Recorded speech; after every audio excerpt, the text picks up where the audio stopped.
The Mind of Mr. J. G. Rita by Edgar Wallace. Colophon, The Mind of Mr. J. G. Rita was published in 1925 by Edgar Wallace.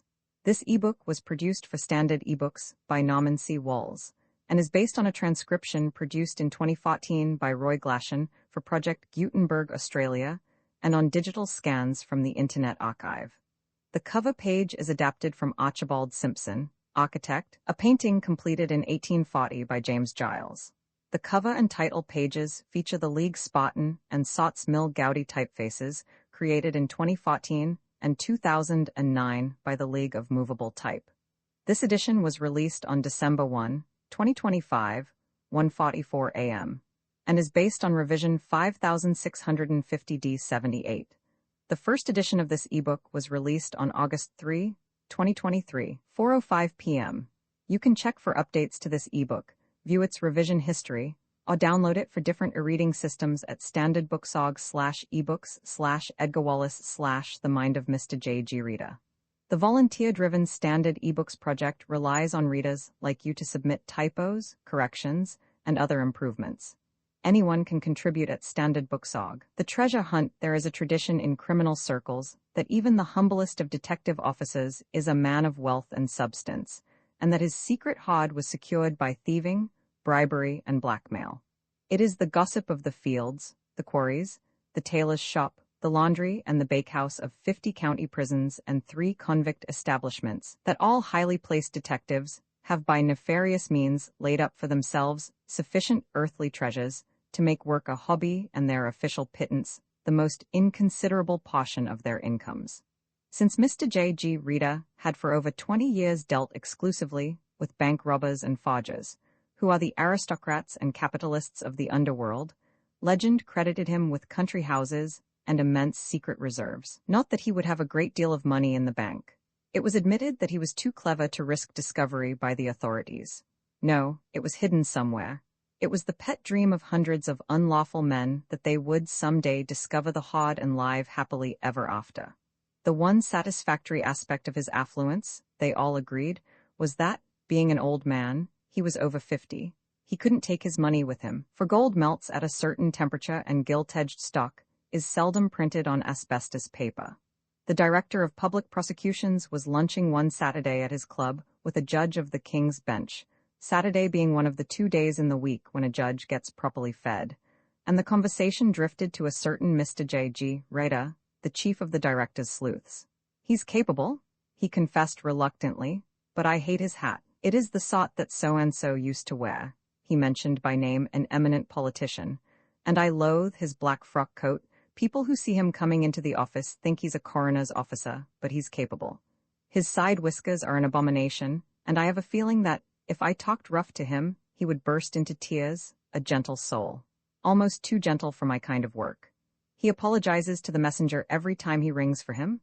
The judge, who knew something about humanity, answered with a frosty smile. "He sounds rather like a potential murderer to me," he said cynically. "My lord, in his extravagance, he did Mr. J. G. Rita an injustice, for Mr. Rita was capable of breaking the law, quite. At the same time, there were many people who formed an altogether wrong conception of J. G.'s harmlessness as an individual, and one of these was a certain Lou Cole, who mixed banknote printing with elementary burglary. Threatened men livelong, a trite saying, but, like most things trite, true. In a score of cases, when Mr. J. G. Rita had descended from the witness stand, he had met the baleful eye of the man in the dock, and had listened with mild interest to divers promises as to what would happen to him in the near or the remote future. For he was a great authority on forged banknotes, and he had sent many men to penal servitude. Mr. Rita, that inoffensive man, had seen prisoners foaming at the mouth in their rage. He had seen them white and livid. He had heard their howling execrations, and he had met these men after their release from prison, and had found them amiable souls half ashamed and half amused at their nearly forgotten outbursts and horrific threats. But when, in the early part of 1914, Lou Cole was sentenced for 10 years, he neither screamed his imprecations nor registered a vow to tear Mr. Rita's heart, lungs, and important organs from his frail body.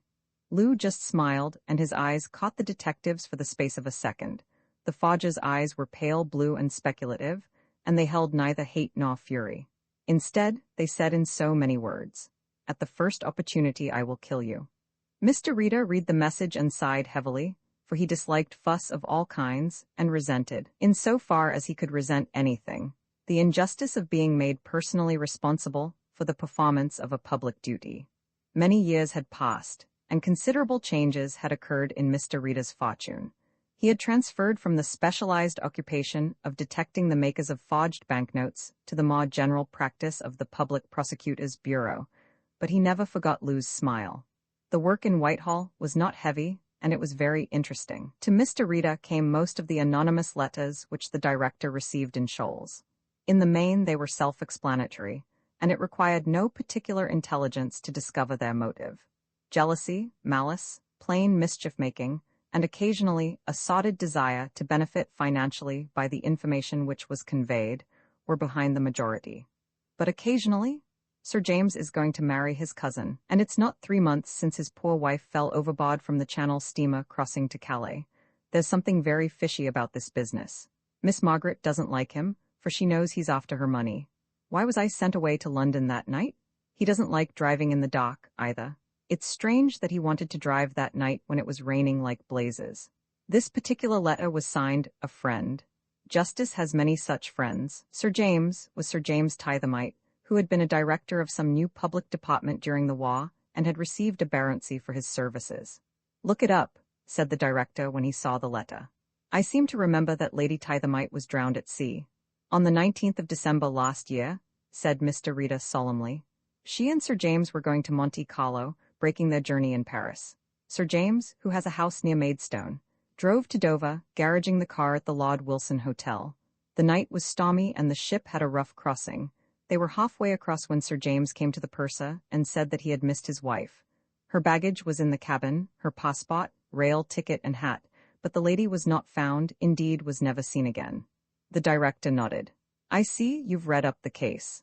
"I remember it," said Mr. Rita. "The case is a favorite speculation of mine. Unfortunately, I see evil in everything, and I have often thought how easy, but I fear that I take a warped view of life. It is a horrible handicap to possess a criminal mind." The director looked at him suspiciously. He was never quite sure whether Mr. Rita was serious. At that moment, his sobriety was beyond challenge. "A discharged chauffeur wrote that letter, of course," he began. "Thomas Dayford, of 179, Barrack Street, Maidstone," concluded Mr. Rita. "He is at present in the employ of the Kent Motor Bus Company and has 3 children, 2 of whom are twins and bonny little rascals." The chief laughed helplessly. "I'll take it that you know," he said. "See what there is behind the letter. Sir James is a big fellow in Kent, a justice of the peace, and he has powerful political influences. There is nothing in this letter, of course. Go warily, Rita. If any kick comes back to this office, it goes on to you, intensified." Mr. Rita's idea of walking warily was peculiarly his own. He traveled down to Maidstone the next morning, and finding a bus that passed the lodge gates of Elfrida Manor, he journeyed comfortably and economically, his umbrella between his knees. He passed through the lodge gates, up a long and winding avenue of poplars, and presently came within sight of the grey manor house. In a deep chair on the lawn he saw a girl sitting, a book on her knees, and evidently she saw him, for she rose as he crossed the lawn and came towards him eagerly. "I'm Miss Margaret Leatherby. Are you from?" She mentioned the name of a well-known firm of lawyers, and her face fell when Mr. Rita regretfully disclaimed connection with those legal lights. She was as pretty as a perfect complexion and a round, not too intellectual, face could, in combination, make her. "I thought, do you wish to see Sir James? He is in the library. If you ring, one of the maids will take you to him." Had Mr. Rita been the sort of man who could be puzzled by anything, he would have been puzzled by the suggestion that any girl with money of her own should marry a man much older than herself against her own wishes. There was little mystery in the matter now. Miss Margaret would have married any strong-willed man who insisted. "Even me," said Mr. Rita to himself, with a certain melancholy pleasure. There was no need to ring the bell. A tall, broad man in a golfing suit stood in the doorway. His fair hair was long and hung over his forehead in a thick flat strand, a heavy tawny moustache hid his mouth and swept down over a chin that was long and powerful. "Well?" he asked aggressively. "I'm from the Public Prosecutor's Office," murmured Mr. Rita. "I have had an anonymous letter." His pale eyes did not leave the face of the other man. "Come in," said Sir James gruffly. As he closed the door he glanced quickly first to the girl, and then to the poplar avenue. I'm expecting a fool of a lawyer, he said, as he flung open the door of what was evidently the library. His voice was steady. Not by a flicker of eyelash had he betrayed the slightest degree of anxiety when Rita had told his mission. Well, what about this anonymous letter? You don't take much notice of that kind of trash, do you? Mr. Rita deposited his umbrella and flat-crowned hat on a chair before he took a document from his pocket and handed it to the baronet, who frowned as he read. Was it Mr. Rita's vivid imagination, or did the hard light in the eyes of Sir James soften as he read? This is a cock and bull story of somebody having seen my wife's jewelry on sale in Paris, he said. There is nothing in it. I can account for every one of my poor wife's trinkets. I brought back the jewel case after that awful night. I don't recognize the handwriting. Who is the lying scoundrel who wrote this? Mr. Rita had never before been called a lying scoundrel, but he accepted the experience with admirable meekness. I thought it untrue, he said, shaking his head. I followed the details of the case very thoroughly. You left here in the afternoon? At night, said the other brusquely. He was not inclined to discuss the matter, but Mr. Rita's appealing look was irresistible. It is only 80 minutes' run to Dover. We got to the pier at 11 o'clock, about the same time as the boat train, and we went on board at once. I got my cabin key from the purser and put her ladyship and her baggage inside. Her ladyship was a good sailor? Yes, a very good sailor. She was remarkably well that night. I left her in the cabin dozing and went for a stroll on the deck. Raining very heavily and a strong sea running, nodded Rita, as though in agreement with something the other man had said. Yes, I'm a pretty good sailor. Anyway, that story about my poor wife's jewels is utter nonsense. You can tell the director that with my compliments. He opened the door for his visitor, and Mr. Rita was some time replacing the letter and gathering his belongings. You have a beautiful place here, Sir James, a lovely place. An extensive estate? 3,000 acres. This time he did not attempt to disguise his impatience. Good afternoon. Mr. Rita went slowly down the drive, his remarkable memory at work. He missed the bus which he could easily have caught, and pursued an apparently aimless way along the winding road which marched with the boundaries of the baronet's property. A walk of a quarter of a mile brought him to a lane shooting off at right angles from the main road, and marking, he guessed, the southern boundary. At the corner stood an old stone lodge, on the inside of a forbidding iron gate. The lodge was in a pitiable state of neglect and disrepair. Tiles had been dislodged from the roof, the windows were grimy or broken, and the little garden was overrun with docks and thistles. Beyond the gate was a narrow, weed-covered drive that trailed out of sight into a distant plantation. Hearing the clang of a letterbox closing, he turned to see a postman mounting his bicycle. "What place is this?" asked Mr. Rita, arresting the postman's departure. "South Lodge, Sir James Tithamite's property. It's never used now. Hasn't been used for years, I don't know why. It's a shortcut if they happen to be coming this way." Mr. Rita walked with him towards the village, and he was a skillful pumper of wells, however dry, and the postman was not dry by any means. Yes, poor lady. She was very frail, one of those sort of invalids that lost out many a healthy man. Mr. Rita put a question at random and scored most unexpectedly. Yes, her ladyship was a bad sailor. I know because every time she went abroad, she used to get a bottle of that stuff people take for seasickness. I've delivered many a bottle till Rakes the chemist stocked it. Picker's Traveller's Friend, that's what it was called. Mr. Rakes was only saying to me the other day that he'd got half a dozen bottles on hand, and he didn't know what to do with them. Nobody in Clymery ever goes to sea. Mr. Rita went on to the village and idled his precious time in most unlikely places. At the chemist's, at the blacksmith's shop, at the modest building yard. He caught the last bus back to Maidstone, and by great good luck the last train to London. And in his vague way, he answered the director's query the next day with, "Yes, I saw Sir James, a very interesting man." This was on the Friday. All day Saturday he was busy. The Sabbath brought him a new interest. On this bright Sunday morning, Mr. Rita, attired in a flowered dressing gown, his feet encased in black velvet slippers, stood at the window of his house in Brockley Road and surveyed the deserted thoroughfare. The bell of a local church, which was accounted high, had rung for early mass, and there was nothing living in sight except a black cat that lay asleep in a patch of sunlight on the top step of the house opposite. The hour was 7:30, and Mr. Rita had been at his desk since 6, working by artificial light, the month being March towards the close. From the half-moon of the window bay, he regarded a section of the Lewisham High Road, and as much of Tanner's Hill as can be seen before it dips past the railway bridge into sheer Deptford. Returning to his table, He opened a carton of the cheapest cigarettes and, lighting one, puffed in an amateurish fashion. He smoked cigarettes rather like a woman who detests them but feels that it is the correct thing to do. "Dear me," said Mr. Rita feebly. He was back at the window, and he had seen a man turn out of Lewisham High Road. He had crossed the road and was coming straight to Daffodil House, which frolicsome name appeared on the doorposts of Mr. Rita's residence. A tall, straight man, with a somber brown face, he came to the front gate, passed through and beyond the watcher's range of vision. "Dear me," said Mr. Rita, as he heard the tinkle of a bell. A few minutes later his housekeeper tapped on the door. "Will you see Mr. Cole, sir?" she asked. Mr. J.G. Rita nodded. Lou Cole walked into the room to find a middle-aged man in a flamboyant dressing gown sitting at his desk, a pair of pince-nez set crookedly on his nose. "Good morning, Cole." Lou Cole looked at the man who had sent him to 7.5 years of hell, and the corner of his thin lips curled. "Morning, Mr. Rita." His eyes flashed across the almost bare surface of the writing desk on which Rita's hands were lightly clasped. "You didn't expect to see me, I guess?"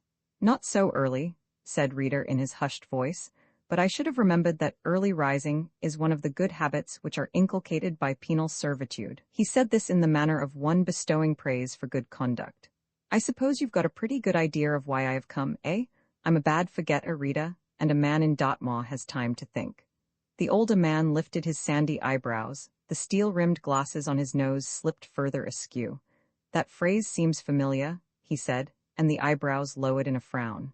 "Now let me think, it was in a melodrama, of course, but was it Souls in Harness or The Marriage Vow?" He appeared genuinely anxious for assistance in solving this problem. "This is going to be a different kind of play," said the long-faced Lou through his teeth.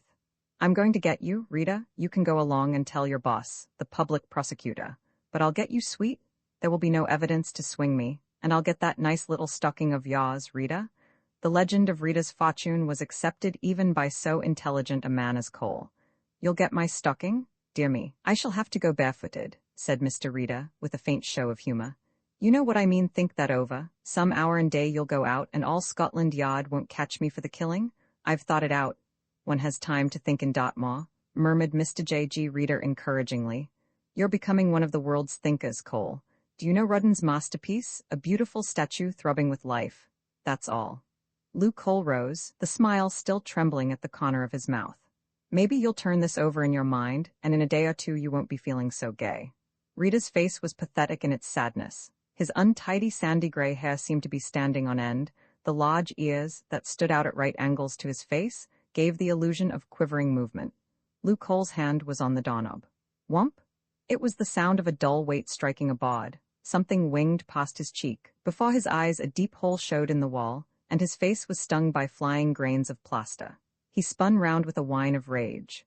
Mr. Rita had a long-barreled Browning in his hand, with a barrel-shaped silencer over the muzzle, and he was staring at the weapon open-mouthed.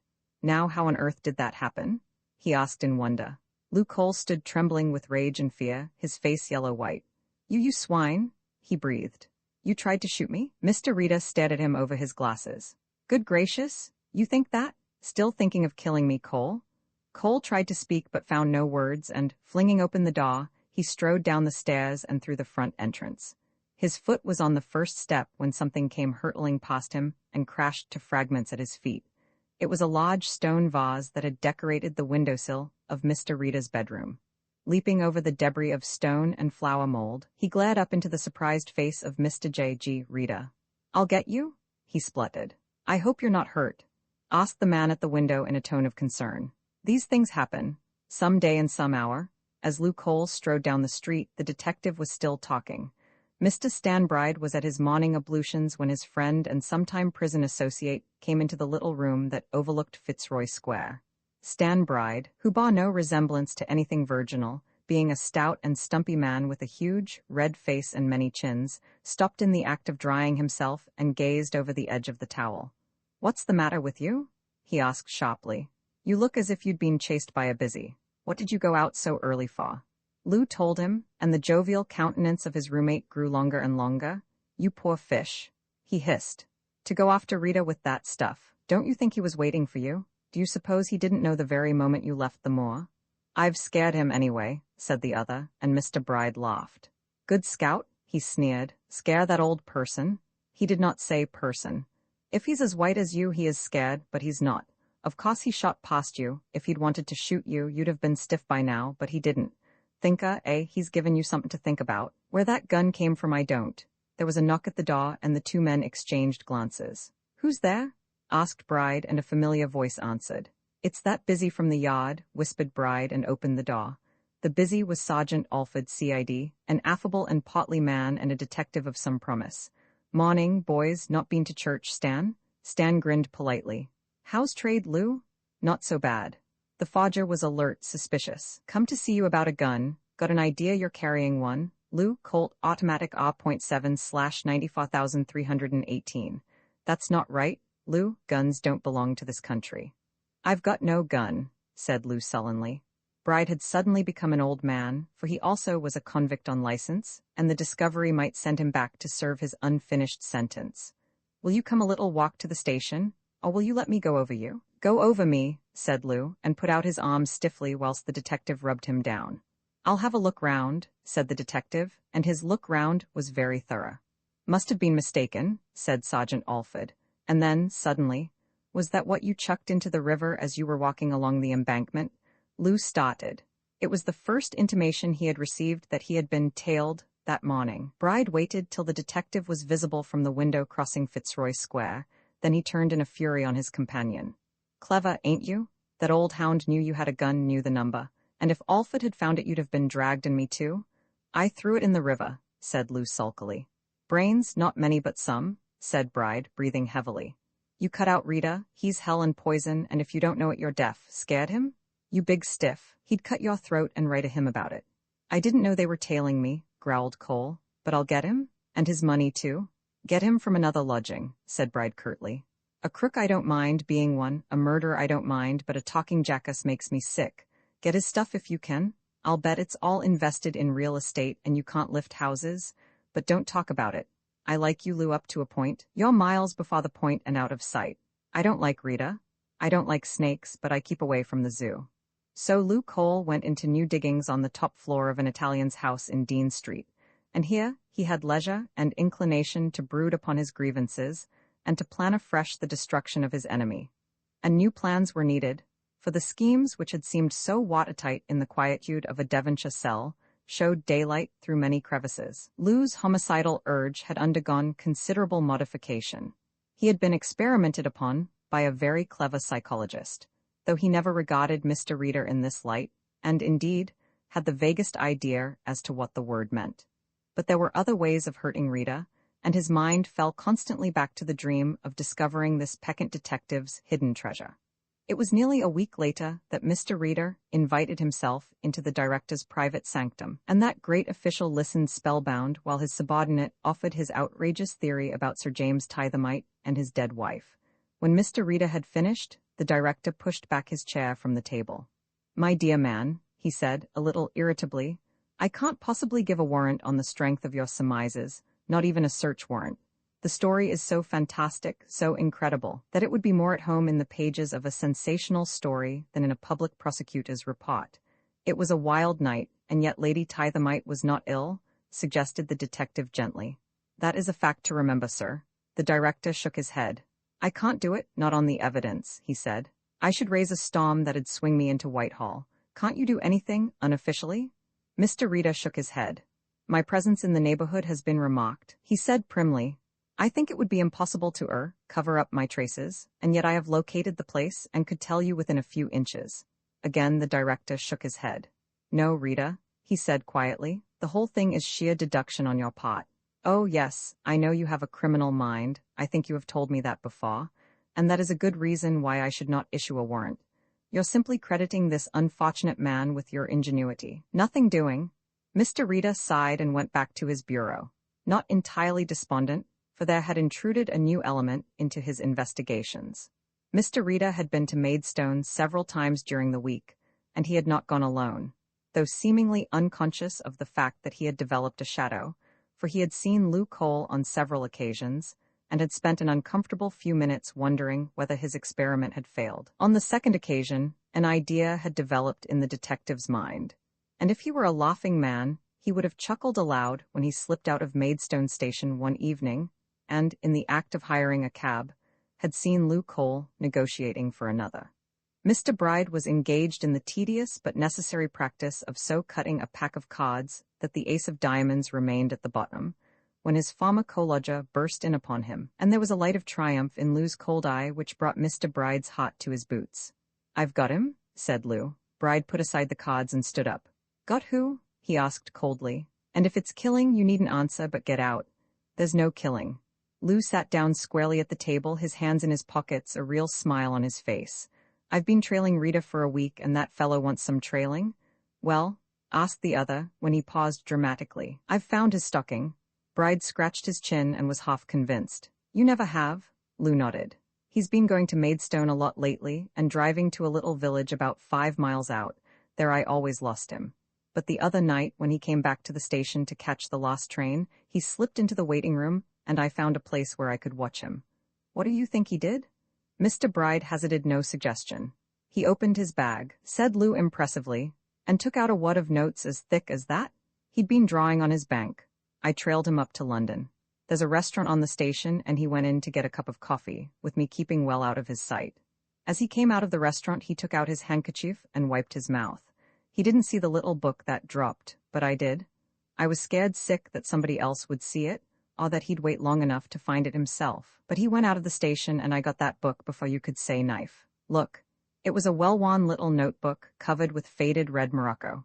Bride put out his hand to take it. "Wait a bit," said Lou. "Are you in this with me 50-50 because I want some help?" Bride hesitated. "If it's just plain thieving, I'm with you," he said.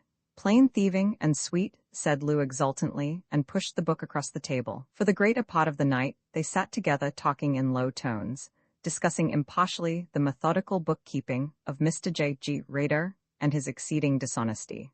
The Monday night was wet. A storm blew up from the southwest, and the air was filled with falling leaves as Lou and his companion footed the 5 miles which separated them from the village. Neither carried any impedimenta that was visible, yet under Lou's waterproof coat was a kit of tools of singular ingenuity, and Mr. Bride's coat pockets were weighted down with the sections of a powerful jemmy. They met nobody in their walk, and the church bell was striking 11 when Lou gripped the bars of the South Lodge gates, pulled himself up to the top, and dropped lightly on the other side. He was followed by Mr. Bride, who, in spite of his bulk, was a singularly agile man. The ruined lodge showed in the darkness, and they passed through the creaking gates to the door, and Lou flashed his lantern upon the keyhole before he began manipulation with the implements which he had taken from his kit. The door was opened in 10 minutes, and a few seconds later, they stood in a low-roofed little room, the principal feature of which was a deep, grateless fireplace. Lou took off his mackintosh and stretched it over the window before he spread the light in his lamp, and kneeling down, brushed the debris from the hearth, examining the joints of the big stone carefully. "This work's been botched," he said. "Anybody could see that."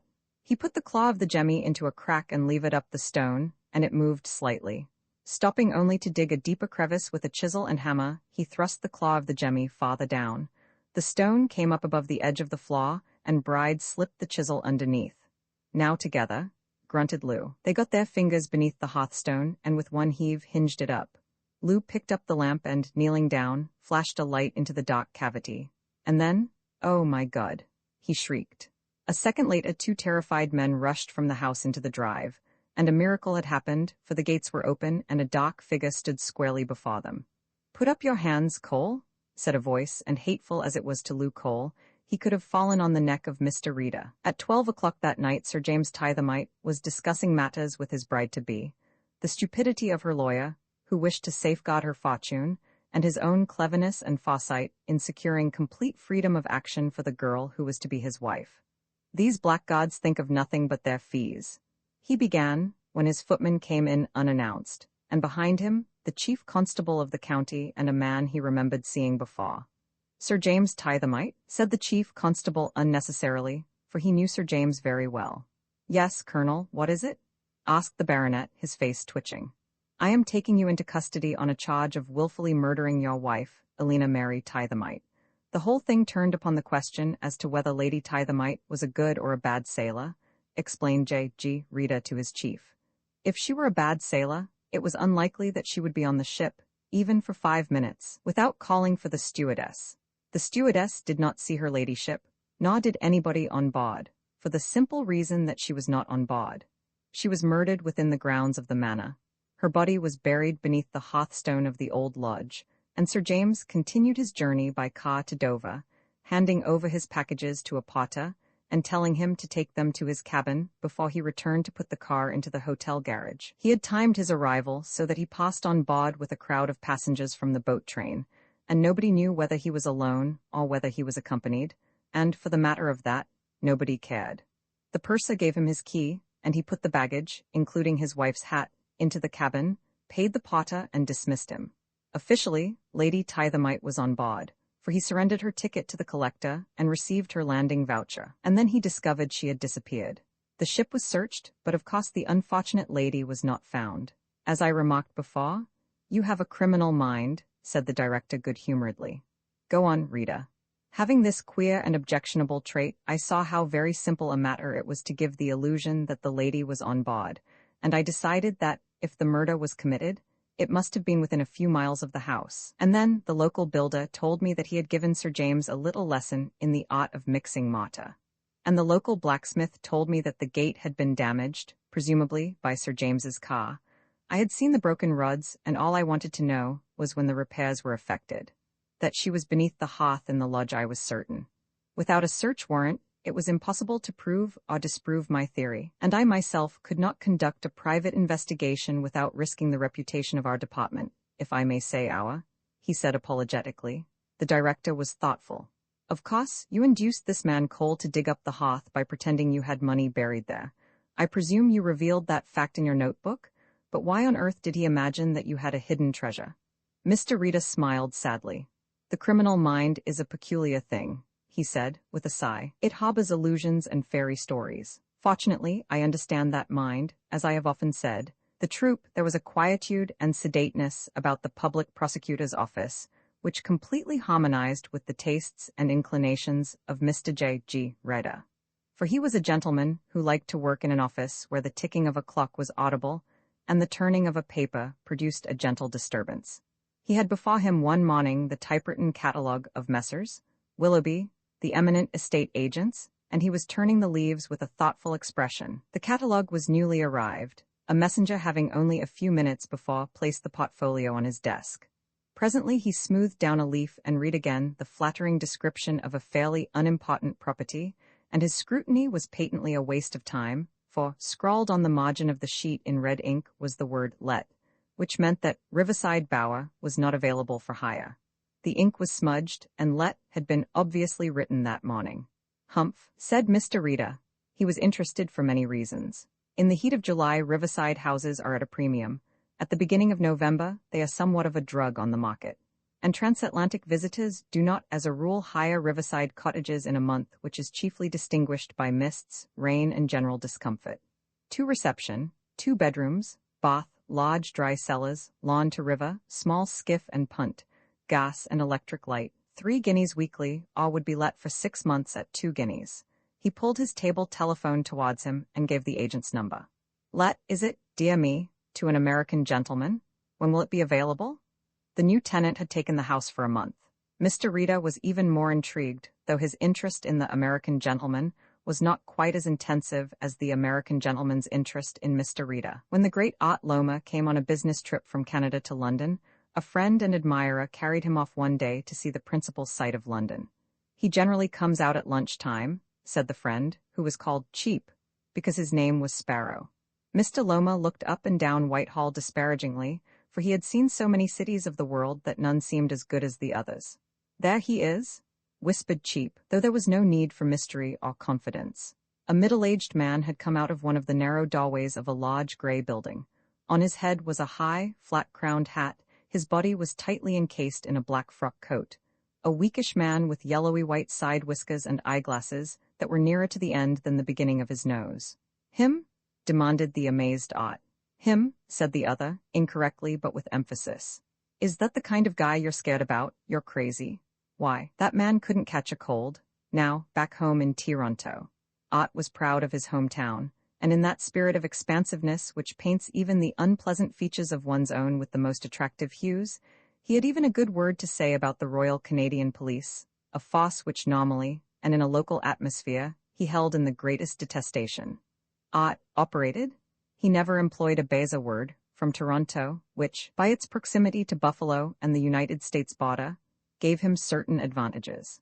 He had once operated in Canada itself, but his line at that period being robbery of a kind which is necessarily accompanied by assault, he had found himself facing a Canadian magistrate, and a Canadian magistrate wields extraordinary powers. Ott had been sent down for 5 years and, crowning horror, was ordered to receive 25 lashes with a whip which has 9 tails, each one of which hurts. Thereafter he cut out violence and confined himself to the formation of his troop. And Ott Loma's troop was famous from the Atlantic to the Pacific. He had been plain Arthur Loma when he was rescued from a London gutter and a career of crime and sent to Canada, the charitable authorities being under the impression that Canada was rather short on juvenile criminals.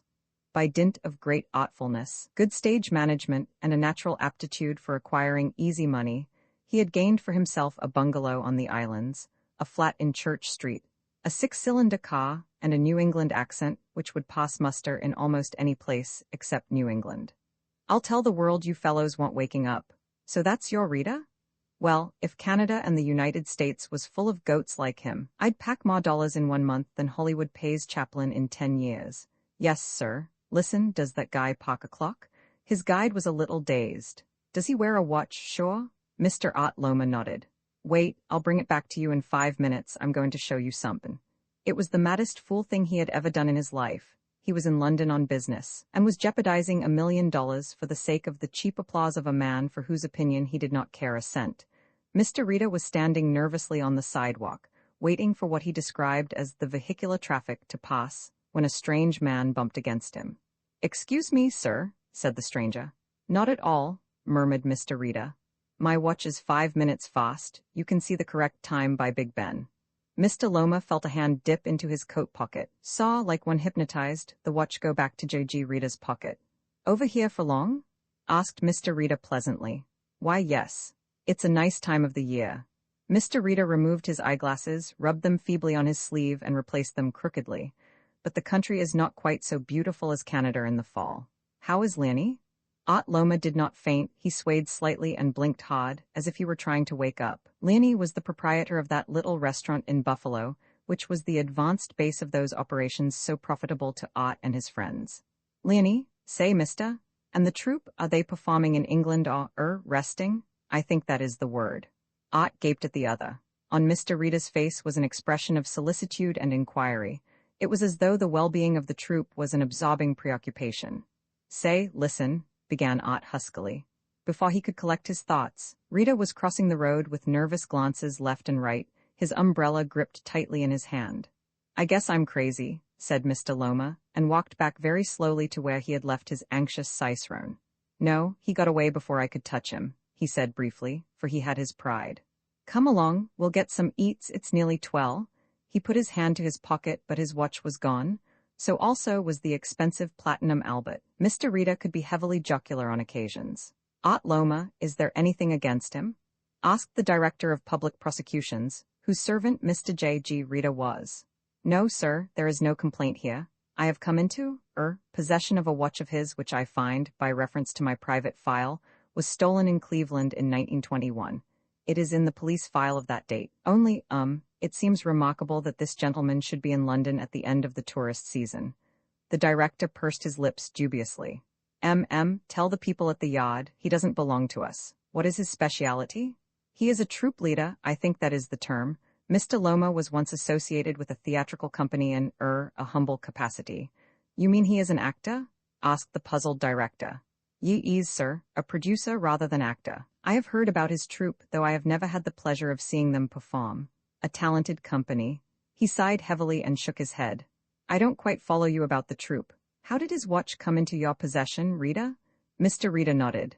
That was a little jest on my part, he said, lowering his voice. A little jest.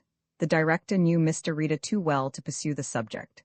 Loma was living at the Hotel Coffot in Bloomsbury. He occupied an important suite, for, being in the position of a man who was after big fish, he could not cavil at the cost of the ground bait.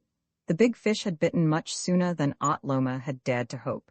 Its name was Bertie Claude Staffen, and the illustration was apt, for there was something very fish-like about this young man with his dull eyes and his permanently opened mouth. Bertie's father was rich beyond the dreams of actresses. He was a pottery manufacturer who bought cotton mills as a sideline, and he had made so much money that he never hired a taxi if he could take a bus, and never took a bus if he could walk. In this way, he kept his liver, to which he frequently referred, in good order, and hastened the degeneration of his heart. Bertie Claude had inherited all his father's meanness and such of his money as was not left to faithful servants, often homes and societies for promoting the humanities, which meant that Bertie inherited almost every penny. He had the weak chin and sloping forehead of an undeveloped intellect, but he knew there were 12 pennies to a shilling, and that 100 cents equaled $1, and that is more knowledge than the only sons of millionaires usually acquire. He had one quality which few would suspect in him, the gift of romantic dreaming. When Mr. Staffen was not occupied in cutting down overhead charges or speeding up production, he loved to sit at his ease, a cigarette between his lips, his eyes half closed, and picture himself in heroic situations. Thus, he could imagine dark caves stumbled upon by accident, filled with dusty boxes bulging with treasure. Or he saw himself at Deauville Casino, with immense piles of mill notes before him, one from fabulously rich Greeks, Armenians, in fact, anybody who is fabulously rich. Most of his dreams were about money in sufficient quantities to repay him the death duties on his father's estate, which had been iniquitously wrung from him by thieving revenue officers. He was a very rich man, but ought to be richer. This was his considered view. When Bertie Claude arrived at the Carfart Hotel and was shown into Art's private sitting room, he stepped into a world of heady romance. For the big table in the center of the room was covered with specimens of quartz of every grade, and they had been recovered from a brand-new mine located by Art's mythical brother and sited at a spot which was known only to 2 men, one of whom was Art Loma and the other Bertie Claude Staffen. Mr. Staffen took off his light overcoat and, walking to the table, inspected the ore with sober interest. "I've had the assay," he said. "The Johnny who did it is a friend of mine and didn't charge a penny. His report is promising, very promising." "The company," began Art, but Mr. Staffen raised a warning finger. "I think you know, and it is unnecessary for me to remind you that I do not intend speculating a dollar in this mine. I'm putting up no money. What I'm prepared to do is to use my influence in the promotion for a quid pro quo. You know what that means? Something for nothing," said Art, and in this instance was not entirely wide of the mark. "Well, no, stock in the company. Maybe I'll take a directorship later, when the money is up and everything is plain sailing. I can't lend my name to a, well, unknown quantity." Art agreed. "My friend has put up the money," he said easily. "If that guy had another $100, he'd have all the money in the world. He's that rich. Stands to reason, Mr. Staffen, that I wouldn't come over here trying to get money from a gentleman who is practically a stranger. We met in Canada. Sure we did. But what do you know about me? I might be one large crook. I might be a con man or anything." Some such idea had occurred to Bertie Claude, but the very frankness of his friend dispelled something of his suspicions. "I've often wondered since what you must have thought of me, sittin' in a game with that bunch of thugs," Art went on, puffing a reflective cigar. "But I guess you said to yourself, this guy is a man of the world, he's got a mix, and that's true. In these Canadian mining camps you hon in with some real tough boys. Yes, sir, there's somethin' fierce." "I quite understood the position," said Bertie Claude, who hadn't. "I flatter myself I know men. If I haven't shown that in homo sum then I've failed in expression." "Sure," said Mr. Loma lazily, and added another, "sure," to ram home the first. "That's a pretty good book. When you give it to me at King Edward Hotel, I thought it was somethin' about arithmetic, but 'tis mighty good poetry. Every line startin' with big letters and the end of every line sounding like the end word in the line before. I said to my secretary that Mr. Staffen must have a brain. How you get the ideas beats me. That one about the princess who comes out of a clam, an oyster, she was the embodiment of the pearl." Bertie hastened to explain. "You mean the White Maiden?" Loma nodded lazily. "That was grand. I never read poetry till I read that. It just made me want to cry like a great big fool. If I had your gifts I wouldn't be loafin' round Ontario prospecting." "No, sir." "It is a gift," said Mr. Staffen afterthought. "You say you have the money for the company?" "Every cent. I'm not in a position to offer a single share, that's true, not that you need worry about that. I've reserved a few from promotion." "No, sir, I never had any intention of allowing you to pay a cent." He knocked off the ash of his cigar and frowned. "You've been mighty nice to me, Mr. Staffen," he said slowly, And though I don't feel called upon to tell every man my business, you're such a square white fellow that I feel sort of confident about you. This mine means nothing. Bertie Claude's eyebrows rose. I don't quite get you, he said. Ott's smile was slow and a little sad. Doesn't it occur to you that if I've got the capital for that property, it was foolish of me to take a trip to Europe? Bertie had certainly wondered why. Selling that mine was like selling bars of gold. It didn't want any doing. I could have sold it if I'd been living in the Amagani forest. No, sir, I'm here on business that would make your hair stand up if you knew. He rose abruptly and paced the room with quick, nervous strides, his brow furrowed in thought. You're a whale of a poet, he said suddenly. Maybe you've got more imagination than most people. What does the mine mean for me? A few $100,000 profit. He shrugged his shoulders. What are you doing on Wednesday? The brusqueness of the question took Bertie Claude aback. On Wednesday? Well, I don't know that I'm doing anything. Mr. Loma bit his lip thoughtfully. I've got a little house on the river. Come down and spend a night with me, and I'll let you into a secret that these newspapers would give $1 million to know. If you read it in a book, you wouldn't believe it. Maybe one day you can write it. It would take a man with your imagination to put it over. Say, I'll tell you now. And then, with some hesitation, Mr. Loma told his story. Politics and all that, I know nothing about. There has been a sort of revolution in Russia by all accounts, and queer things have been happening. I'm not such a dunce that I don't know that. My interest in Russia was about the same as yours in Piketown, Saskatchewan, but about 6 months ago I got in touch with a couple of Ruskers. They came out of the United States in a hurry, with a sheriff's posse behind them, and I happened to be staying on a farm near the border when they turned up. And what do you think they'd been doing? Mr. Staffen shook his head. Peddling emeralds, said the other soberly. Emeralds? Peddling? What do you mean, trying to sell emeralds? Ott nodded. Yes, sir, one had a paper bag full of 'em, all sizes. I bought the lot for $12,000, took 'em down to Toronto, and got them valued at something under $1 million. Bertie Claude was listening open-mouthed. These fellows had come from Moscow. They'd been peddling jewelry for 4 years. Some broken-down prince was acting as agent for the other swells. I didn't ask questions too closely, because naturally I'm not inquisitive. He leant forward and tapped the other's knee to emphasize his words. The stuff I bought wasn't a 20th of their stock. I sent them back to Russia for the rest of the loot, and they're due here next week. $20 million? Gasped Bertie Claude. What will it cost you? $1 million, 200,000 pounds. Come down to my place at Marlow, and I'll show you the grandest emeralds you ever saw, all that I've got left, as a matter of fact. I sold the biggest pot to a Pittsburgh millionaire for, well, I won't give you the price because you'll think I robbed him. If you like any stone you see, why, I'll let you buy it, though I don't want to sell. Naturally, I couldn't make profit out of a friend. Bertie Claude listened, dazed, while his host catalogued his treasures with an ease and a shrewd sense of appraisement.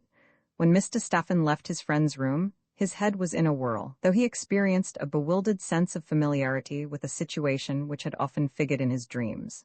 As he strode through the hall, he saw a middle-aged man with a flat-topped felt hat, but beyond noticing that he wore a ready-made cravat, that his shoes were square-toed, and that he looked rather like a bailiff's officer, Bertie Claude would have passed him, had not the old-fashioned gentleman stood in his way. "Excuse me, sir, you're Mr. Staffen, are you not?" "Yes," said Bertie shortly. "I wonder if I could have a few moments' conversation with you on, a matter of some moment?" Bertie waved an impatient hand. "I've no time to see anybody," he said brusquely. "If you want an appointment, you'd better write for it."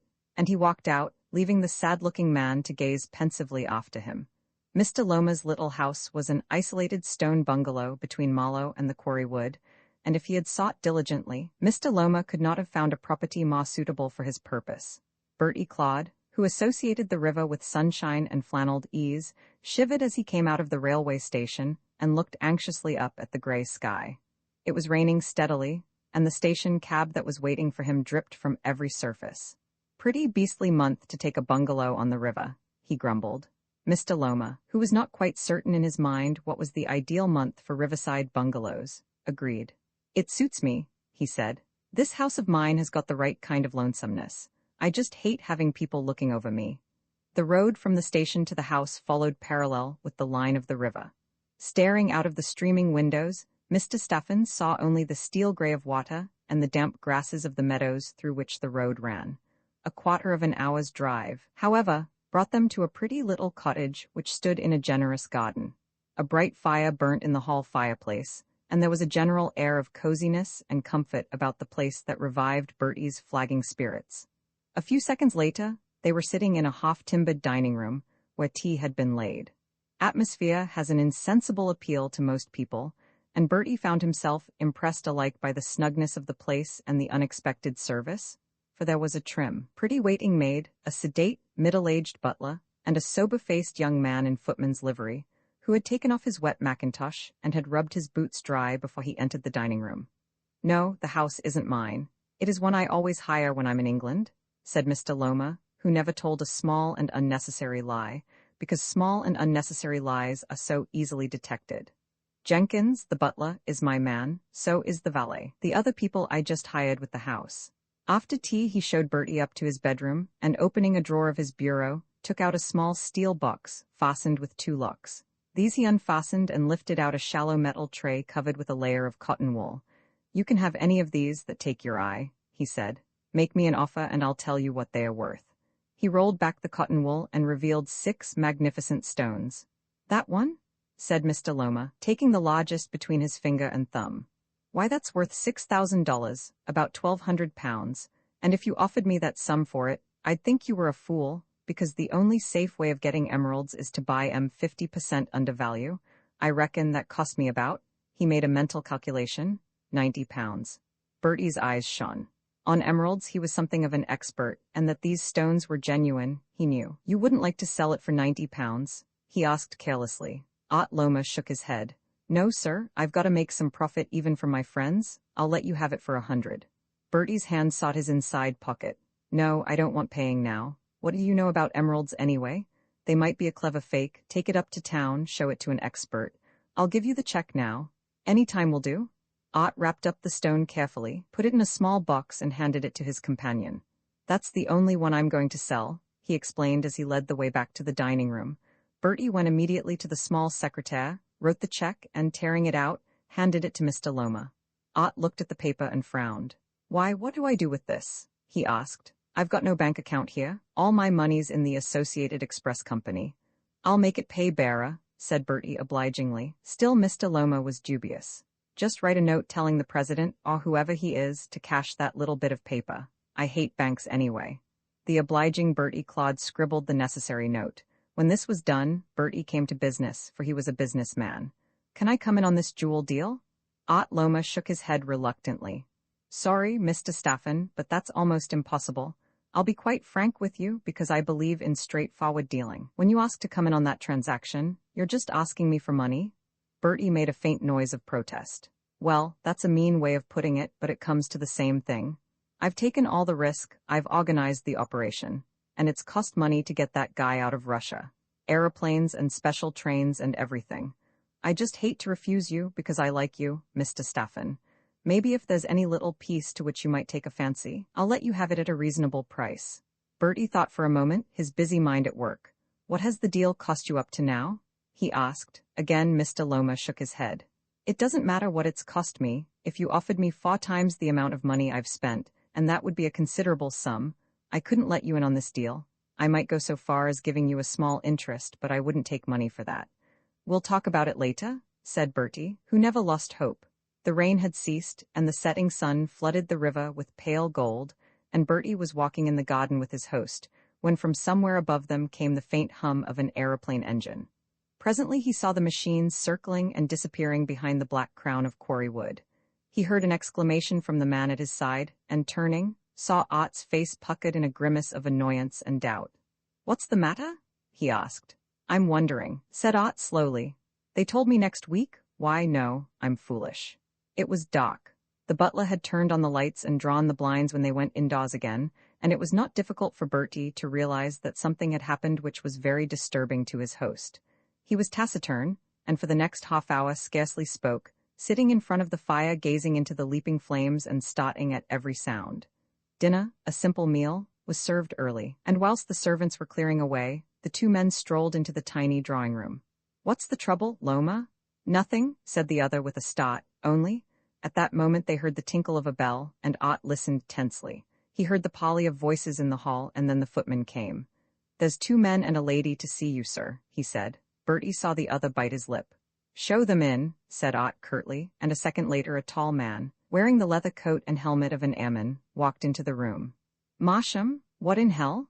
The girl who followed instantly claimed Bertie Claude's attention. She was slim and dark, and her face was beautiful, despite the pallor of her cheeks and the tired look in her eyes. The second of the men visitors was hardly as prepossessing. A squat, foreign-looking individual with a short-clipped beard, he was wrapped to his neck in an old fur overcoat, and his wild-looking head was bare. Ott closed the door. "What's the great idea?" he asked. "There's been trouble," said the tall man sulkily. "The prince has had another offer. He has sent some of the stuff, but he won't part with the pearls or the diamonds until you pay him half of the money you promised. This is Princess Pauline Dimitrov, the prince's daughter," he explained. Ott shot an angry look at the girl. "See here, young lady," he said. "I suppose you speak English?" She nodded. "This isn't the way we do business in our country. Your father promised?" "My father has been very precipitate," she said, with the slightest of foreign accent, which was delightful to Bertie's ear. "He has taken much risk. Indeed, I am not sure that he has been very honest in the matter. It is very simple for you to pay. If he has your money tonight—" "Tonight?" boomed Ott. "How can I get the money for him tonight?" "He is in Holland," said the girl. "We have the aeroplane waiting. But how can I get the money tonight?" repeated the Canadian angrily. "Do you think I carry 100,000 pounds in my pistol pocket?" Again she shrugged and, turning to the unkempt little man, said something to him in a language which was unintelligible to Mr. Staffen. He replied in his hoarse voice, and she nodded. "Pieta says my father will take your check. He only wishes to be sure that there is no—" She paused, at a loss for an English word. "Did I ever double-cross your father?" asked Ott savagely. "I can't give you either the money or the check. You can call off the deal. I'm through?" By this time the aviator had unrolled the package he carried under his arm, placed it on the table, and Bertie Claude grew breathless at the sight of the glittering display that met his eyes. There were diamonds, set and unset, quaint and ancient pieces of jewelry that must have formed the heirlooms of old families, but their historical value did not for the moment occur to him. He beckoned Ott aside. "If you can keep these people here tonight," he said in a low voice, "I'll undertake to raise all the money you want on that collection alone." Ott shook his head. "It's no use, Mr. Staffen. I know this guy, unless I can send him the money tonight, will not smell the rest of the stuff." Suddenly he clapped his hands. "Gee," he breathed. "That's an idea. You've got your checkbook." Cold suspicion showed in the eyes of Bertie Claude. "I've got my checkbook, certainly," he said, "but—" "Come into the dining room." Ott almost ran ahead of him, and when they reached the room he closed the door. "A check can't be presented for 2 or 3 days. It certainly couldn't be presented tomorrow," he said, speaking rapidly.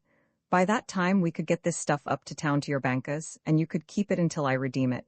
What's more, you can stop payment of the check tomorrow morning if the stones aren't worth the money." Bertie looked at the matter from 10 different angles in as many seconds. "Suppose I gave them a post-dated check to make sure?" he said. "Post-dated?" Mr. Loma was puzzled.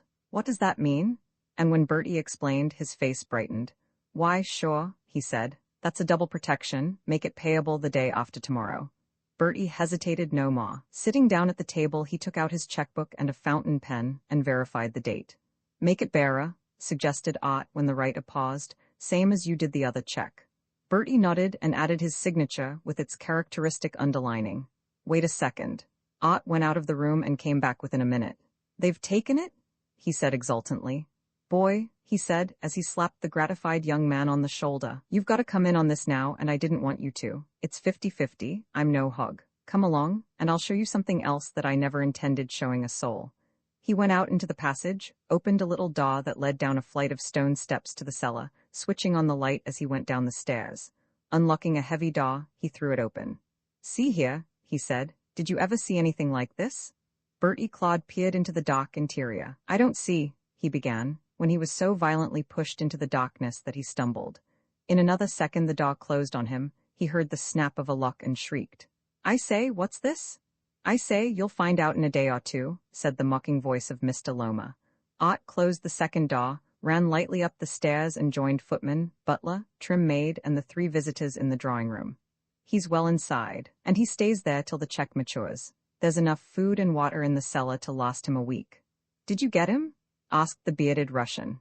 "Get him? He was easy," said the other scornfully. "Now, you boys and girls skip and skip quick. I've got a letter from this guy to his bank manager, telling him to he consulted the letter and quoted, to cash the attached check for my friend Mr. Arthur Loma. There was a murmur of approval from the troop. The aeroplane's gone back, I suppose. The man in the leather coat nodded. Yes, he said. I only hired it for the afternoon. Well, you can get back too. Ray and Al, you go to Paris and take the CP boat from Havre. Slicky, you get those whiskers off and leave Honest from Liverpool. Paulin and Aggie will make Genoa, and we'll meet at Leonie's on the 14th of next month and cut the stuff always. 2 days later, Mr. Art Loma walked into the noble offices of the Northern Commercial Bank and sought an interview with the manager. That gentleman read the letter, examined the check, and touched a bell. It's a mighty big sum, said Mr. Loma, in an almost awe-stricken voice. The manager smiled. We cash fairly large checks here, he said, and to the clerk who came at his summons, Mr. Loma would like as much of this in American currency as possible. How did you leave Mr. Staffen? Why, Bertie and I have been in Paris over that new company of mine, said Loma. My, it's difficult to finance Canadian industries in this country, Mr. Soames, but we've made a mighty fine deal in Paris. He chatted on purely commercial topics until the clerk returned and laid a heap of bills and banknotes on the table. Mr. Loma produced a wallet, enclosed the money securely, shook hands with the manager and walked out into the general office. And then he stopped, for Mr. J.G. Rita stood squarely in his path. Payday for the troop, Mr. Loma, or do you call it treasury? My theatrical glossary is rather rusty. Why, Mr. Rita, stammered Art, glad to see you, but I'm rather busy just now. What do you think has happened to our dear friend, Mr. Bertie Claude Staffen? Asked Rita anxiously. Why, he's in Paris. So soon, murmured Rita. And the police only took him out of your suburban cellar an hour ago. How wonderful are our modern systems of transportation? Malo 1 minute, Paris the next, and Moscow, let us say, the next. Art hesitated no longer. He dashed past, thrusting the detective aside, and flew for the door. He was so annoyed that the 2 men who were waiting for him had the greatest difficulty in putting the handcuffs on his wrists. Yes, sir, said Mr. Rita to his chief. Art always travels with his troop. The invisibility of the troop was to me a matter for grave suspicion, and of course I've had the house under observation ever since Mr. Staffen disappeared. It is not my business, of course, he said apologetically, and really I should not have interfered. Only, as I have often explained to you, the curious workings of my mind, the mind of Mr. J.G. Rita by Edgar Wallace. Uncopyright may you do good and not evil. May you find forgiveness for yourself and forgive others. May you share freely, never taking more than you give. Copyright pages exist to tell you that you can't do something. Unlike them, this uncopyright page exists to tell you that the writing and artwork in this ebook are believed to be in the United States public domain. That is, they are believed to be free of copyright restrictions in the United States. The United States public domain represents our collective cultural heritage, and items in it are free for anyone in the United States to do almost anything at all with, without having to get permission. Copyright laws are different all over the world, and the source text or artwork in this ebook may still be copyrighted in other countries. If you're not located in the United States, you must check your local laws before using this ebook. Standard ebooks makes no representations regarding the copyright status of the source text or artwork in this ebook in any country other than the United States. Non-authorship, activities performed on items that are in the public domain, so-called sweat of the brow, work, don't create a new copyright. That means that nobody can claim a new copyright on an item that is in the public domain for, among other things, work like digitization, mock-up, or typography. Regardless, the contributors to this ebook release their contributions under the terms in the CC 01.0 Universal Public Domain Dedication, thus dedicating to the worldwide public domain all of the work they've done on this ebook, including but not limited to metadata, the title page, imprint, colophon, this uncopyright, and any changes or enhancements to, or mock-up on, the original text and artwork. This dedication doesn't change the copyright status of the source text or artwork.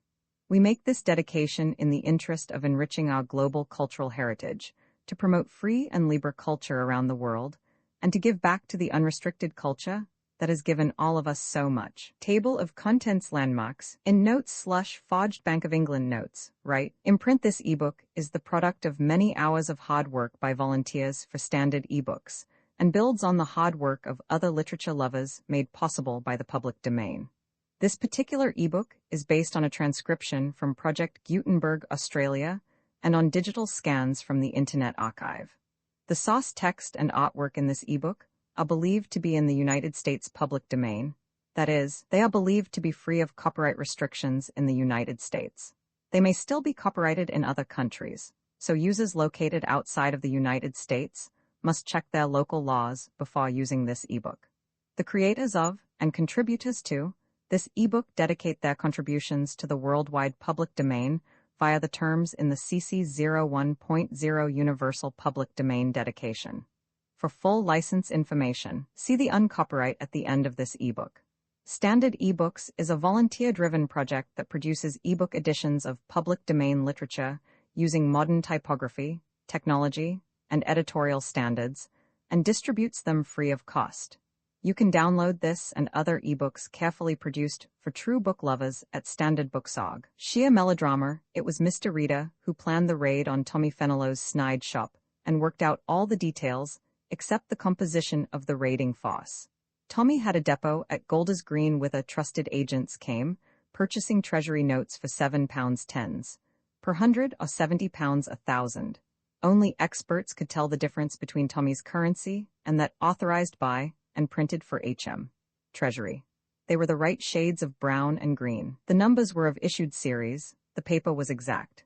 They were printed in Germany at £3 a thousand, and Tommy made thousands% profit. Mr. Reader discovered all about Tommy's depot in his spare time and reported the matter to his chief, the Director of Public Prosecutions. From Whitehall to Scotland Yard is 2 minutes' walk, and in just that time the information got across. Take Inspector Greyash with you and superintend the raid, were his instructions. He left the inspector to make all the arrangements, and amongst those who learnt of the projected coup was a certain detective officer who made more money from questionable associations than he did from government. This officer blew the raid to Tommy, and when Mr. Reader and his bold men arrived at Golders Green, there was Tommy and 3 friends playing a quiet game of auction bridge, and the only treasury notes discoverable were veritable old masters. It is a pity, sighed J.G., when they reached the street. A great pity. Of course I hadn't the least idea that Detective Constable Wilshaw was in our party. He is not quite loyal. Wilshaw? Asked the officer aghast. Do you mean he blew the raid to Tommy? Mr. Reader scratched his nose and said gently that he thought so. He has quite a big income from various sources, by the way. He banks with the Midland and Derbyshire, and his account is in his wife's maiden name. I tell you this in case, it may be useful. It was useful enough to secure the summary ejection of the unfaithful Wilshaw from the fosse, but it was not sufficiently useful to catch Tommy, whose parting words were, "You're clever, Rada, but you've got to be lucky to catch me." Tommy was in the habit of repeating this scrap of conversation to such as were interested. It was an encounter of which he was justifiably proud, for few dealers in slush and snide have ever come up against Mr. J.G. and got away with it. It's worth £1,000 to me, 10,000. I'd pay that money to make J.G. look sick anyway, the old dog. I guess the yard will think twice before it tries to shop me again, and that's the real kick in the raid. J.G.'s name is Joner at headquarters, and if I can do anything to help, it will be mud. To a certain Raslal Punjabi, an honored and paying guest, Mr. Fenelon told this story, with curious results. A good wine tastes best in its own country, and a man may drink sherry by the cask in Gerras de la Frontina and take no ill, whereas if he attempted so much as a bottle in Fleet Street, he would suffer cruelly. So also does the cigarette of Egypt preserve its finest bouquet for such as smoke it in the lounge of a Cairo hotel. Crime is yet another quantity which does not bear transplanting. The American safe blower may flourish in France just so long as he acquires by diligent study and confines himself to the continental method. It is possible for the European thief to gain a fair livelihood in Oriental countries, but there is no more tragic sight in the world than the Eastern mind endeavoring to adapt itself to the complexities of European roguery. Raslal Punjabi enjoyed a reputation in Indian police circles as the cleverest native criminal India had ever produced. Beyond a short term in Pune jail, Raslal had never seen the interior of a prison, and such was his fame in native circles that, during this short period of incarceration, prayers for his deliverance were offered at certain temples, and it was agreed that he would never have been convicted at all, but for some pretty hard swearing on the part of the police commissioner Sahib. And anyway, all Sahibs hang together, and it was a European judge who sent him down. He was a general practitioner of crime, with a leaning towards specialization in jewel thefts. A man of excellent and even gentlemanly appearance, with black and shiny hair parted at the side and curling up over one brow in an Inkai wave, he spoke English, Hindustani and Tamil very well indeed, had a sketchy knowledge of the law. On his visiting cards was the inscription, failed LLB, and a very full acquaintance with the science of precious stones. During Mr. Wallace Punjabi's brief rest in Pune, the police commissioner Sahib, whose unromantic name was Smith, married a not very good-looking girl with a lot of money. Smith Sahib knew that beauty was only skin deep, and that she had a kind heart, which is notoriously preferable to the garniture of coronets. It was honestly a love match. Her father owned jute mills in Calcutta, and on festive occasions, such as the Governor-General's ball, she carried several lakhs of rupees on her person. But even rich people are loved for themselves alone.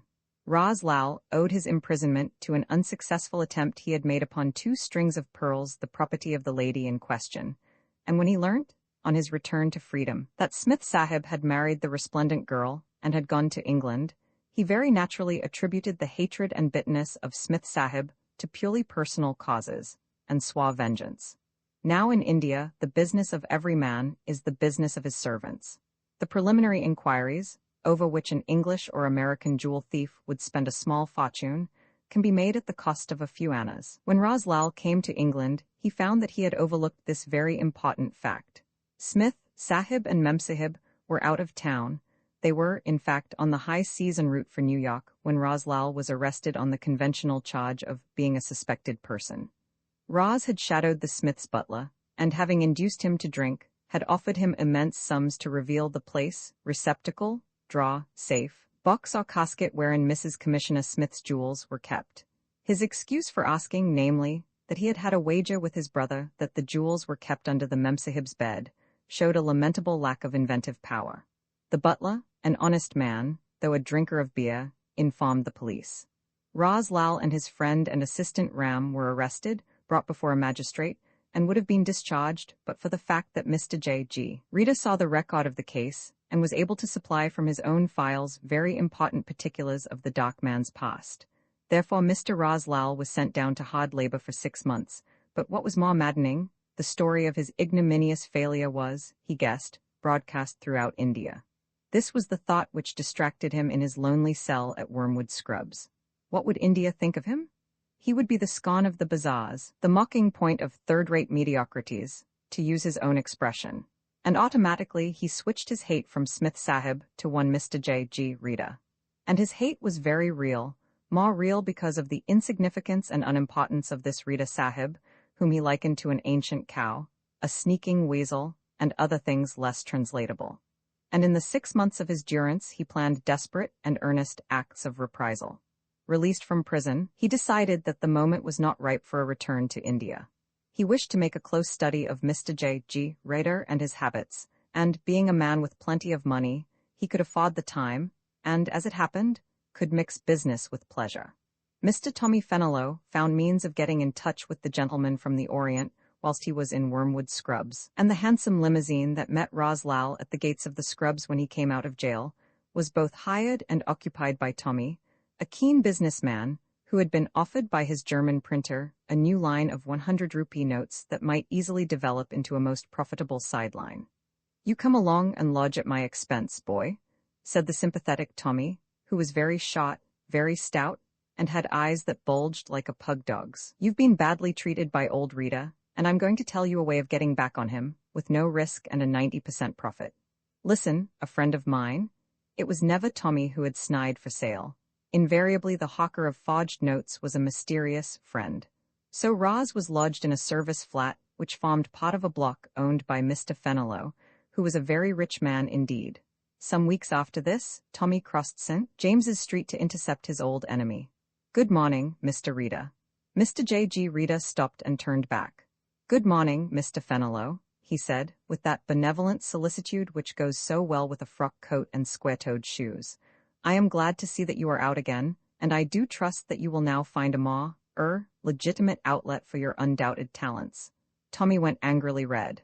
"I haven't been in stir and you know it, Rita. It wasn't for want of trying on your part. But you've got to be something more than clever to catch me. You've got to be lucky. Not that there's anything to catch me over. I've never done a crook thing in my life, as you well know." He was so annoyed that the lighter exchanges of humor he had planned slipped from his memory. He had an appointment with Roslal, and the interview was entirely satisfactory. Mr. Roslal made his way that night to an uncomfortably situated rendezvous, and there met his new friend. "This is the last place in the world old man Rita would dream of searching," said Tommy enthusiastically, and if he did he would find nothing. Before he could get into the building, the stuff would be put out of sight. "It is a habitation of extreme convenience," said Roslal. "It is yours, boy," replied Tommy magnificently. "I only keep this place to get in and put out. The stuff's not here for an hour, and the rest of the time the store's empty. As I say, old man Rita has got to be something more than clever. He's got to be lucky." At parting he handed his client a key, and with that necessary instrument tended a few words of advice and warning. "Never come here till late. The police patrol passes the end of the road at 10, 1 o'clock and 4. When are you leaving for India?" "On the 23rd, said Roz, "by which time I shall have uttered a few reprisals on that cad Rita." "I shouldn't like to be in his shoes," said Tommy, who could afford to be sycophantic, for he had in his pocket £200 worth of real money, which Roz had paid in advance for a vast quantity of money, which was not so real. It was a few days after this that Roslal went to the Orpheum Theatre, and it was no coincidence that he went there on the same night that Mr. Rita escorted a pretty lady to the same place of amusement. When Mr. J.G. Rita went to the theatre, and his going at all was contingent upon his receiving a complimentary ticket, he invariably chose a melodrama, and preferably a Drury Lane melodrama, where to the thrill of the actors' speeches was added the amazing action of wrecked railway trains, hair-raising shipwrecks, and terrific horse races, in which the favorite won by a nose. Such things may seem wildly improbable to blasé dramatic critics, especially favorites winning, but Mr. Rita saw actuality in all such presentations. Once he was inveigled into sitting through a roaring farce, and was the only man in the house who did not laugh. He was, indeed, such a depressing influence that the lighting lady sent a passionate request to the manager that the miserable-looking old man in the middle of the front row should have his money returned and be requested to leave the theatre, which, as Mr. Rita had come in on a free ticket, placed the manager in a very awkward predicament. Invariably he went unaccompanied, for he had no friends, and 52 years had come and gone without bringing to his life romance, or the melting tenderness begot of dreams. In some manner, Mr. Rita had become acquainted with a girl who was like no other girl with whom he had been brought into contact. Her name was Bellman, Margaret Bellman, and he had saved her life, though this fact did not occur to him as frequently as the recollection that he had imperiled that life before he had saved it, and he had a haunting sense of guilt for quite another reason. He was thinking of her one day. He spent his life thinking about people, though the majority of these were less respectable than Miss Margaret Bellman.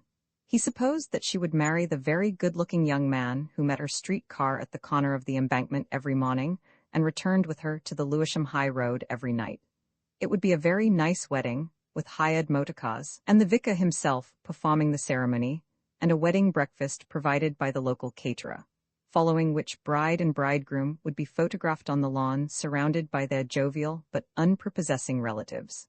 And after this, one specially hired car would take them to Eastbourne for an expensive honeymoon. And after that, all the humdrum and scrapings of life, rising through villadom to a little car of their own and Saturday afternoon tennis parties. Mr. Rita sighed deeply. How much more satisfactory was the stage drama, where all the trouble begins in the first act and is satisfactorily settled in the last. He fingered absently the 2 slips of green paper that had come to him that morning. Row A, seats 17 and 18. They had been sent by a manager who was under some obligation to him. The theatre was the Orpheum, home of transpontine drama, and the play was The Fires of Vengeance. It looked like being a pleasant evening. He took an envelope from the rack, addressed it to the box office, and had begun to write the accompanying letter returning the surplus voucher when an idea occurred to him. He owed Miss Margaret Bellman something, and the debt was on his conscience. He had once, for reasons of expediency, described her as his wife. This preposterous claim had been made to appease a mad woman, it is true, but it had been made. She was now holding a good position, a secretaryship at one of the political headquarters, for which post she had to thank Mr. J.G. Rita, if she only knew it. He took up the phone and called her number, and after the normal delay, heard her voice. Miss Bellman, Mr. Rita coughed. I have, 2 tickets for a theater tonight. I wonder if you would care to go? Her astonishment was almost audible. That is very nice of you, Mr. Rita. I should love to come with you. Mr. J.G. Rita turned pale. What I mean is, I have 2 tickets. I thought perhaps that that somebody else would like to go. What I mean was, he heard a gentle laugh at the other end of the phone. What you mean is that you don't wish to take me, she said, and for a man of his experience, he blundered badly. I should esteem it an honor to take you, he said, in terror that he should offend her. But the truth is, I will meet you at the theater. Which is it? Orpheum, how lovely. At 8 o'clock. Mr. Rita put down the instrument, feeling limp and moist. It is the truth that he had never taken a lady to any kind of social function in his life, and as there grew upon him the tremendous character of this adventure, he was overwhelmed and breathless. A murderer waking from dreams of revelry to find himself in the condemned cell suffered no more poignant emotions than Mr. Rita, torn from the smooth, if treacherous currents of life, and drawing nearer and nearer to the horrid vortex of unusualness. Bless me, said Mr. Rita, employing a strictly private expression which was reserved for his own crises. He employed in his private office a young woman who combined a meticulous exactness in the filing of documents with a complete absence of those attractions which turn men into gods, and in other days set the armies of Perseus moving towards the walls of Troy. She was invariably addressed by Mr. Reader as Miss. He believed her name to be Oliver. She was in truth a married lady with 2 children, but her nuptials had been celebrated without his knowledge. To the top floor of a building in Regent Street, Mr. Rita repaired for instruction and guidance. It is not, a practice of mine to, accompany ladies to the theatre, and I am rather at a loss to know what is expected of me, the more so since the young lady is, a stranger to me. His frosty-visaged assistant sneered secretly. At Mr. Rita's time of life, when such natural affections as were not atrophied should in decency be fossilized, he jotted down her suggestions. Chocolates, indeed? Where can one procure? Oh, yes, I remember seeing the attendants sell them. Thank you so much, Miss And as he went out, closing the door carefully behind him, she sneered openly. They all go wrong at 70, she said insultingly. Margaret hardly knew what to expect when she came into the flamboyant foyer of the Orpheum. What was the evening equivalent to the square-topped derby and the tightly buttoned frock coat of ancient design which he favored in the hours of business? She would have passed the somewhat elegantly dressed gentleman in the correct pique waistcoat and the perfectly tied butterfly bow, only he claimed her attention. Mr. Rita? She gasped. It was indeed Mr. Rita, with not so much as a shirt stud wrong, with a suit of the latest mode and shoes glossy and vetoed. For Mr. Rita, like many other men, dressed according to his inclination in business hours, but accepted blindly the instructions of his tailor in the matter of fancy raiment. Mr. J.G. Rita was never conscious of his clothing, good or bad. He was, however, very conscious of his strange responsibility. He took her cloak. He had previously purchased programs and a large box of chocolates, which he carried by its satin ribbon. There was a quarter of an hour to wait before the curtain went up, and Margaret felt it incumbent upon her to offer an explanation. You spoke about somebody else. Do you mean Roy, the man who sometimes meets me at Westminster? Mr. Rita had meant that young man. He and I were good friends, she said. No more than that. We aren't very good friends anymore. She did not say why. She might have explained in a sentence if she had said that Roy's mother held an exalted opinion of her only son's qualities, physical and mental, and that Roy thoroughly endorsed his mother's judgment, but she did not. Ah, said Mr. Reader unhappily. Soon after this, the orchestra drowned further conversation, for they were sitting in the first row near to the noisiest of the brass, and not far removed from the shrillest of the woodwind. In odd moments, through the thrilling first act, she stole a glance at her companion. She expected to find this man mildly amused or slightly awed by the absurd contrast between the realities which he knew and the theatricalities which were presented on the stage.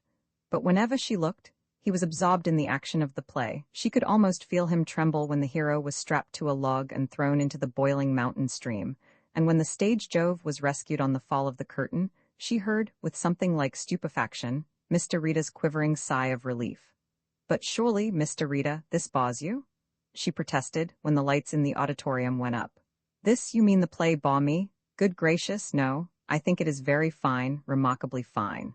But it isn't life. Surely, the story is so wildly improbable, and the incidents, oh yes, I'm enjoying it all. Please don't look so worried. Only I thought that you, who knew so much about criminology, is that the word, would be rather amused. Mr. Rita was looking very anxiously at her. I'm afraid it is not the kind of play. Oh, but it is. I love melodrama. But doesn't it strike you as being far-fetched? For instance, that man being chained to a log, and the mother agreeing to her son's death? Mr. Rita rubbed his nose thoughtfully. The Bermondsey gang chained Harry Salter to a plank, turned it over and let him down, just opposite Billingsgate Market. I was at the execution of Todd Rowe, and he admitted it on the scaffold. And it was Lee Pearson's mother who poisoned him at Teddington to get his insurance money so that she could marry again. I was at the trial, and she took her sentence laughing. Now what else was there in that act? Oh, yes, I remember. The proprietor of the sawmill tried to get the young lady to marry him by threatening to send her father to prison.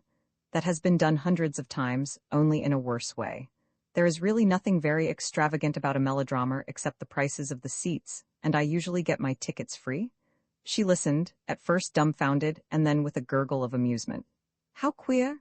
And yet, well, frankly, I have only met melodrama once in life, and even now, I cannot believe it. What happens in the next act? Mr. Rita consulted his program. I rather believe that the young woman in the white dress is captured and removed to the harem of an Eastern potentate, he said precisely, and this time the girl laughed aloud. Have you a parallel for that? She asked triumphantly, and Mr. Rita was compelled to admit that he knew no exact parallel. But it is rather a remarkable coincidence, he said. A very remarkable coincidence. She looked at her program, wondering if she had overlooked anything so very remarkable. There is at this moment, watching me from the front row of the dress circle. I beg you not to turn your head, one who, if he is not a potentate, is undoubtedly Eastern. There are, in fact, 2 dark-complexioned gentlemen, but only one may be described as important. But why are they watching you? She asked in surprise. Possibly, said Mr. Rita solemnly, because I look so remarkable in evening dress. One of the dark-complexioned gentlemen turned to his companion at this moment. It is the woman he travels with every day.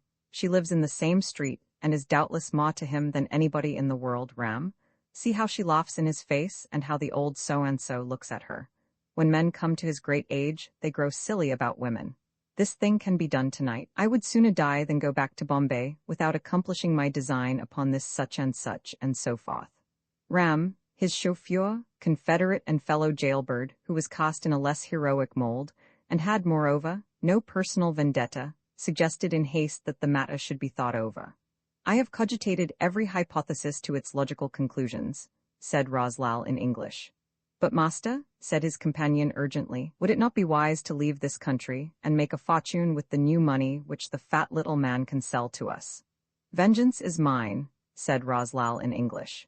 He sat through the next act which, as Mr. Rita had truly said, depicted the luring of an innocent girl into the hateful clutches of a Turkish pasha, and watching the development of the plot, his own scheme underwent revision. He did not wait to see what happened in the 3rd and 4th acts. There were certain preparations to be made. I still think that, whilst the story is awfully thrilling, it is awfully impossible, said Margaret, as they moved slowly through the crowded vestibule. In real life, in civilized countries, I mean, masked men do not suddenly appear from nowhere with pistols and say hands up. Not really, do they, Mr. Rita? She coaxed. Mr. Rita murmured a reluctant agreement. But I have enjoyed it tremendously, she said with enthusiasm, and looking down into the pink face, Mr. Rita felt a curious sensation, which was not entirely pleasure and not wholly pain. I am very glad, he said. Both the dress circle and the stalls disgorged into the foyer, and he was looking round for a face he had seen when he arrived. But neither Roslal nor his companion in misfortune was visible. Rain was falling dismally, and it was some time before he found a cab. Luxury upon luxury, smiled Margaret, when he took his place by her side. You may smoke if you wish. Mr. Rita took a paper packet of cigarettes from his waistcoat pocket, selected a limp cylinder, and lit it. No plays are quite like life, my dear young lady, he said, as he carefully pushed the match through the space between the top of the window and the frame. Melodramas appeal most to me because of their idealism. She turned and stared at him. Idealism? She repeated incredulously. He nodded. Have you ever noticed that there is nothing sordid about a melodrama? I once saw a classical drama, Oedipus, and it made me feel sick. In melodrama, even the villains are heroic, and the inevitable and unvarying moral is truth crushed to earth will rise again. Isn't that idealism? And they are wholesome. There are no sex problems. Unpleasant things are never shown in an attractive light. You come away uplifted. If you are young enough, she smiled. One should always be young enough to rejoice in the triumph of virtue, said Mr. Rita soberly. They crossed Westminster Bridge and Ball left to the New Kent Road. Through the rain-blurred windows, J.G. picked up the familiar landmarks and offered a running commentary upon them in the manner of a guide. Margaret had not realized before that history was made in South London. There used to be a gibbet here. This ugly-looking goods station was the London terminus of the first railways. Queen Alexandra drove from there when she came to be married. The thoroughfare on the right after we pass the canal bridge is curiously named Burdenbush Road. A big car had drawn level with the cab, and the driver was shouting something to the cabman. Even the suspicious Mr. Rita suspected no more than an exchange of offensiveness, till the cab suddenly turned into the road he had been speaking about. The car had fallen behind, but now drew abreast. Probably the main road is up, said J.G., and at that moment the cab slowed and stopped. He was reaching out for the handle when the door was pulled open violently, and in the uncertain light, Mr. Rita saw a broad-shouldered man standing in the road. Alight quickly? In the man's hand was a long, black Colt, and his face was covered from chin to forehead by a mask. Quickly, and keep your hands erect. Mr. Rita stepped out into the rain and reached to close the door. The female also, come miss. Here, what's the game? You told me the New Cross Road was blocked. It was the cabman talking. Here is a 5, keep your mouth shut. The masked man thrust a note at the driver. I don't want your money. You require my bullet in your bosom perchance, my good fellow? Asked Roslal sardonically. Margaret had followed her escort into the road by this time. The car had stopped just behind the cab. With the muzzle of the pistol stuck into his back, Mr. Rita walked to the open door and entered. The girl followed, and the masked man jumped after them and closed the door. Instantly the interior was flooded with light. This is a considerable surprise to a clever and intelligent police detective. Their captor sat on the opposite seat, his pistol on his knees. Through the holes of the black mask a pair of brown eyes gleamed malevolently. But Mr. Rita's interest was in the girl. The shock had struck the color from her face, but he observed with thankfulness that her chief emotion was not fear. She was numb with amazement and was stricken speechless. The car had circled and was moving swiftly back the way they had come. He felt the rise of the canal bridge, and then the machine turned abruptly to the right and began the descent of a steep hill. They were running towards Rotherhithe. He had an extraordinary knowledge of London's topography. The journey was a short one. He felt the car wheels bump over an uneven roadway for 100 yards, the body rocking uncomfortably, and then, with a jar of brakes, the machine stopped suddenly. They were on a narrow, muddy lane. On one side rose the arches of a railway aqueduct, on the other, an open space bounded by a high fence. Evidently the driver had pulled up short of their destination, for they had to squelch and slide through the thick mud for another 50 yards before they came to a narrow gateway in the fence. Through this, they struck a cinder path leading to a square building, which Mr. Rita guessed was a small factory of some kind. Their conductor flashed a lamp on the door, and in Weatherwan let as the detective read, the Stawn Filton Leather Company. Now, said the man as he turned a switch. Now, my false swearing and corrupt police official, I have a slight bill to settle with you. They were in a dusty lobby, enclosed on 3 sides by matchboard walls. Account is the word you want, Roslal, murmured Mr. Rita. For a moment the man was taken aback and then, snatching the mask from his face, I am Roslal, and you shall repent it? For you and for your young missus this is indeed a cruel night of anxiety. Mr. Rita did not smile at the quaint English. The gun in the man's hand spoke all languages without error, and could be as fatal in the hands of an unconscious humorist as if it were handled by the most savage of purists. And he was worried about the girl. She had not spoken a word since their capture. The color had come back to her cheeks, and that was a good sign. There was, too, a light in her eyes which Rita could not associate with fear. Roslal, taking down a long cord that hung on a nail in the wooden partition, hesitated. It is not necessary, he said, with an elaborate shrug of shoulder. The room is sufficiently reconnoitred. You will be innocuous there. Flinging open a door, he motioned them to pass through and mount the bare stairs which faced them. At the top was a landing and a large steel door set in the solid brickwork. Pulling back the iron bolt, he pushed at the door, and it opened with a squeak. It was a large room, and had evidently been used for the storage of something inflammable, for the walls and floor were of rough-faced concrete, and above a dusty desk an inscription was painted, "Danger. Don't smoke in this store." There were no windows except one some 18 inches square, the top of which was near the ceiling. In one corner of the room was a heap of grimy paper files, and on the desk a dozen small wooden boxes, one of which had been opened, for the nail-bristling lid was canted up at an angle. "Make yourself content for half an hour or probably 40 minutes, said Roslal, standing in the doorway with his ostentatious revolver. "At that time I shall come for your female. Tomorrow she will be on a ship with me bound for, who knows where." "Shut the door as you go out," said Mr. J.G. Rita. "There is an unpleasant draught." Mr. Tommy Fenelon came on foot at 2 o'clock in the morning and, passing down the muddy lane, his electric torch suddenly revealed car marks. Tommy stopped like a man shot. His knees trembled beneath him and his heart entered his throat at the narrowest end. For a while he was undecided whether it would be better to run or walk away. He had no intention of going forward. And then he heard a voice. It was Roslal's assistant, and he nearly swooned with joy. Stumbling forward, he came up to the shivering man. "Did that fool boss of yours bring the car along here?" he asked in a whisper. "Yas, Mr. Roslal," said Ram, with whom the English language was not a strong point. "Then he's a fool," growled Tommy. "Gosh, he put my heart in my mouth." Whilst Ram was getting together sufficient English to explain what had happened, Tommy passed on. He found his client sitting in the lobby, a black cheroot between his teeth, a smile of satisfaction on his dark face. "Welcome," he said as Tommy closed the door. "We have trapped the weasel." "Never mind about the weasel," said the other impatiently. "Did you find the rupees?" Roslal shook his head. "But I left them in the store, 10,000 notes. I thought you'd have got them and skipped before this," said Mr. Fenelon anxiously. "I have something more important in the store. Come and see my friend." He preceded the bewildered Tommy up the stairs, turned on the landing light and threw open the door. "Behold," he said, and said no more. "Why, it is Mr. Fenelon," said Mr. J.G. One hand held a packet of almost lifelike rupee notes. As for the other hand, "You ought to known he carried a gun, you damn black baboon," hissed Tommy. "And to put him in a room where the stuff was, and a telephone?" He was being driven to the local police station, and for the moment was attached to his companion by links of steel. It was a mere jest, or a piece of practical joking, as I shall explain to the judge in the morning, said Roz airily. Tommy Fenelon's reply was unprintable. 3 o'clock boomed out from St. John's Church as Mr. Reader accompanied an excited girl to the front door of her boarding house. "I can't tell you how I've enjoyed tonight," she said. Mr. Reader glanced uneasily at the dark face of the house. "I hope, your friends will not think it remarkable that you should return at such an hour."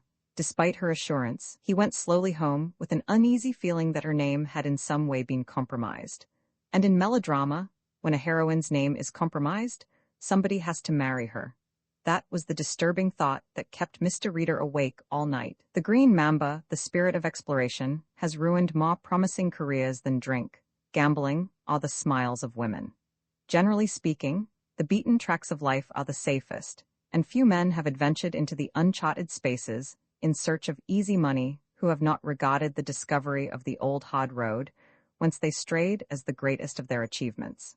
Mo Liskey held an assured position in his world, and one acquired by the strenuous and even violent exercise of his many qualities. He might have gone on until the end of the chapter, only he fell for an outside proposition, and moreover, handicapped himself with a private feud, which had its beginning in an affair wholly remote from his normal operations. There was a Moorish grafter named El Rabat, who had made several visits to England, traveling by the banana boats which make the round trip from London River to Funchal Bay, Las Palmas, Tangier, and Oporto. He was a very ordinary, yellow-faced Moor, pockmarked and undersized, and he spoke English, having in his youth fallen into the hands of a well-meaning American missionary. This man Rabat was useful to Mo, because quite a lot of German drugs are shipped via Trice to the Levant, and many a crate of oranges has been landed in the pool that had, squeezed in their golden interiors, little metal cylinders containing smuggled saccharin, heroin, cocaine, hydrochlorate, and divers other noxious medicaments. Rabat brought such things from time to time, was paid fairly, and was satisfied. One day, in the saloon bar of the Four Jolly Seamen, he told Mo of a great steal. It had been carried out by a group of Angora thieves working in Fez, and the loot was no less than the emeralds of Suleiman, the most treasured possession of Morocco. Not even Abdul Aziz in his most impecunious days had dared to remove them from the Mosque of Omar. The Anghara men, being what they were, broke into the holy house, killed 2 guardians of the treasure, and had got away with the 9 green stones of the great king. Thereafter arose an outcry, which was heard from the bazaars of Calcutta to the mean streets of Marsikasi. But the men of Anghara were superior to the voice of public opinion, and they did no more than seek a buyer. El Rabat, being a notorious bad character, came into the matter, and this was the tale he told to Mo Liski at the Far Jolly Seaman one foggy October night. "There is 1,000,000 pesetas profit in this for you and me, Mr. Goodman," said Rabat. All Europeans who paid on the nail were Mr. Goodman to El Rabat. "There is also death for me if this thing becomes known." Mo listened, smoothing his chin with a hand that sparkled and flashed dazzlingly. He was keen on ornamentation. It was a little outside his line, but the newspapers had stated the bald value of the stolen property, and his blood was on fire at the prospect of earning 500,000 so easily. That Scotland Yard and every police headquarters in the world were on the lookout for the 9 stones of Suleiman did not greatly disturb him. He knew the subterranean way down which a polished stone might slide, and if the worst came to the worst, there was a reward of £5,000 for the recovery of the jewels. "I'll think it over. Where is the stuff?" "Here," said Rabat, to the other's surprise. "In 10-20 minutes I could lay them on your hands, Mr. Goodman." Here seemed a straightforward piece of negotiation. It was doubly unfortunate that at that very period he should find himself mixed up in an affair which promised no profit whatever. The feud of Marilou Plessy, which was to become his because of his high regard for the lady. When a woman is bad, she is usually very bad indeed, and Marilou Plessy was an extremely malignant woman. She was rather tall and handsome, with black sleek hair, boyishly shingled, and a heavy black fringe that covered a forehead of some distinction. Mr. Rita saw her once. He was at the central criminal caught giving evidence against Bartholomew Xavier Plessy, an ingenious Frenchman who discovered a new way of making old money. His forgeries were well-nigh undetectable, but Mr. Rita was no ordinary man. He not only detected them, but he traced the printer, and that was why Bartholomew Xavier faced an unimpassioned judge, who told him in a hushed voice how very wrong it was to debase the currency, how it struck at the very roots of our commercial and industrial life. This the debonair man in the dock did not resent. He knew all about it. It was the judge's curt postscript which made him wince. "You will be kept in penal servitude for 20 years. That Marilou loved the man is open to question. The probabilities are that she did not, but she hated Mr. Rita, and she hated him not because he had brought her man to his undoing, but because, in the course of his evidence, he had used the phrase, 'the woman with whom the prisoner is associated.' And Mr. John Rita could have put her beside Plessy in the dock had he so wished. She knew this too, and loathed him for his mercifulness. Mrs. Plessy had a large flat in Portland Street. It was in a block which was the joint property of herself and her husband, for their graft had been on the grand scale, and Mr. Plessy owned racehorses before he owned a number in Parkhurst convict establishment, and here Marilou entertained lavishly. A few months after her husband went to prison, she dined tête-à-tête with Mo Liske, the biggest of the gang leaders and an uncrowned emperor of the underworld. He was a small, dapper man who wore pince-nez and looked rather like a member of one of the learned professions. Yet he ruled the Straffas and the Sullivans and the Burklows, and his word was law on a dozen racetracks, in a score of spieling clubs and innumerable establishments less liable to police supervision. People opposing him were incontinently coshed. Rival leaders more or less paid tribute and walked warily at that. He levied toll upon bookmakers and was immune from police interference by reason of their 2 failures to convict him. Since there are white specks on the blackest coat, he had this redeeming feature, that Marilou Plessy was his ideal woman, and it is creditable in a thief to possess ideals, however unworthily they may be disposed. He listened intently to Marilou's views, playing with his thin watchguard, his eyes on the embroidery of the tablecloth. But though he loved her, his native caution held him to reason. "That's all right, Marilou," he said. "I dare say I could get Rita, but what is going to happen then? There will be a squeak louder than a bus brake, and he's dangerous. I never worry about the regular busies, but this old feller is in the public prosecutor's office, and he wasn't put there because he's silly. And just now I've got one of the biggest deals on that I've ever touched. Can't you do him yourself? You're a clever woman, I don't know a cleverer. Of course, if you're scared of Rita," she said contemptuously, and a tolerant smile twisted his thin lips. Me, don't be silly, dearie. Show him a point yourself. If you can't get him, let me know. Scared of him? Listen, that old bird would lose his feathers and be skinned for the pot before you could say Mo Liskey if I wanted. In the public prosecutor's office, they had no doubt about Mr. Rita's ability to take care of himself. And when Chief Inspector Pine came over from the yard to report that Marilou had been in conference with the most dangerous man in London, the assistant prosecutor grinned his amusement. No, Rita wants no protection. I'll tell him if you like, but he probably knows all about it. What are you people doing about the Liske crowd? Pine pulled a long face. We've had Liske twice, but well-organized perjury has saved him. The assistant commissioner doesn't want him again till we get him with the blood on his hands, so to speak. He's dangerous. The assistant prosecutor nodded. So is Rita, he said ominously. That man is a genial mamba. Never seen a mamba. He's a nice black snake, and you're dead 2 seconds after he strikes. The chief inspector's smile was one of incredulity. He never impressed me that way. Rabbit, yes, but snake, no? Later in the morning, a messenger brought Mr. Rita to the chief's office, and he arrived with that ineffable air of apology and diffidence which gave the uninitiated such an altogether wrong idea of his caliber. He listened with closed eyes whilst his superior told him of the meeting between Liske and Marilou. Yes, sir, he sighed when the narrative came to an end. I have heard rumors. Liske? He is the person who associates with unlawful characters. In other days and under more favorable conditions he would have been the leader of a Florentine faction. An interesting man, with interesting friends. I hope your interest remains impersonal, warned the lawyer, and Mr. Rita sighed again, opened his mouth to speak, hesitated, and then, doesn't the continued freedom of Mr. Liske cast, a reflection upon our department, sir? He asked. His chief looked up. It was an inspiration which made him say, get him. Mr. Rita nodded very slowly. I have often thought that it would be a good idea, he said. His gaze deepened in melancholy. Liske has many acquaintances of a curious character, he said at last. Dutchmen, Russians, Jewish persons, he knows a Moor. The chief looked up quickly. A Moor? You're thinking of the 9 emeralds? My dear man, there are hundreds of Moors in London and thousands in Paris. And millions in Morocco, murmured Mr. Rita. I only mention the Moor in passing, sir. As regards my friend Mrs. Plessy, I hope only for the best. And he melted from the room.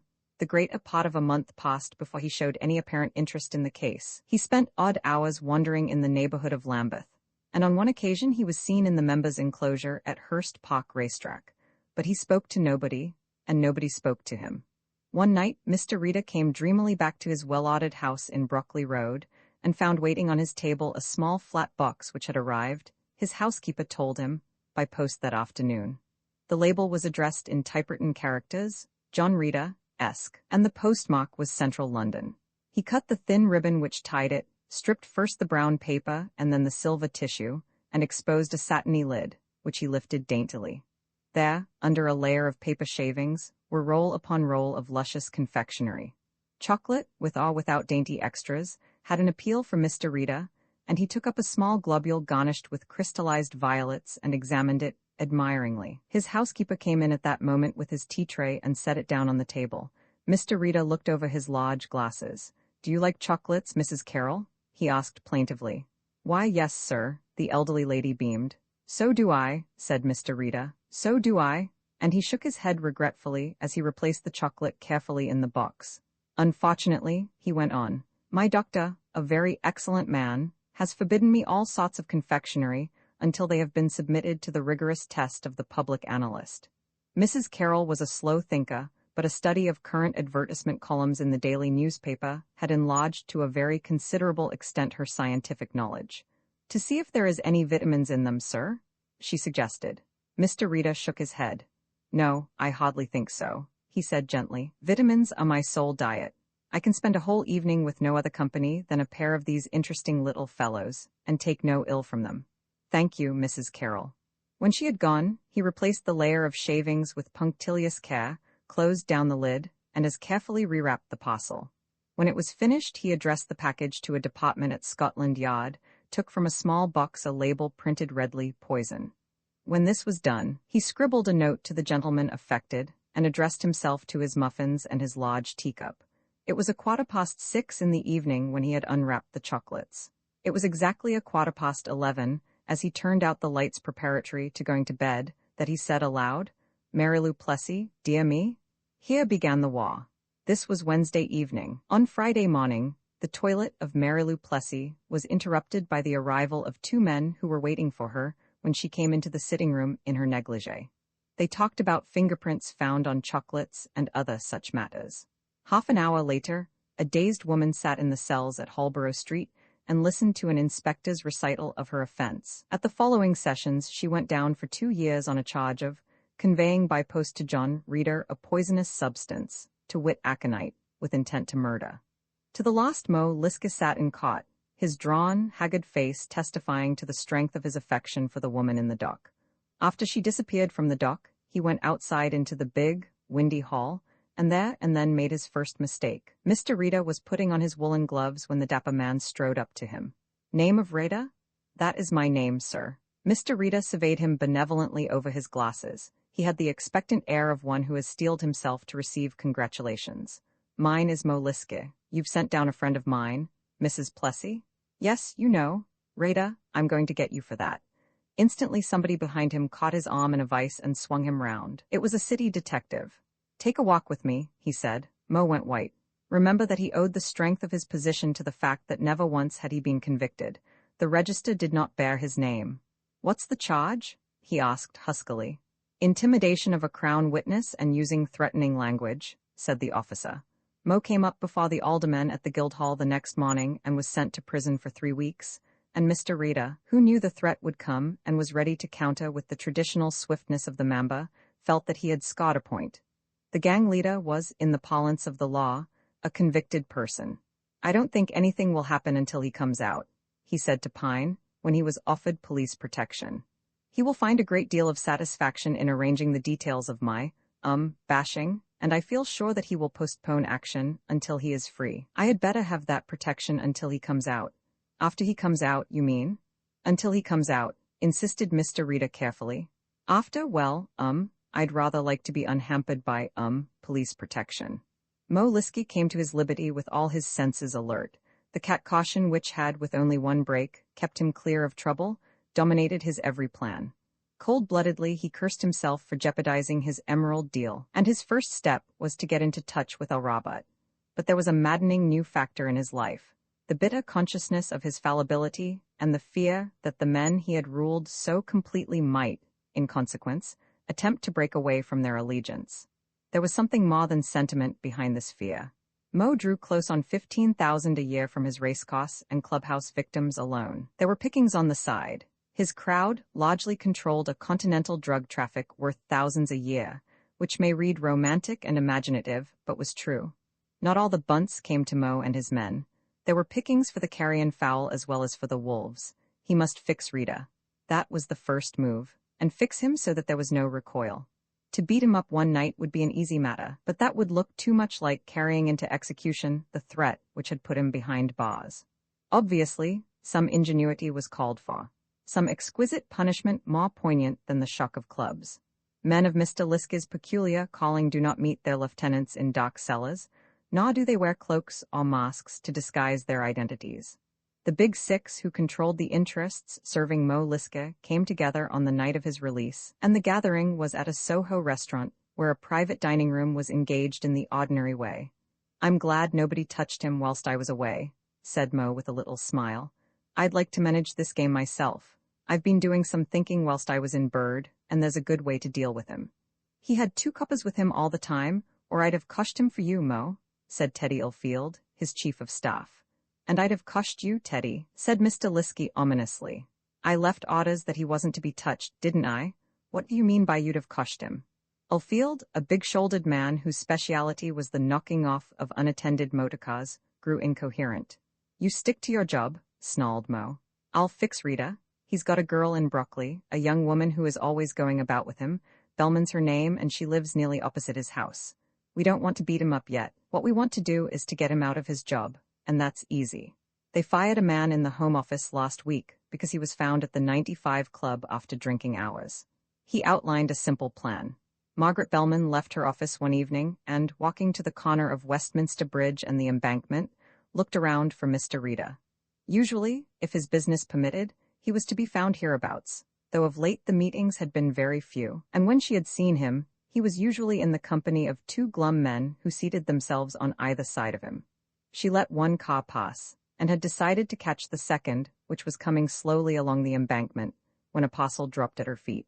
She looked round to see a pretty, well-dressed woman swaying with closed eyes, and had just time to catch her by the arm before she half collapsed. With her arm round the woman's waist, she assisted her to a seat providentially placed hereabouts. "I'm so sorry, thank you ever so much. I wonder if you would call me a taxi?" gasped the fainting lady. She spoke with a slightly foreign accent and had the indefinable manner of a great lady, so Margaret thought. Beckoning a cab, she assisted the woman to enter. "Would you like me to go home with you?" asked the sympathetic girl. "It would be good of you," murmured the lady, "but I fear to inconvenience you. It was so silly of me. My address is 105 Great Claridge Street." She recovered sufficiently on the journey to tell Margaret that she was Madame la Mare, and that she was the widow of a French banker. The beautiful appointments of the big house in the most fashionable part of Mayfair suggested that Madame la Mare was a woman of some wealth. A butler opened the door. A liveried footman brought in the tea, which Madame insisted on the girl taking with her. "You are too good. I cannot be thankful enough to you, mademoiselle. I must know you better. Will you come one night to dinner? Shall we say Thursday?" Margaret Bellman hesitated. She was human enough to be impressed by the luxury of the surroundings, and this dainty lady had the appeal of refinement and charm which is so difficult to resist. "We will dine tête-à-tête, and after. Some people may come for dancing. Perhaps you have a friend you would like to come." Margaret smiled and shook her head. Curiously enough, the word friend suggested only the rather awkward figure of Mr. Reader, and somehow she could not imagine Mr. Reader in this setting. When she came out into the street and the butler had closed the door behind her, she had the first shock of the day. The object of her thoughts was standing on the opposite side of the road, a furled umbrella hooked to his arm. "Why, Mr. Reader?" she greeted him. "You had 7 minutes to spare," he said, looking at his big-faced watch. "I gave you half an hour. You were exactly 23 minutes and a few odd seconds. Did you know I was there?" she asked unnecessarily. "Yes, I followed you. I do not like Mrs. Annie Feltham. She calls herself Madam something or other. It is not a nice club." "Club?" she gasped. Mr. Reader nodded. "They call it the Muffin Club. Curious name, curious members. It is not nice." She asked no further questions, but allowed herself to be escorted to Brockley, wondering just why Madame had picked upon her as a likely recruit to the gaieties of Mayfair. And now occurred the succession of incidents which at first had so puzzled Mr. Liske. He was a busy man, and almost regretted that he had not postponed putting his plan of operation into movement. That he had failed in one respect he discovered when by accident, as it seemed, he met Mr. Reader face to face in Piccadilly. "Good morning, Liske," said Mr. Reader, almost apologetically. "I was so sorry for that unfortunate contretemps, but believe me, I bear no malice. And whilst I realize that in all probability you do not share my sentiments, I have no other wish than to live on the friendliest terms with you." Liske looked at him sharply. The old man was getting scared, he thought. There was almost a tremble in his anxious voice when he put forward the olive branch. "That's all right, Mr. Reader," said Mo, with his most charming smile. "I don't bear any malice either. After all, it was a silly thing to say, and you have your duty to do."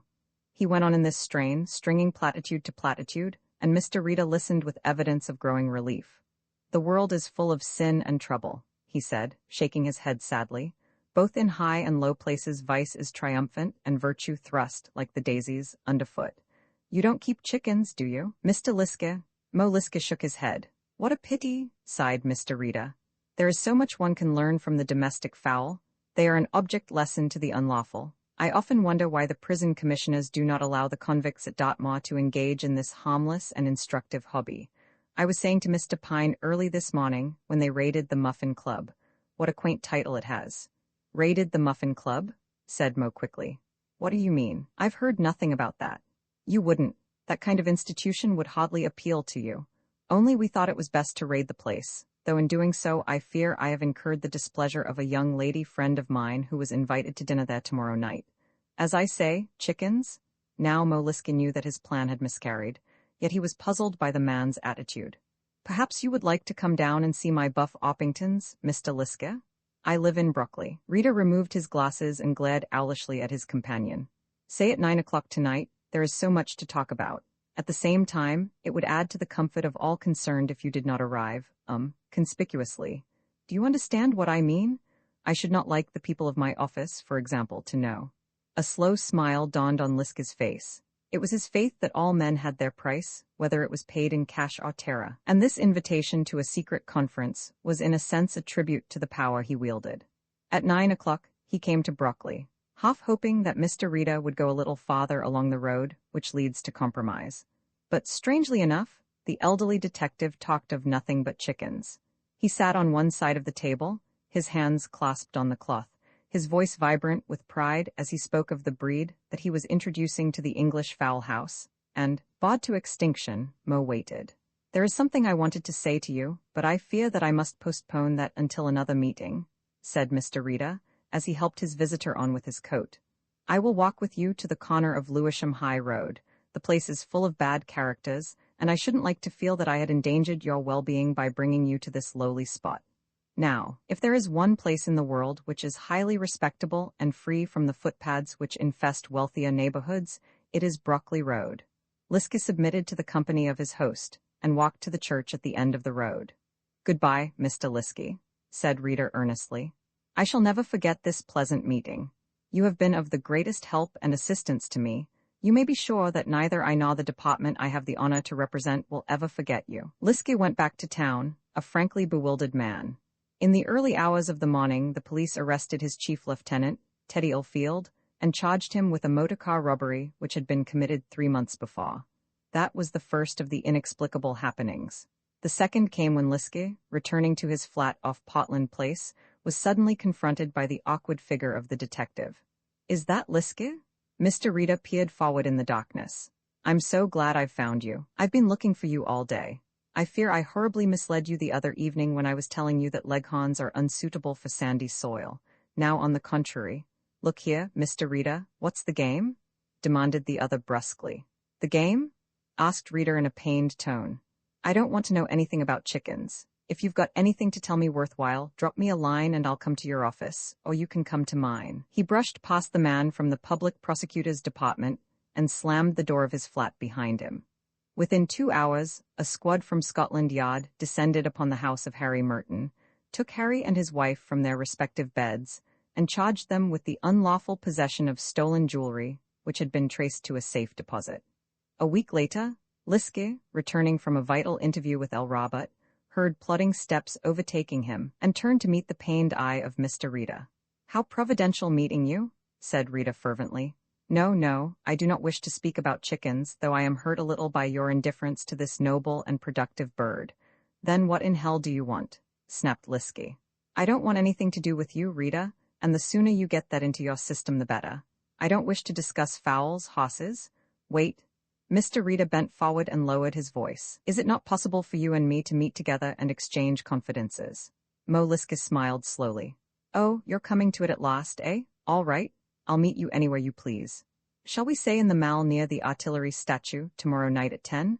I don't think we shall be seen there." Liske nodded shortly and went on, still wondering what the man had to tell him. At 4 o'clock he was wakened by the telephone ringing furiously, and learnt, to his horror, that O'Hara, the most trustworthy of his gang leaders, had been arrested and charged with a year-old burglary. It was Kata, one of the minor leaders, who brought the news. "What's the idea, Liske?" And there was a note of suspicion in the voice of his subordinate which made Liske's jaw drop. "What do you mean? What's the idea? Come round and see me. I don't want to talk over the phone." Cotter arrived half an hour later, a scowling, suspicious man. "Now what do you want to say?" asked Mo, when they were alone. "All I've got to say is this," growled Cotter. "A week ago you're seen talking to old Reader in Lewisham Road, and the same night Teddy Oldfield is pinched. You're spotted having a quiet talk with this old dog, and the same night another of the gang goes west. Last night I saw you with my own eyes having a confidential chat with Rita, and now O'Hara's gone?" Mo looked at him incredulously. "Well, and what about it?" he asked. "Nothing, except that it's a queer coincidence, that's all," said Kata, his lip curling. "The boys have been talking about it, they don't like it, and you can't blame them." Liske sat pinching his lip, a faraway look in his eyes. It was true, though the coincidence had not struck him before. So that was the old devil's game? He was undermining his authority, arousing a wave of suspicion which, if it were not checked, would sweep him from his position. "All right, Kata," he said, in a surprisingly mild tone. "It never hit me that way before. Now I'll tell you. and you can tell the other boys just what has happened." In a few words, he explained Mr. Rita's invitations. "And you can tell M from me that I'm meeting the old fellow tomorrow night, and I'm going to give him something to remember me by." The thing was clear to him now, as he sat, after the man's departure, going over the events of the past week. The 3 men who had been arrested had been under police suspicion for a long time, and Mo knew that not even he could have saved them. The arrests had been made by arrangement with Scotland Yard to suit the convenience of the artful Mr. Rita. "I'll artful him," said Mo, and spent the rest of the day making his preparations. At 10 o'clock that night, he passed under the Admiralty Arch. A yellow mist covered the park. A drizzle of rain was falling, and save for the cars that came at odd intervals towards the palace, there was no sign of life. He walked steadily past the memorial, waiting for Mr. Rita. 10 o'clock struck and a quarter passed, but there was no sign of the detective. "He smelt a rat," said Mo Liske between his teeth, and replaced the shot life-preserver he had carried in his pocket. It was at 11 o'clock that a patrolling police constable fell over a groaning something that lay across the sidewalk, and, flashing his electric lamp upon the still figure, saw the carved handle of a Moorish knife before he recognized the pain-distorted face of the stricken Mo Liske. "I don't quite understand how it all came about," said Pine thoughtfully. He had been called into consultation from headquarters. "Why are you so sure it was the Moor Robert?" "I am not sure." Mr. Rita hastened to correct the mistaken impression. "I mentioned Robert because I had seen him in the afternoon and searched his lodgings for the emeralds, which I am perfectly sure are still in Morocco, sir." He addressed his chief. Mr. Robert was quite a reasonable man, remembering that he is a stranger to our methods. "Did you mention Mo Liske at all, Mr. Rita?" asked the assistant public prosecutor. Mr. Rita scratched his chin. "I think I did, yes. I'm pretty certain that I told him that I had an appointment with Mr. Liske at 10 o'clock. I may even have said where the appointment was to be kept. I can't remember exactly how the subject of Liske came up. Possibly, I may have tried to bluff this indigenous native. Bluff is a vulgar word, but it will convey what I mean into the belief that unless he gave me more information about the emeralds, I should be compelled to consult one who knew so many secrets. Possibly I did say that. Mr. Liske will be a long time in hospital, I hear. That is a pity. I should never forgive myself if my incautious words resulted in poor Mr. Liske being taken to the hospital, alive." When he had gone, the chief looked at Inspector Pine. Pine smiled. "What is the name of that dangerous reptile, sir?" asked the inspector. "Mamba, isn't it? I must remember that. The investors, there are 7 million people in Greater London, and each one of those 7 millions is in theory and practice equal under the law and commonly precious to the community. So that, if one is willfully wronged, another must be punished. And if one dies of premeditated violence, his slayer must hang by the neck until he be dead. It is rather difficult for the sharpest law eyes to keep tag of 7 million people, at least 1 million of whom never keep still and are generally unattached to any particular domicile. It is equally difficult to place an odd 20,000 or so who have domiciles but no human association. These include tramps, aged maiden ladies in affluent circumstances, peripatetic members of the criminal classes, and other friendless individuals. Sometimes uneasy inquiries come through to headquarters. Mainly, they are most timid and deferential. Mr. X has not seen his neighbor, Mr. Y, for a week. No, he doesn't know Mr. Y. Nobody does. A little old man who had no friends and spent his fine days pottering in a garden overlooked by his more gregarious neighbor. And now Mr. Y potters no more. His milk has not been taken in, his blinds are drawn. Comes a sergeant of police and a constable who breaks a window and climbs through, and Mr. Y is dead somewhere, dead of starvation or a fit or suicide. Should this be the case, all is plain sailing. But suppose the house empty and Mr. Y disappeared. Here the situation becomes difficult and delicate. Miss Elva went away to Switzerland. She was a middle-aged spinster who had the appearance of being comfortably circumstanced. She went away, locked up her house, and never came back. Switzerland looked for her. The myrmidons of Mussolini, that hatefully efficient man, searched North Italy from Domodossola to Montecatini, and the search did not yield a thin-faced maiden lady with a slight squint. And then Mr. Charles Boyson Middlekirk, an eccentric and overpowering old man who quarreled with his neighbors about their noisy children, he too went away. He told nobody where he was going. He lived alone with his 3 cats and was not on speaking terms with anybody else. He did not return to his grimy house. He too was well off and reputedly a miser. So was Mrs. Athbel Motting, a dour widow who lived with her drudge of a niece. This lady was in the habit of disappearing without any preliminary announcement of her intention. The niece was allowed to order from the local tradesman just sufficient food to keep body and soul together, and when Mrs. Malling returned, as she invariably did, the bills were settled with a great deal of grumbling on the part of the payer, and that was that. It was believed that Mrs. Motting went to Boulogne or to Paris, or even to Brussels, but one day she went out and never came back. 6 months later her niece advertised for her, choosing the cheapest papers, having an eye to the day of reckoning. "Queer sort of thing," said the public prosecutor, who had before him the dossiers of 4 people, 3 women and a man, who had so vanished in 3 months. He frowned, pressed a bell, and Mr. Rita came in. Mr. Rita took the chair that was indicated, looked owlishly over his glasses, and shook his head, as though he understood the reason for his summons and denied his understanding in advance.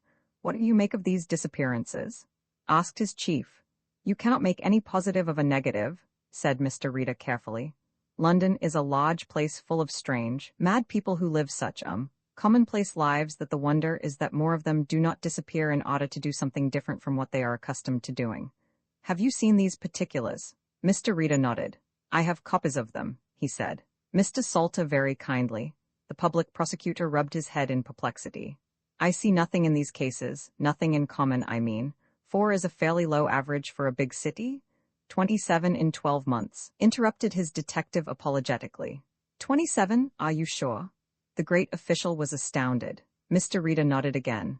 They were all people with a little money. All were drawing a fairly large income, which was paid to them in banknotes on the 1st of every month. 19 of them were, at any rate. I have yet to verify 8, and they were all most reticent as to where their revenues came from. None of them had any personal friends or relatives who were on terms of friendship, except Mrs. Motting. Beyond these points of resemblance, there was nothing to connect one with the other. The prosecutor looked at him sharply, but Mr. Rita was never sarcastic. Not obviously so, at any rate. "There is another point which I omitted to mention," he went on. "After their disappearance, no further money came for them. It came for Mrs. Motting when she was away on her jaunts, but it ceased when she went away on her final journey. But 27, are you sure?" Mr. Rita reeled off the list, giving name, address, and date of disappearance. "What do you think has happened to them?" Mr. Rita considered for a moment, staring glumly at the carpet. "I should imagine that they were murdered," he said, almost cheerfully, and the prosecutor half rose from his chair. "You are in your gayest mood this morning, Mr. Rita," he said sardonically. "Why on earth should they be murdered?" Mr. Rita did not explain. The interview took place in the late afternoon, and he was anxious to be gone, for he had a tacit appointment to meet a young lady of exceeding charm, who at 5 minutes after 5 would be waiting on the corner of Westminster Bridge and Thames Embankment for the lay car. The sentimental qualities of Mr. Rita were entirely unknown. There are those who say that his sorrow over those whom fate and ill fortune brought into his punitive hands was the veriest hypocrisy. There were others who believed that he was genuinely pained to see a fellow creature sent behind bars through his efforts and evidence. His housekeeper, who thought he was a woman-hater, told her friends in confidence that he was a complete stranger to the tender emotions which enlighten and glorify humanity. In the 10 years which she had sacrificed to his service, he had displayed neither emotion nor tenderness, except to inquire whether her sciatica was better or to express a wish that she should take a holiday by the sea. She was a woman beyond middle age, but there is no period of life wherein a woman gives up hoping for the best. Though the most perfect of servants in all respects, she secretly despised him, called him, to her intimates, a frump, and suspected him of living apart from an ill-treated wife. This lady was a widow, as she had told him when he first engaged her, and she had seen better, far better days. Her visible attitude towards Mr. Rita was one of respect and awe. She excused the queer character of his callers and his low acquaintances. She forgave him his square-toed shoes and high, flat-crowned hat, and even admired the ready-made Ascot cravat he wore, and which was fastened behind the collar with a little buckle, the prongs of which invariably punctured his fingers when he fastened it. But there is a limit to all hero worship, and when she discovered that Mr. Rita was in the habit of waiting to escort a young lady to town every day, and frequently found it convenient to escort her home, the limit was reached. Mrs. Hambleton told her friends, and they agreed, that there was no fool like an old fool, and that marriages between the old and the young invariably end in the divorce, caught December v. May and July. She used to leave copies of a favorite Sunday newspaper on his table, where he could not fail to see the flaring headlines. Old man's wedding romance, wife's perfidy brings gray hair in sorrow to the Lockotts. Whether Mr. Rader perused these human documents, she did not know. He never referred to the tragedies of ill-assorted unions, and went on meeting Miss Bellman every morning at 9 o'clock, and at 5 in the afternoons, whenever his business permitted. He so rarely discussed his own business, or introduced the subject that was exercising his mind, that it was remarkable he should make even an oblique reference to his work. Possibly he would not have done so if Miss Margaret Bellman had not introduced unwillingly a ladder of conversation which traced indirectly to the disappearances. They had been talking of holidays. Margaret was going to Cromer for a fortnight. "I shall leave on the 2nd. My monthly dividends, doesn't that sound grand? Due on the 1st, eh?" Rita slewed round. "Dividends in most companies are paid at half-yearly intervals." "Dividends, Miss Margaret?" She flushed a little at his surprise and then laughed. "You didn't realize that I was a woman of property?" She bantered him. "I received £10 a month. My father left me a little house property when he died. I sold the cottages 2 years ago for £1,000 and found a wonderful investment." Mr. Rita made a rapid calculation. "You are drawing something like 12.5%, he said. "That is indeed a wonderful investment. What is the name of the company?" She hesitated. "I'm afraid I can't tell you that. You see, well, it's rather secret. It is to do with a South American syndicate that supplies arms to, what do you call them, insurgents? I know it is rather dreadful to make money that way. I mean out of arms and things, but it pays terribly well, and I can't afford to miss the opportunity." Rita frowned. "But why is it such a terrible secret?" he asked. "Quite a number of respectable people make money out of armament concerns." Again she showed reluctance to explain her meaning. "We are pledged, the shareholders, I mean, not to divulge our connection with the company," she said. "That is one of the agreements I had to sign, and the money comes regularly. I have had nearly £300 of my 1,000 back in dividends already." "Humph," said Mr. Rita, wise enough not to press his question. There was another day tomorrow, but the opportunity to which he looked forward on the following morning was denied to him. Somebody played a grim joke on him, the kind of joke to which he was accustomed, for there were men who had good reason to hate him, and never a year passed but one or the other sought to repay him for his unkindly attentions. "Your name is Rita, ain't it?" Mr. Rita, tightly grasping his umbrella with both hands, looked over his spectacles at the shabby man who stood at the bottom of the steps. He was on the point of leaving his house in the Brockley Road for his office in Whitehall, and since he was a methodical man and worked to a timetable, he resented in his mild way this interruption, which had already cost him 15 seconds of valuable time. "You're the fellow who shopped Ike Walker, ain't you?" Mr. Rita had indeed shopped many men. He was by profession a shopper, which, translated from the argot, means a man who procures the arrest of an evildoer. Ike Walker he knew very well indeed. He was a too clever, forger of bills of exchange, and was at that precise moment almost permanently employed as orderly in the convict prison at Dartmoor, and might account himself fortunate if he held this easy job for the rest of his 12 years' sentence.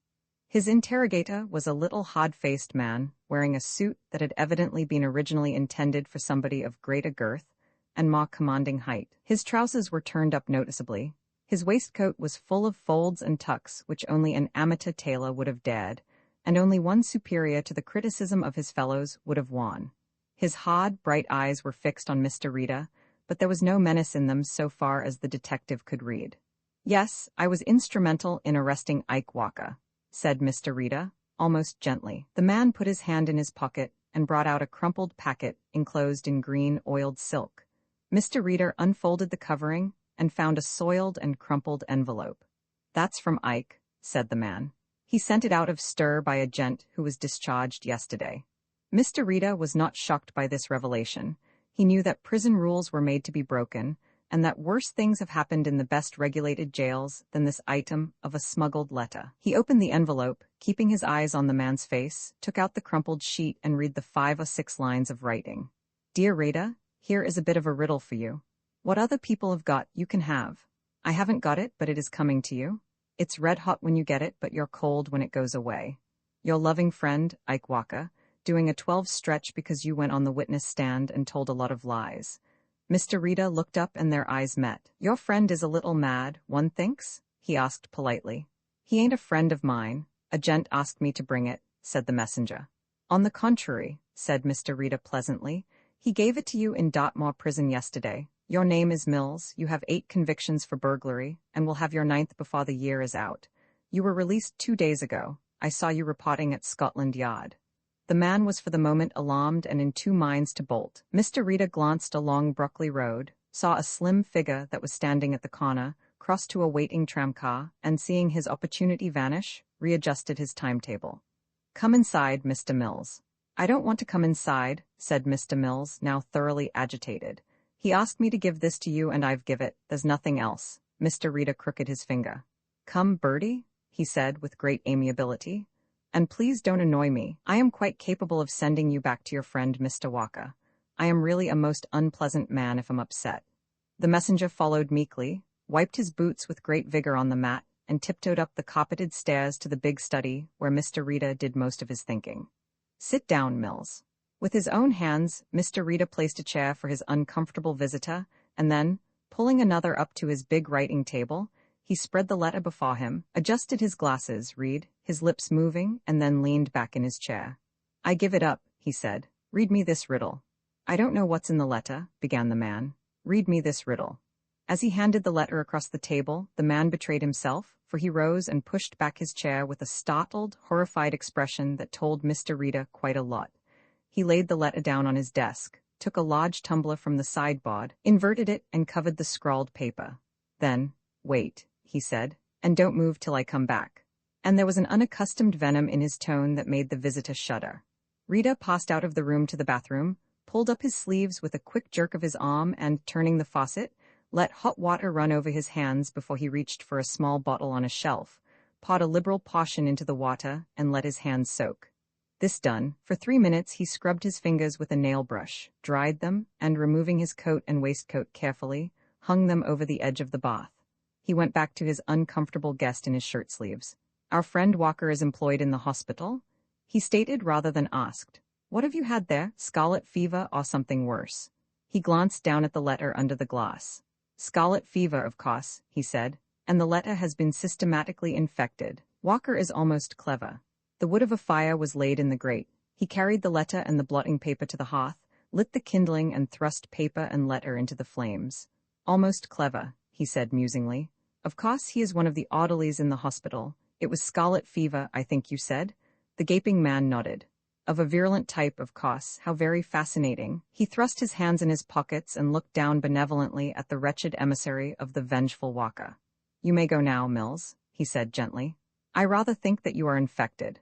That ridiculous piece of oiled silk is quite inadequate, which means quite useless. As a protection against wandering germs, you will have scarlet fever in 3 days, and will probably be dead at the end of the week. I will send you a wreath. He opened the door, pointed to the stairway, and the man slunk out. Mr. Rita watched him through the window, saw him cross the street and disappear round the corner into the Lewisham High Road, and then, going up to his bedroom, he put on a newer frock coat and waistcoat, drew on his hands a pair of fabric gloves, and went forth to his labours. He did not expect to meet Mr. Mills again, never dreaming that the gentleman from Dartmoor was planning a bust, which would bring them again into contact. For Mr. Rita, the incident was closed. That day news of another disappearance had come through from police headquarters, and Mr. Rita was waiting at 10 minutes before 5 at the rendezvous for the girl who, he instinctively knew, could give him a thread of the clue. He was determined that this time his inquiries should bear fruit, but it was not until they had reached the end of Brockley Road, and he was walking slowly up towards the girl's boarding house, that she gave him a hint. Why are you so persistent, Mr. Rita? She asked, a little impatiently. Do you wish to invest money? Because if you do, I'm sorry I can't help you. That is another agreement we made, that we would not introduce new shareholders. Mr. Rita stopped, took off his hat and rubbed the back of his head. His housekeeper, watching him from an upper window, was perfectly certain he was proposing and had been rejected. I am going to tell you something, Miss Bellman, and I hope, that I shall not alarm you. And very briefly he told the story of the disappearances and the queer coincidence which mocked every case, the receipt of a dividend on the 1st of every month. As he proceeded, the color left the girl's face. You are serious, of course, she said, serious enough herself. You wouldn't tell me that unless. The company is the Mexico City Investment Syndicate. They have offices in Portugal Street. How did you come to hear of them? Asked Mr. Rita. I had a letter from their manager, Mr. De Silvo. He told me that a friend had mentioned my name and gave full particulars of the investment. Have you that letter? She shook her head. No, I was particularly asked to bring it with me when I went to see them, although in point of fact I never did see them, smiled the girl. I wrote to their lawyers. Will you wait? I have their letter. Mr. Rita waited at the gate whilst the girl went into the house and returned presently with a small portfolio, from which she took a quarto sheet. It was headed with the name of a legal firm, Brasher and Brasher, and was the usual formal type of letter one expects from a lawyer. Dear Madam, it ran, Mexico City Investment Syndicate. We act as lawyers to this syndicate, and so far as we know, it is a reputable concern. We feel that it is only due to us that we should say that we do not advise investments in any concern which offers such large profits, for usually there is a corresponding risk. We know, however, that this syndicate has paid 12.5% and sometimes as much as 20%, and we have had no complaints about them. We cannot, of course, as lawyers, guarantee the financial soundness of any of our clients, and can only repeat that, insofar as we have been able to ascertain, the syndicate conducts a genuine business and enjoys a very sound financial backing. Yours faithfully, Brasher and Brasher. You say you never saw De Silvo? She shook her head. No, I saw Mr. Brasher, but when I went to the office of the syndicate, which is in the same building, I found only a clock in attendance. Mr. De Silvo had been called out of town. I had to leave the letter because the lower portion was an application for shares in the syndicate. The capital could be withdrawn at 3 days' notice, and I must say that this last clause decided me, and when I had a letter from Mr. De Silvo accepting my investment, I sent him the money. Mr. Rita nodded. And you've received your dividends regularly ever since, he said. Every month, said the girl triumphantly. And really, I think you're wrong in connecting the company with these disappearances. Mr. Rita did not reply. That afternoon, he made it his business to call at 179 Portugal Street. It was a 2-story building of an old-fashioned type. A wide flagged hall led into the building.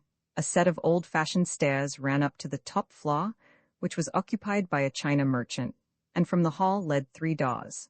That on the left bore the legend Brasher and Brasher, solicitors, and immediately facing was the office of the Mexican syndicate. At the far end of the passage was a door which exhibited the name John Boston, but as to Mr. Boston's business there was no indication. Mr. Rita knocked gently at the door of the syndicate, and a voice bade him come in. A young man, wearing glasses, was sitting at a typewriting table, a pair of dictaphone receivers in his ears, and he was typing rapidly. No, sir, Mr. De Silvo is not in. He only comes in about twice a week, said the clerk. Will you give me your name? It is not important, said Rita gently, and went out, closing the door behind him. He was more fortunate in his call upon Brasher and Brasher, for Mr. Joseph Brasher was in his office, a tall, florid gentleman who wore a large rose in his buttonhole. The firm of Brasher and Brasher was evidently a prosperous one, for there were 6 clocks in the outer office, and Mr. Brasher's private sanctum, with its big partner desk, was a model of shabby comfort. Sit down, Mr. Rita, said the lawyer, glancing at the card. In a few words Mr. Rita stated his business, and Mr. Brasher smiled. It is fortunate you came today, he said. If it were tomorrow we should not be able to give you any information.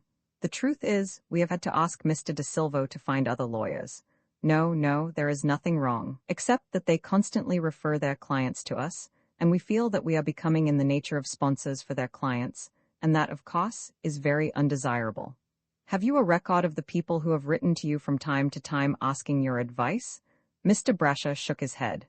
It is a curious thing to confess, but we haven't, he said, and that is one of the reasons why we have decided to give up this client. 3 weeks ago, the letter book in which we kept copies of all letters sent to people who applied for a reference most unaccountably disappeared. It was put in the safe overnight, and in the morning, although there was no sign of tampering with the lock, it had vanished. The circumstances were so mysterious, and my brother and I were so deeply concerned, that we applied to the syndicate to give us a list of their clients, and that request was never complied with.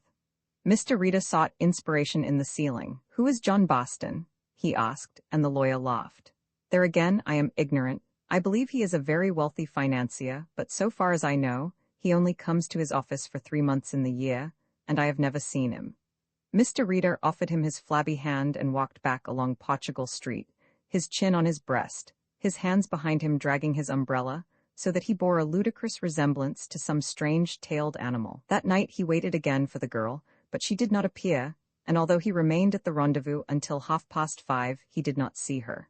This was not very unusual, for sometimes she had to work late, and he went home without any feeling of apprehension. He finished his own frugal dinner and then walked across to the boarding house. Miss Bellman had not arrived, the landlady told him, and he returned to his study and telephoned first to the office where she was employed and then to the private address of her employer. She left at 4:30, was the surprising news. Somebody telephoned to her and she asked me if she might go early. Oh, said Mr. Rita blankly. He did not go to bed that night, but sat up in a small room at Scotland Yard, reading the brief reports which came in from the various divisions. And with the morning came the sickening realization that Margaret Bellman's name must be added to those who had disappeared in such extraordinary circumstances. He dozed in the big Windsor chair. At 8 o'clock, he returned to his own house and shaved and bathed, and when the public prosecutor arrived at his office, he found Mr. Rita waiting for him in the corridor. It was a changed Mr. Rita, and the change was not due entirely to lack of sleep. His voice was sharper. He had lost some of that atmosphere of apology which usually enveloped him. In a few words he told of Margaret Bellman's disappearance.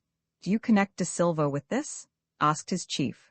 "Yes, I think I do," said the other quietly, and then, "There is only one hope, and it is a very slender one indeed."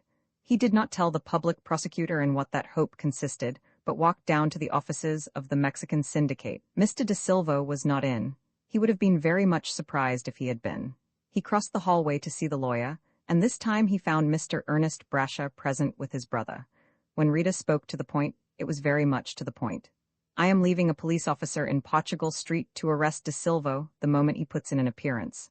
I feel that you, as his lawyers, should know this," he said. "But why on earth?" began Mr. Brasher, in a tone of astonishment. "I don't know what charge I shall bring against him, but it will certainly be a very serious one," said Rita. "For the moment I have not confided to Scotland Yard the basis for my suspicions, but your client has got to tell a very plausible story and produce indisputable proof of his innocence to have any hope of escape." "I am quite in the dark," said the lawyer, mystified. "What has he been doing? Is his syndicate a fraud?" "I know nothing more fraudulent," said the other shortly. "Tomorrow I intend obtaining the necessary authority to search his papers and to search the room and papers of Mr. John Boston. I have an idea that I shall find something in that room of considerable interest to me." It was 8 o'clock that night before he left Scotland Yard, and he was turning towards the familiar corner, when he saw a car come from Westminster Bridge towards Scotland Yard. Somebody leaned out of the window and signaled him, and the car turned. It was a two-seater coupe and the driver was Mr. Joseph Brasher. "We've found De Silva," he said breathlessly as he brought the car to a standstill at the curb and jumped out. He was very agitated and his face was pale.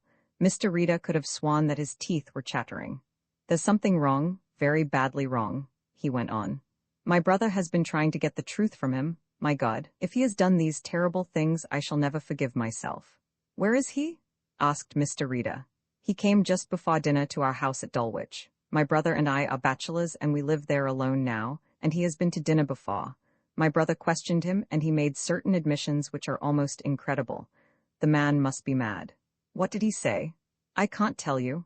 Ernest is detaining him until you come." Mr. Rita stepped into the car, and in a few minutes they were flying across Westminster Bridge towards Camberwell.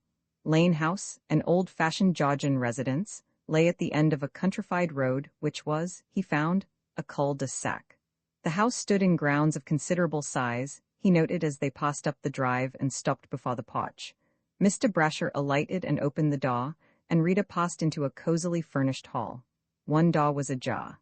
"Is that Mr. Rita?" He recognized the voice of Ernest Brasher and walked into the room. The younger Mr. Brasher was standing with his back to the empty fireplace. There was nobody else in the room. "De Silva's gone upstairs to lie down," explained the lawyer. "This is a dreadful business, Mr. Rita." He held out his hand and Rita crossed the room to take it. As he put his foot on the square Persian rug before the fireplace, he realized his danger and tried to spring back, but his balance was lost. He felt himself falling through the cavity which the carpet hid, lashed out and caught for a moment the edge of the trap. But as the lawyer came round and raised his foot to stamp upon the clutching fingers, Rita released his hold and dropped. The shock of the fall took away his breath, and for a second he sprawled, half lying, half sitting, on the floor of the cellar into which he had fallen. Looking up, he saw the older of the two leaning over. The square aperture was diminishing in size. There was evidently a sliding panel which covered the hole in normal times. "We'll deal with you later, Rita," said Joseph Brasher with a smile. "We've had quite a lot of clever people here." Something cracked in the cellar. The bullet seared the lawyer's cheek, smashed a glass chandelier to fragments, and he stepped back with a yell of fear. In another second the trap was closed, and Rita was alone in a small brick-lined cellar. Not entirely alone, for the automatic pistol he held in his hand was a very pleasant companion in that moment of crisis. From his hip pocket, he took a flat electric hand lamp, switched on the current, and surveyed his prison.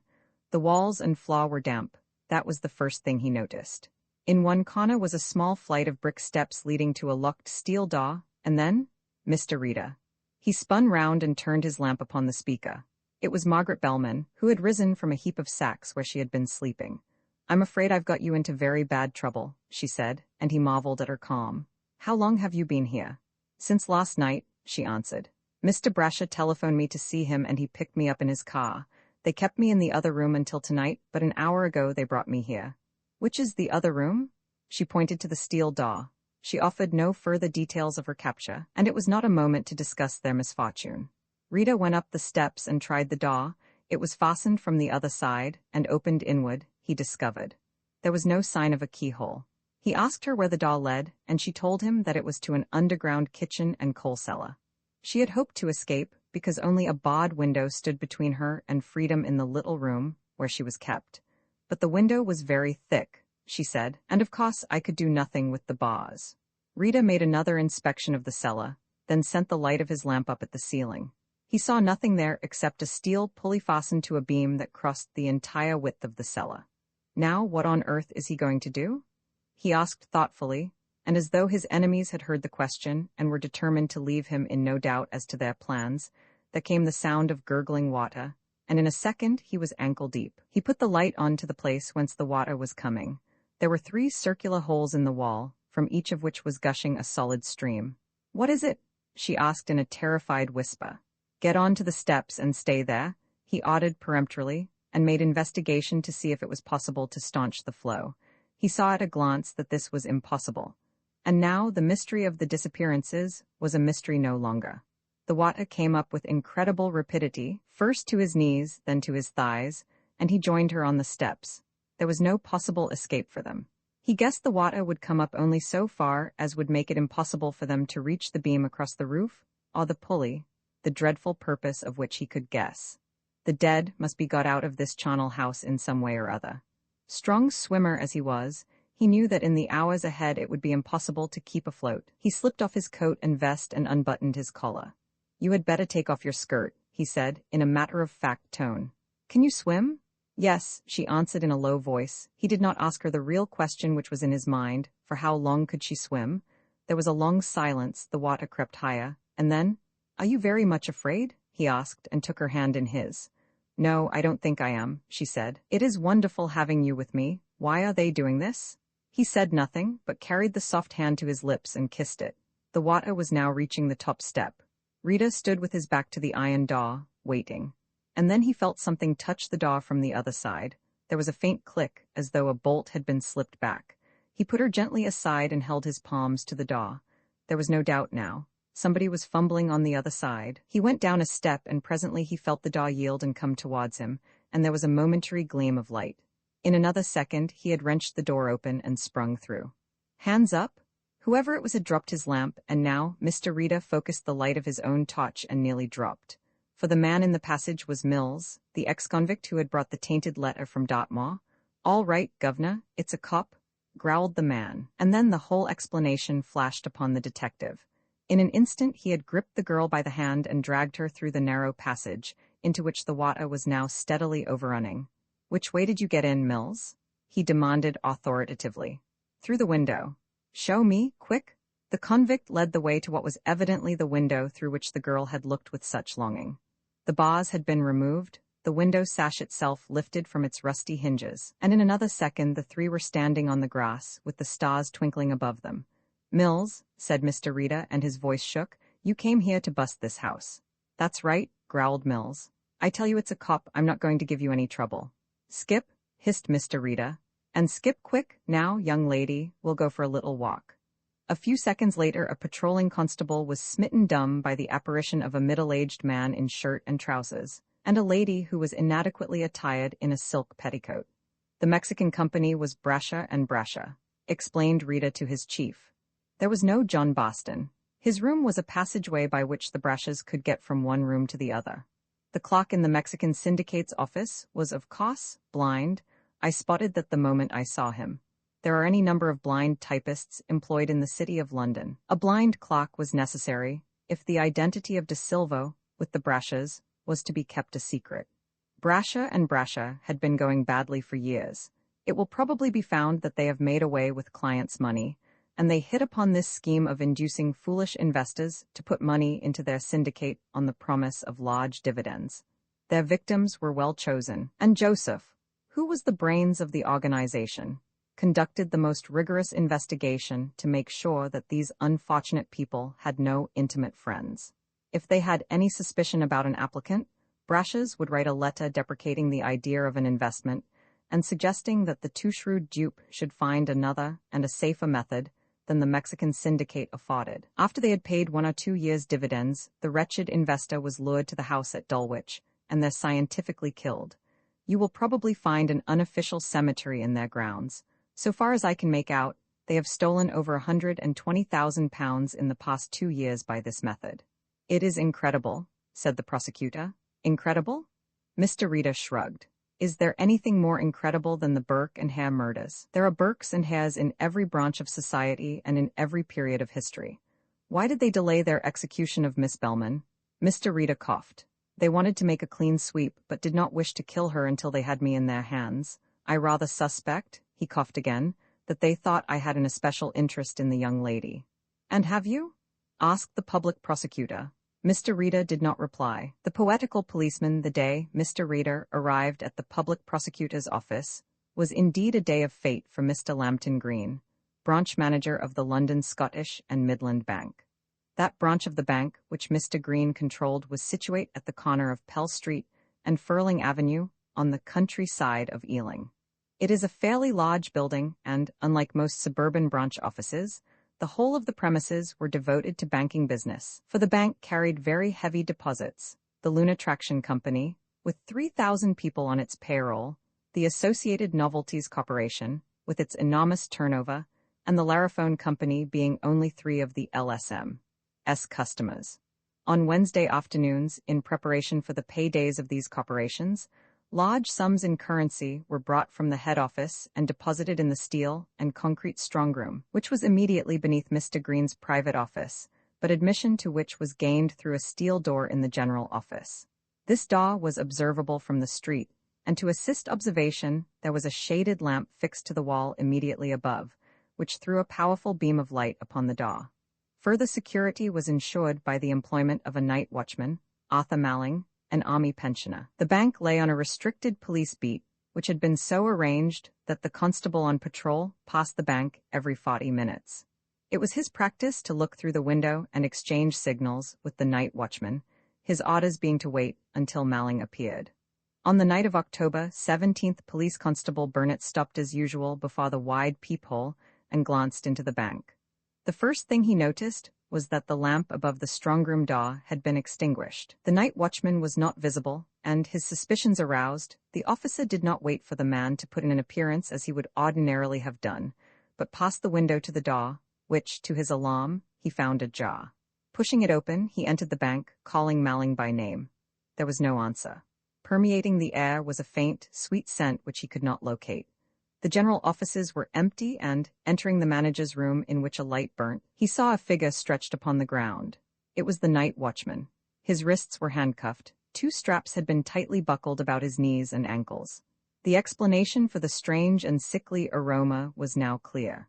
Above the head of the prostrate man was suspended, by a wire hooked to the picture rail, an old tin can, the bottom of which was perforated, so that there fell an incessant trickle of some volatile liquid upon the thick cotton pad which covered Malling's face. Burnett, who had been wounded in the war, had instantly recognized the smell of chloroform, and, dragging the unconscious man into the outer office, snatched the pad from his face and, leaving him only long enough to telephone to the police station, sought vainly to bring him to consciousness. The police reserves arrived within a few minutes, and with them, the divisional surgeon who, fortunately, had been at the station when the alarm came through. Every effort to restore the unfortunate man to life proved unavailing. He was probably dead when he was found, was the police doctor's verdict. What those scratches are on his right palm is a mystery. He pulled open the clenched fist and showed half a dozen little scratches. They were recent, for there was a smear of blood on the palm. Burnett was sent at once to arouse Mr. Green, the manager, who lived in Furling Avenue, at the corner of which the bank stood, a street of semi-detached villas of a pattern familiar enough to the Londoner. As the officer walked through the little front garden to the door, he saw a light through the panels, and he had hardly knocked before the door was opened, and Mr. Lambton Green appeared, fully dressed and, to the officer's discerning eye, in a state of considerable agitation. Constable Burnett saw on a hall chair a big bag, a travelling rug and an umbrella. The little manager listened, pale as death, whilst Burnett told him of his discovery. The bank robbed? Impossible? He almost shrieked. My God, this is awful. He was so near the point of collapse that Burnett had to assist him into the street. I was going away on a holiday, he said incoherently, as he walked up the dark thoroughfare towards the bank premises. The fact is, I was leaving the bank. I left a note explaining to the directors. Into a circle of suspicious men the manager tottered. He unlocked the drawer of his desk, looked and crumbled up. They're not here? He said wildly. I left them here, my keys with the note. And then he swooned. When the dazed man recovered, he found himself in a police cell, and later in the day, he drooped before a police magistrate, supported by 2 constables, and listened, like a man in a dream, to a charge of causing the death of Arthur Malling, and further, of converting to his own use the sum of £100,000. It was on the morning of the first remand that Mr. John G. Reader, with some reluctance, for he was suspicious of all government departments, transferred himself from his own office on Lower Regent Street to a somewhat gloomy bureau on the top floor of the building, which housed the public prosecutor.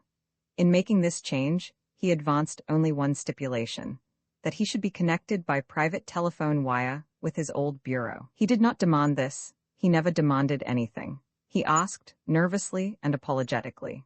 There was a certain wistful helplessness about John G. Reader that made people feel sorry for him, that caused even the public prosecutor a few uneasy moments of doubt as to whether he had been quite wise in substituting this weak-appearing man of middle age for Inspector Holford, bluff, capable, and heavily mysterious. Mr. Reader was something over 50, a long-faced gentleman with sandy grey hair, and a slither of side whiskers that mercifully distracted attention from his large, outstanding ears. He wore halfway down his nose a pair of steel-rimmed pince-nez, through which nobody had ever seen him look. They were invariably removed when he was reading. A high and flat-crowned bowler hat matched, and yet did not match a frock coat tightly buttoned across his sparse chest. His boots were square-toed, his cravat, of the broad, chest-protector pattern, was ready-made and buckled into place behind a Gladstonian collar. The neatest appendage to Mr. Reader was an umbrella rolled so tightly that it might be mistaken for a frivolous walking cane. Rain or shine, he carried this article hooked to his arm, and within living memory, it had never been unfurled. Inspector Holford, promoted now to the responsibilities of superintendent, met him in the office to hand over his duties, and a more tangible quantity in the shape of old furniture and fixings. Glad to know you, Mr. Reader.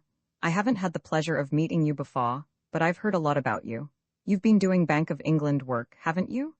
Mr. Reader whispered that he had had that honor, and sighed as though he regretted the drastic sweep of fate that had torn him from the obscurity of his labors. Mr. Holford's scrutiny was full of misgivings. Well, he said awkwardly, this job is different, though I'm told that you are one of the best informed men in London, and if that is the case this will be easy work. Still, we've never had an outsider, I mean, so to speak, a private detective, in this office before, and naturally the yard is a bit— I quite understand, murmured Mr. Reader, hanging up his immaculate umbrella. It is very natural. Mr. Bolland expected the appointment. His wife is annoyed, very properly, but she has no reason to be. She is an ambitious woman. She has a third interest in a West End dancing club that might be raided one of these days. Holford was staggered. Here was news that was little more than a whispered rumor at Scotland Yard. How the devil do you know that? He blurted. Mr. Reader's smile was one of self-depreciation. One picks up odd scraps of information, he said apologetically. I see wrong in everything. That is my curious perversion. I have a criminal mind. Holford drew a long breath. Well, there is nothing much doing. That Ealing case is pretty clear. Green is an ex-convict who got a job at the bank during the war and worked up to manager. He has done 7 years for conversion. Embezzlement and conversion, murmured Mr. Rita.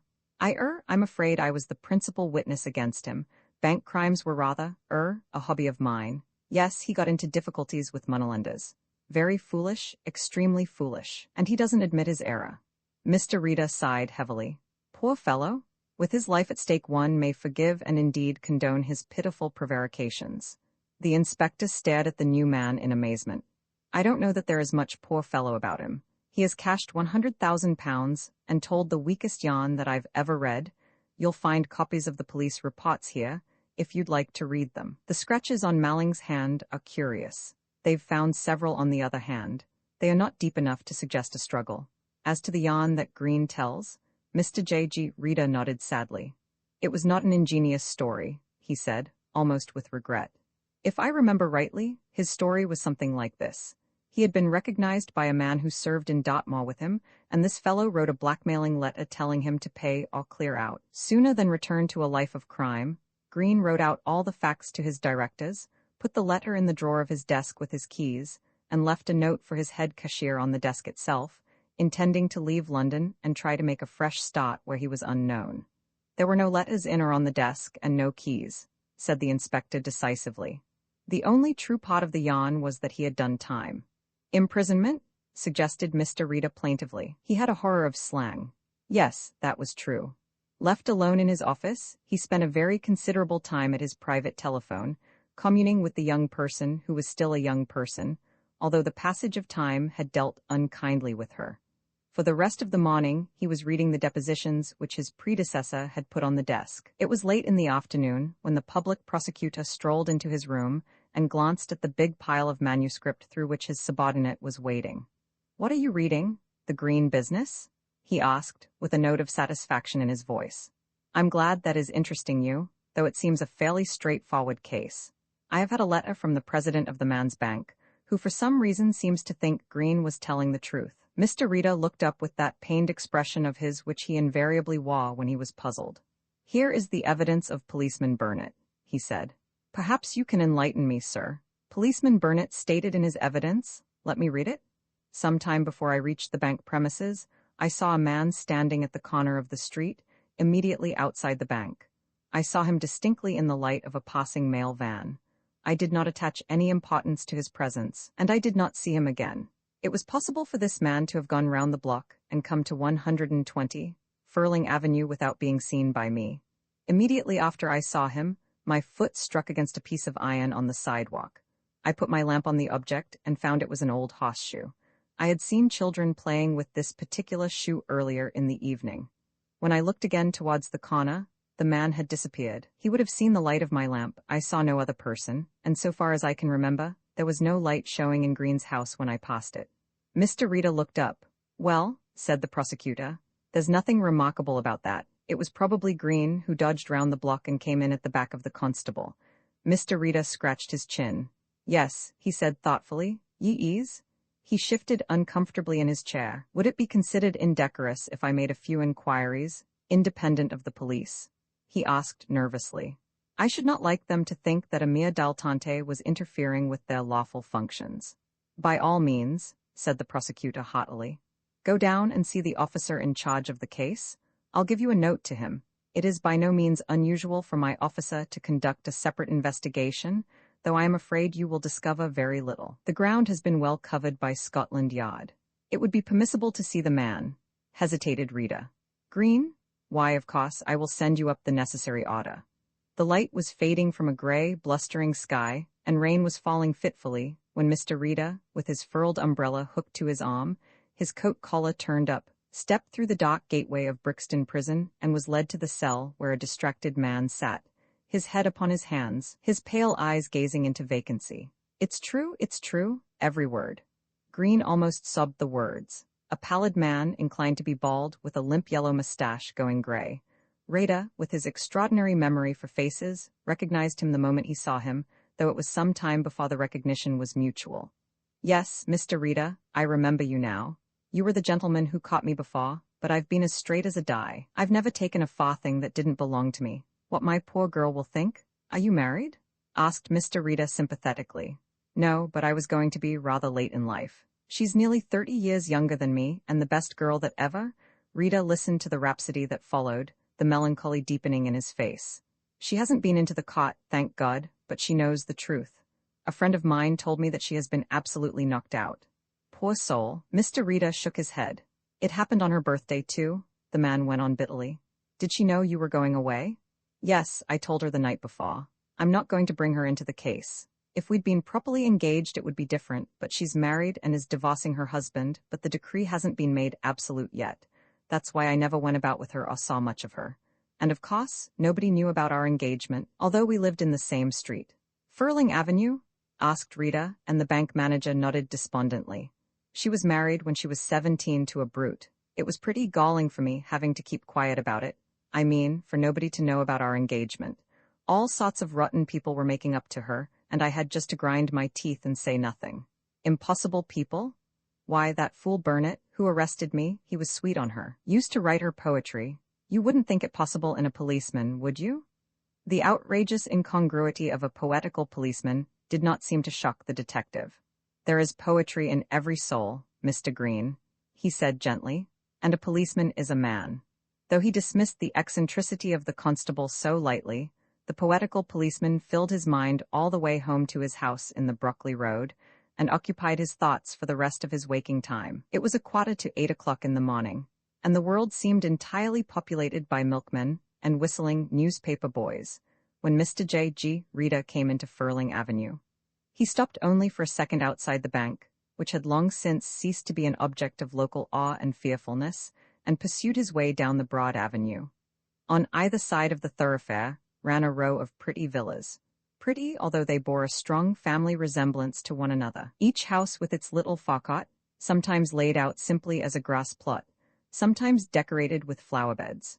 Green's house was the 18th in the road on the right-hand side. Here he had lived with a cook-housekeeper, and apparently gardening was not his hobby, for the facade was covered with grass that had been allowed to grow at its will. Before the 26th house in the road, Mr. Rita paused and gazed with mild interest at the blue blinds which covered every window. Evidently, Miss Magda Grain was a lover of flowers, for geraniums filled the window boxes and were set at intervals along the tiny border under the bow window. In the center of the grass plot was a circular flower bed with one flowerless rose tree, the leaves of which were drooping and brown. As he raised his eyes to the upper window, the blind went up slowly, and he was dimly conscious that there was a figure behind the white lace curtains. Mr. Rita walked hurriedly away, as one caught in an immodest act, and resumed his peregrinations until he came to the big nursery gardeners which formed the corner lot at the far end of the road. Here he stood for some time in contemplation, his arm resting on the iron railings, his eyes staring blankly at the vista of greenhouses. He remained in this attitude so long that one of the nurserymen, not unnaturally thinking that a stranger was seeking a way into the gardens, came over with the laborious gait of the man who wrings his living from the soil, and asked if he was wanting anybody. Several people, sighed Mr. Rita. Several people? Leaving the resentful man to puzzle out his impertinence, he slowly retraced his steps. At No. 412 he stopped again, opened the little iron gate and passed up the path to the front door. A small girl answered his knock and ushered him into the parlor. The room was not well furnished. It was scarcely furnished at all. A strip of almost new linoleum covered the passage. The furniture of the parlor itself was made up of wicker chairs, a square of art carpet, and a table. He heard the sound of feet above his head, feet on bare boards, and then presently the door opened and a girl came in. She was pretty in a heavy way, but on her face he saw the marks of sorrow. It was pale and haggard. The eyes looked as though she had been recently weeping. Miss Magda Grain? He asked, rising as she came in. She nodded. Are you from the police? She asked quickly. Not exactly the police, he corrected carefully. I hold an appointment in the office of the public prosecutor, which is analogous to but distinct from a position in the Metropolitan Police Force. She frowned and then, I wondered if anybody would come to see me, she said. Mr. Green sent you? Mr. Green told me of your existence. He did not send me. There came to her face in that second a look which almost startled him. Only for a fleeting space of time, the expression had dawned and passed almost before the untrained eye could detect its passage. I was expecting somebody to come, she said. Then, what made him do it? She asked. You think he is guilty? The police think so. She drew a long sigh. I wish to God I had never seen this place. He did not answer. His eyes were roving round the apartment. On a bamboo table was an old vase which had been clumsily filled with golden chrysanthemums, of a peculiarly beautiful variety. Not all, for amidst them flowered a large Michaelmas daisy that had the fall-on appearance of a parvenu that had strayed by mistake into noble company. You're fond of flowers? He murmured. She looked at the vase indifferently. Yes, I like flowers, she said. The girl put them in there.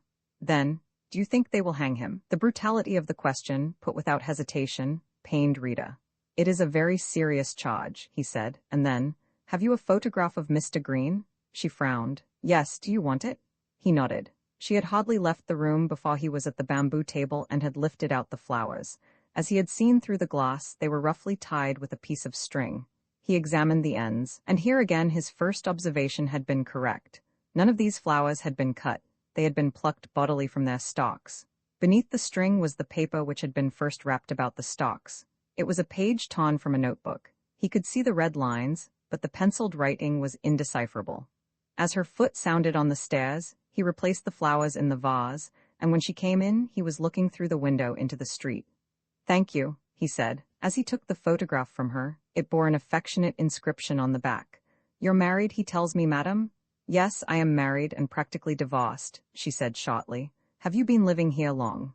About 3 months, she answered. It was his wish that I should live here. He looked at the photograph again. Do you know Constable Burnett? He saw a dull flush come to her face and die away again. Yes, I know the sloppy fool, she said viciously. And then, realizing that she had been surprised into an expression which was not altogether ladylike, she went on, in a softer tone. Mr. Burnett is rather sentimental, and I don't like sentimental people, especially. Well, you understand, Mr. Rita, murmured that gentleman. You understand, Mr. Rita, that when a girl is engaged and in my position, those kind of attentions are not very welcome. Rita was looking at her keenly. Of her sorrow and distress there could be no doubt. On the subject of the human emotions and the ravages they make upon the human countenance, Mr. Rita was almost as great an authority as Mantegazza. On your birthday, he said. How very sad. You were born on the 17th of October. You are English, of course? Yes, I'm English, she said shortly. I was born in Walworth, in Wallington. I once lived in Walworth. How old are you? 23, she answered. Mr. Rita took off his glasses and polished them on a large silk handkerchief. The whole thing is inexpressibly sad, he said. I am glad to have had the opportunity of speaking with you, young lady. I sympathize with you very deeply. And in this unsatisfactory way, he took his departure. She closed the door on him, saw him stop in the middle of the path and pick up something from about a bed, and wondered, frowning, why this middle-aged man had picked up the horseshoe she had thrown through the window the night before. Into Mr. Rita's tail pocket went this piece of rusted steel, and then he continued his thoughtful way to the nursery gardens, for he had a few questions to ask. The men of Section 10 were parading for duty when Mr. Rita came timidly into the charge room and produced his credentials to the inspector in charge. Oh, yes, Mr. Rita, said that officer affably. We have had a note from the P.P.'s office, and I think I had the pleasure of working with you on that big slush one case a few years ago. Now what can I do for you? Burnett? Yes, he's here. He called the man's name, and a young and good-looking officer stepped from the ranks. He's the man who discovered the murder. He's marked for promotion, said the inspector. Burnett, this gentleman is from the public prosecutor's office, and he wants a little talk with you. Better use my office. Mr. Rita. The young policeman saluted and followed the shuffling figure into the privacy of the inspector's office. He was a confident young man. Already his name and portrait had appeared in the newspapers. The hint of promotion had become almost an accomplished fact, and before his eyes was the prospect of a supreme achievement. They tell me that you are something of a poet, officer, said Mr. Rita. Burnett blushed.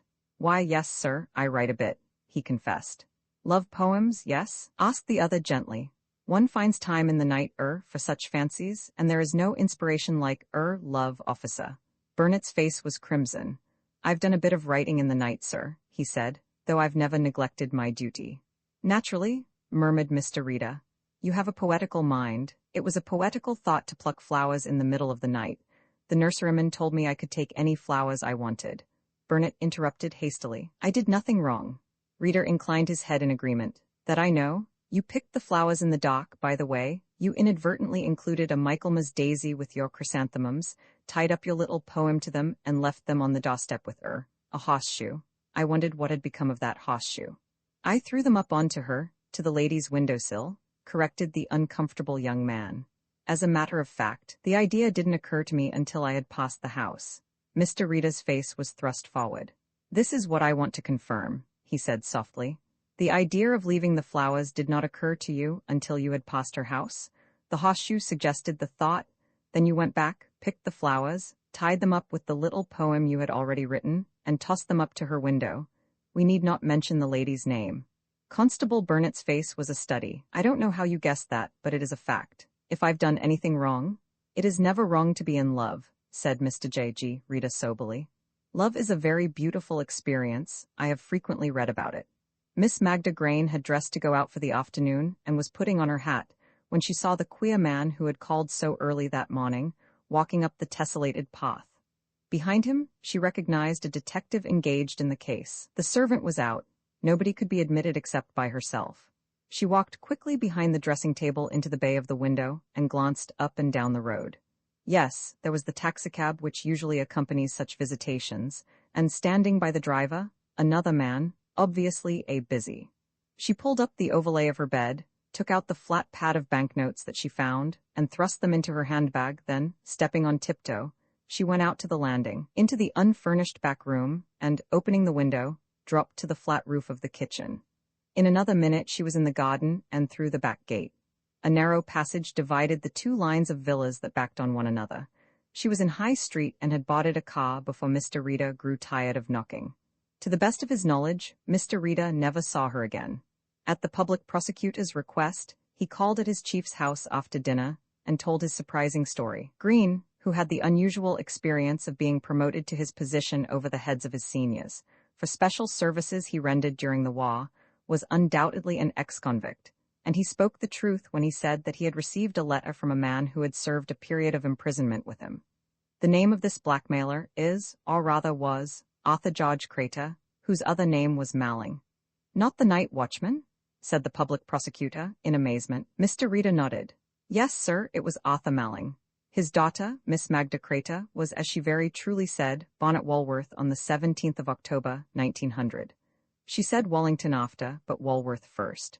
One observes that when people adopt false family names, they seldom change their given names, and the Magda was easy to identify. Evidently, Malling had planned this robbery of the bank very carefully.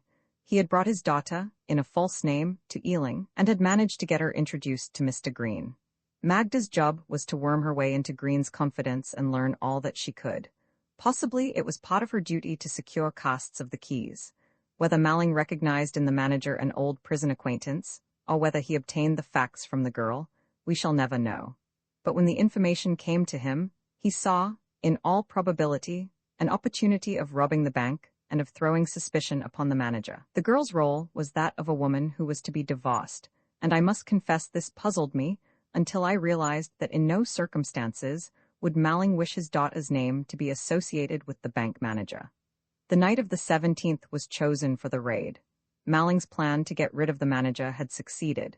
He saw the letter on the table in Green's private office, read it, secured the keys, although he had in all probability a duplicate set, and at a favorable moment cleared as much potable money from the bank vaults as he could carry, hurried them round to the house in Furling Avenue, where they were buried in the central bed of the front garden, under a rose bush. I rather imagined there was something interfering with the nutrition of that unfortunate bush the first time I saw it. I can only hope that the tree is not altogether dead, and I have given instructions that it shall be replanted and well fertilized. Yes, yes, said the prosecutor, who was not at all interested in horticulture. In planting the tree, as he did in some haste, Malling scratched his hand. Roses have thorns. I went to Ealing to find the rose bush that had scratched his hand. Hurrying back to the bank, he waited, knowing that Constable Burnett was due at a certain time.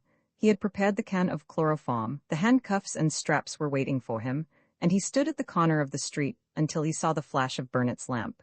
Then, running into the bank and leaving the door ajar, he strapped himself, fastened the handcuffs and lay down, expecting that the policeman would arrive, find the open door, and rescue him before much harm was done.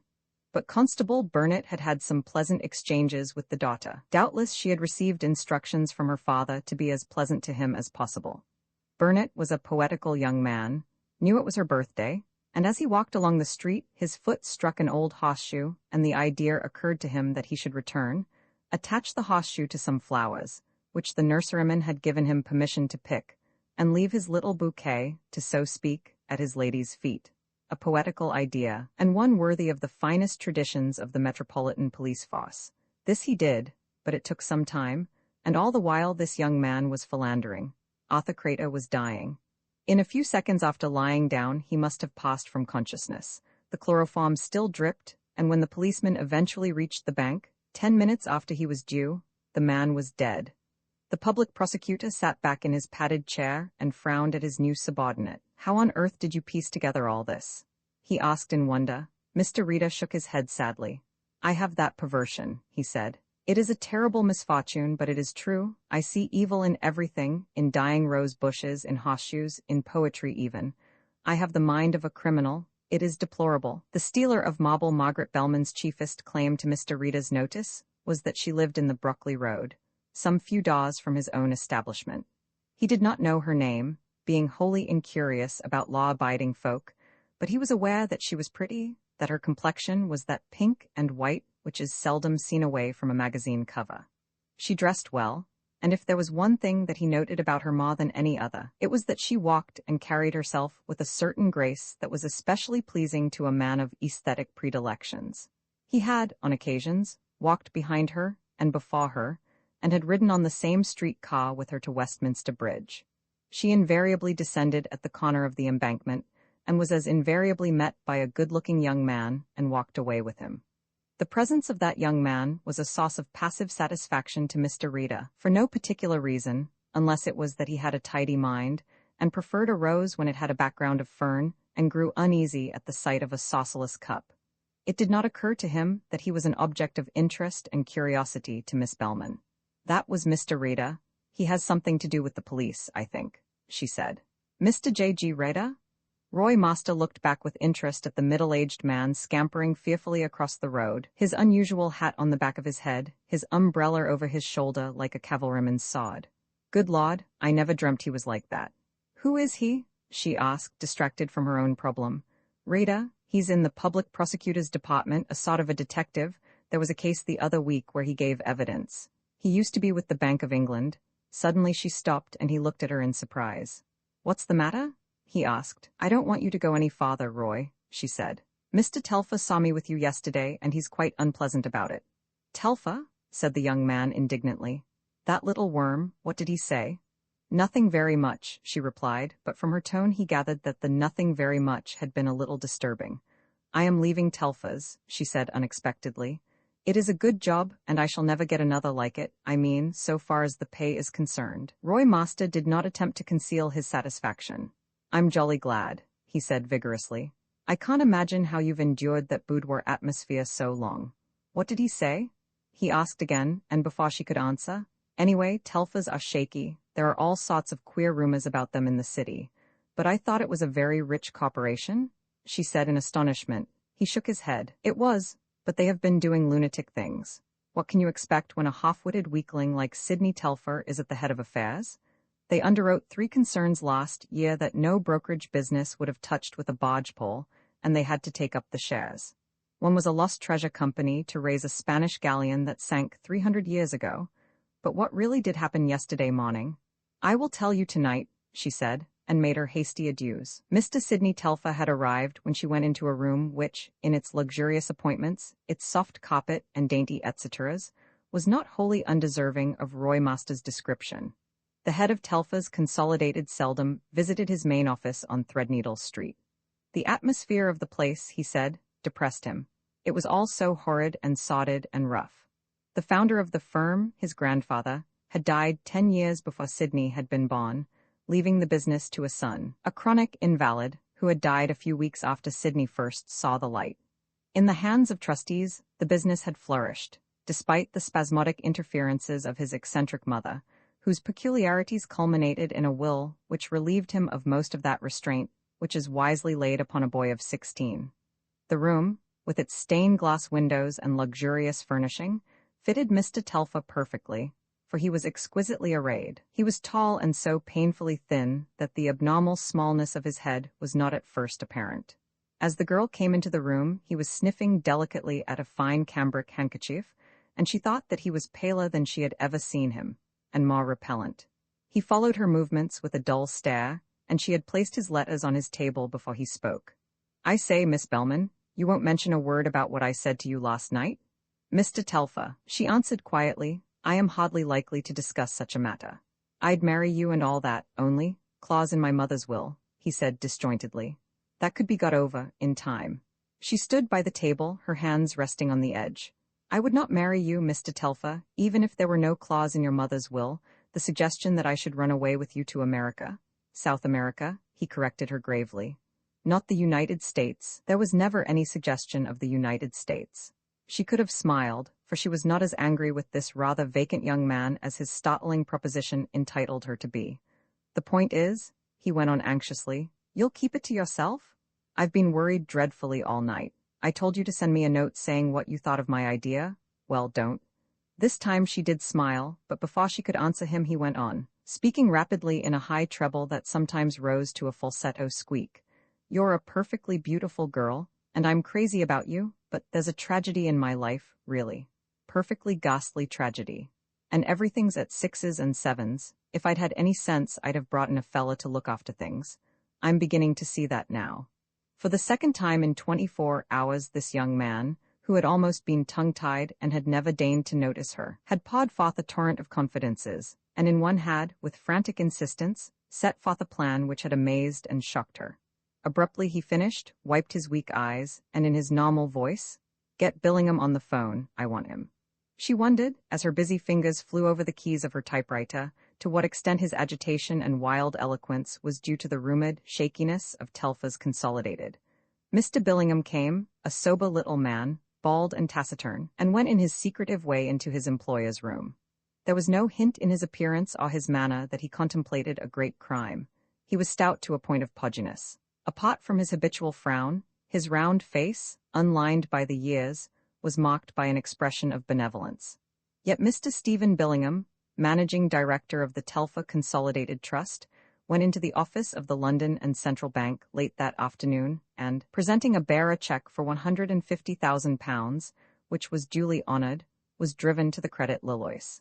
He had telephoned particulars of his errand, and there were waiting for him 17 packets, each containing 1,000,000 francs, and a smaller packet of 146 mil notes. The francs stood at 74.55, and he received the 18 packages in exchange for a cheque on the Credit Lillois for £80,000 and the £150,000 notes which he had drawn on the London and Central.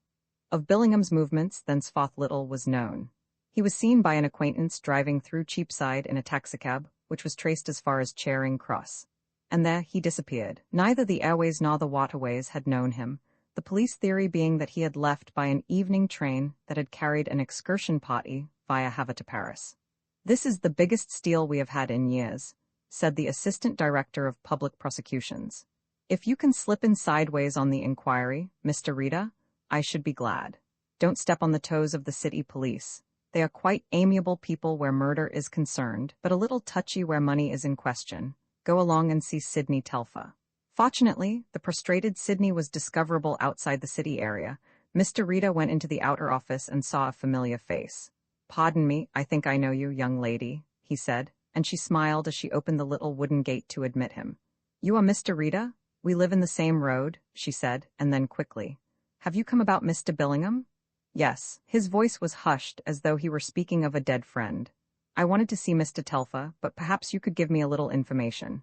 The only news she had was that Sidney Telfa had been in the office since 7 o'clock and was at the moment in such a state of collapse that she had sent for the doctor. "I doubt if he is in a condition to see you," she said. "I will take all responsibility," said Mr. Rita soothingly. "Is Mr. Telfa, a friend of yours?" "Miss Bellman is my name." He had seen the quick flush that came to her cheek. It could mean one of two things. No, I am an employee, that is all. Her tone told him all he wanted to know. Mr. J.G. Rita was something of an authority on office friendships. Bothered you a little, has he? He murmured, and she shot a suspicious look at him. What did he know? And what bearing had Mr. Telfa's mad proposal on the present disaster? She was entirely in the dark as to the true state of affairs. It was, she felt, a moment for frankness. Wanted you to run away, dear me? Mr. Rita was shocked. He is married? Oh no, he's not married, said the girl shortly. Poor man, I'm sorry for him now. I'm afraid that the loss is a very heavy one. Who would suspect Mr. Billingham? Ah, who indeed? Sighed the lugubrious Rita, and took off his glasses to wipe them. Almost she suspected tears. I think I will go in now. That is the door. Sidney jerked up his face and glared at the intruder. He had been sitting with his head on his arms for the greater part of an hour. I say, what do you want? He asked feebly. I say, I can't see anybody. Public Prosecutor's Department? He almost screamed the words. What's the use of prosecuting him if you don't get the money back? Mr. Rita let him work down before he began to ply his very judicious questions. I don't know much about it, said the despondent young man. I'm only a sort of figurehead. Billingham brought the checks for me to sign and I signed them. I never gave him instructions, he got his orders. I don't know very much about it. He actually told me, that the business was in a bad way. $500,000 or something was wanted by next week. Oh my God. And then he took the whole of our cash. Sidney Telfa sobbed his woe into his sleeve like a child. Mr. Rita waited before he asked a question in his gentlest manner. No, I wasn't here. I went down to Brighton for the weekend, and the police dug me out of bed at 4 in the morning. We're bankrupt. I'll have to sell my car and resign from my club. One has to resign when one is bankrupt. There was little more to learn from the broken man, and Mr. Rita returned to his chief with a report that added nothing to the sum of knowledge. In a week, the theft of Mr. Billingham passed from scare lines to paragraphs in most of the papers. Billingham had made a perfect getaway. In the bright lexicon of Mr. J.G. Rita, there was no such word as holiday. Even the public prosecutor's office has its slack time, when juniors and sub-officials, and even the director himself, can go away on vacation, leaving the office open and a subordinate in charge. But to Mr. J.G. Rita, the very idea of wasting time was repugnant, and it was his practice to brighten the dull patches of occupation by finding a seat in a magistrate's court and listening, absorbed, to cases which bored even the court reporter. John Smith, charged with being drunk and using insulting language to police officer Thomas Brown. Mary Jane Haggett, charged with obstructing the police in the execution of their duty. Henry Robinson, arraigned for being a suspected person, having in his possession housebreaking tools, to wit, 1 cold chisel and a screwdriver. Arthur Moses, charged with driving a motorcar to the common danger. All these were fascinating figures of romance and legend to the lean man who sat between the press and railed dock, his square-crowned hat by his side, his umbrella gripped between his knees, and on his melancholy face an expression of startled wonder. On one raw and foggy morning, Mr. Rita, self-released from his duties, chose the Marylebone police court for his recreation. 2 drunks, a shop theft and an embezzlement had claimed his rapt attention, when Mrs. Jackson was escorted to the dock, and a rubicund policeman stepped to the witness stand, and swearing by his deity that he would tell the truth and nothing but the truth, related his peculiar story. P.C. Ferriman No. 9717L. Division. He introduced himself conventionally. I was on duty in the Edgar, rode early this morning at 2:30 a.m., when I saw the prisoner carrying a large suitcase. On seeing me, she turned round and walked rapidly in the opposite direction. Her movements being suspicious, I followed and, overtaking her, asked her whose property she was carrying. She told me it was her own, and that she was going to catch a train. She said that the case contained her clothes. As the case was a valuable one of crocodile leather, I asked her to show me the inside. She refused. She also refused to give me her name and address, and I asked her to accompany me to the station. There followed a detective sergeant. I saw the prisoner at the station and in her presence open the case. It contained a considerable quantity of small stone chips. Stone chips? Interrupted the incredulous magistrate. You mean small pieces of stone? What kind of stone? Marble, your worship. She said that she wanted to make a little path in her garden, and that she had taken them from the yard of a monumental mason in the Euston Road. She made a frank statement to the effect that she had broken open a gate into the yard and filled the suitcase without the mason's knowledge. The magistrate leant back in his chair and scrutinized the charge sheet with a frown. "There is no address against her name," he said. "She gave an address, but it was false. Your worship, she refuses to offer any further information." Mr. J.G. Rita had screwed round in his seat and was staring open-mouthed at the prisoner. She was tall, broad-shouldered, and stoutly built. The hand that rested on the rail of the dock was twice the size of any woman's hand he had ever seen. The face was modeled largely, but though there was something in her appearance which was almost repellent, she was handsome in her large way. Deep-set brown eyes, a nose that was large and masterful, a well-shaped mouth, and 2 chins. These in profile were not attractive to one who had his views on beauty in women, but Mr. J.G. Rita, being a fair man, admitted that she was a fine-looking woman. When she spoke, it was in a voice as deep as a man's, sonorous and powerful. "I admit it was a fool thing to do, but the idea occurred to me just as I was going to bed, and I acted on the impulse of the moment. I could well afford to buy the stone. I had over £50 in my pocketbook when I was arrested." "Is that true?" And when the officer answered, the magistrate turned his suspicious eyes to the woman. "You are giving us a lot of trouble because you will not tell your name and address. I can understand that you do not wish your friends to know of your stupid theft, but unless you give me the information, I shall be compelled to remand you in custody for a week." She was well, if plainly, dressed. On one large finger flashed a diamond which Mr. Rita mentally priced in the region of £200. Mrs. Jackson was shaking her head as he looked. "I can't give you my address," she said, and the magistrate nodded curtly. "Remanded for inquiry," he said, and added, as she walked out of the dock, "I should like a report from the prison doctor on the state of her mind." Mr. J.G. Rita rose quickly from his chair and followed the woman and the officer in charge of the case through the little door that leads to the cells.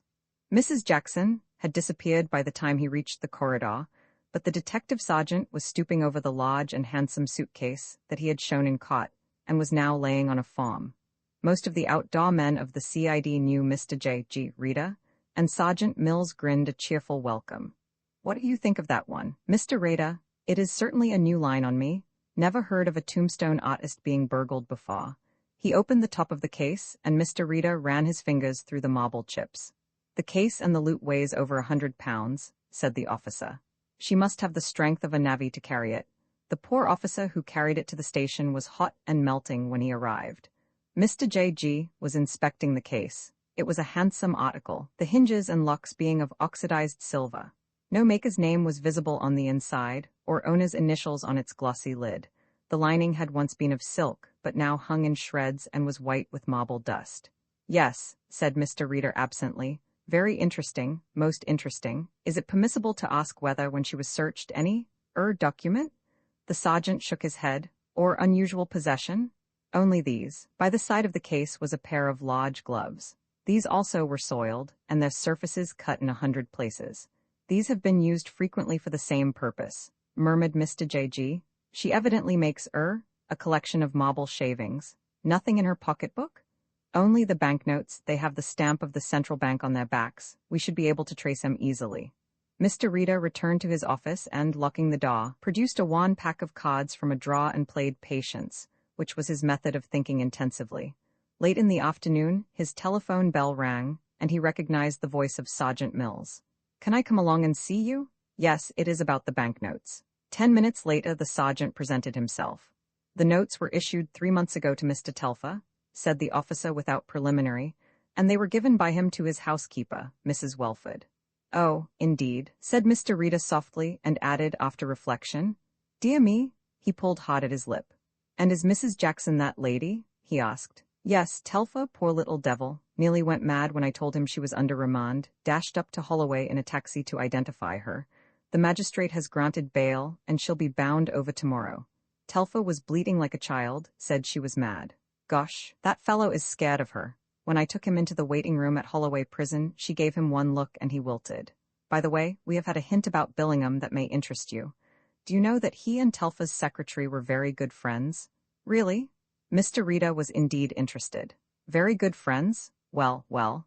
The yard has put Miss Bellman under general observation. There may be nothing to it, but in cases like Billingham's, it is very often a matter of cherchez la femme."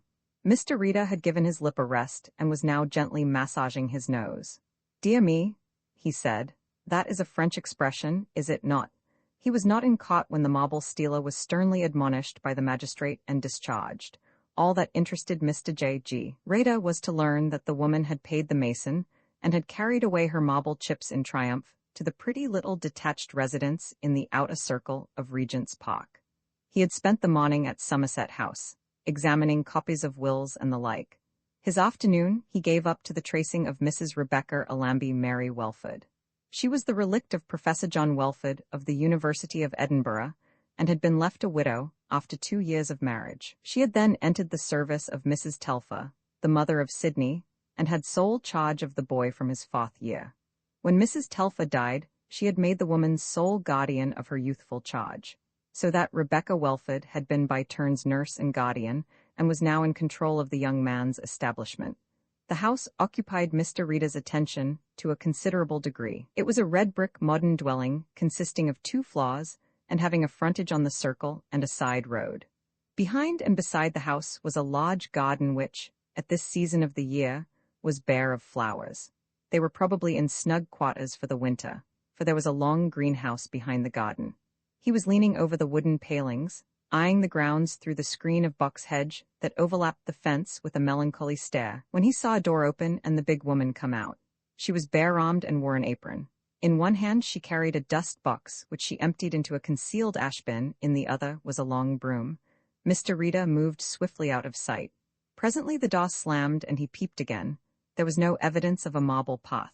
All the walks were of rolled gravel. He went to a neighboring telephone booth and called his office. "I may be away all day," he said. There was no sign of Mr. Sidney Telfer, though the detective knew that he was in the house. Telfer's trust was in the hands of the liquidators, and the first meeting of creditors had been called. Sidney had, by all accounts, been confined to his bed, and from that safe refuge had written a note to his secretary asking that all papers relating to my private affairs should be burnt. He had scrawled a postscript. "Can I possibly see you on business before I go?" The word "go" had been scratched out and "retire" substituted. Mr. Rita had seen that letter. Indeed, all correspondence between Sidney and the office came to him by arrangement with the liquidators, and that was partly why Mr. J.G. Rita was so interested in 904, the circle. It was dusk when a big car drew up at the gate of the house. Before the driver could descend from his seat, the door of 904 opened, and Sidney Telfer almost ran out. He carried a suitcase in each hand, and Mr. Rita recognized that nearest him as the grip in which the housekeeper had carried the stolen marble. Reaching over, the chauffeur opened the door of the machine, and, flinging in the bags, Sidney followed hastily. The door closed, and the car went out of sight round the curve of the circle. Mr. Rita crossed the road and took up a position very near the front gate, waiting. Dusk came in the veil of a Regent's Park fog. The house was in darkness, no flash of light except a faint glimmer that burnt in the hall, no sound. The woman was still there, Mrs. Sidney Telfer, nurse, companion, guardian, and wife. Mrs. Sidney Telfer, the hidden director of Telfer's Consolidated, a masterful woman who, not content with marrying a weakling 20 years her junior, had applied her masterful but ill-equipped mind to the domination of a business she did not understand, and which she was destined to plunge into ruin. Mr. Rita had made good use of his time at the records office.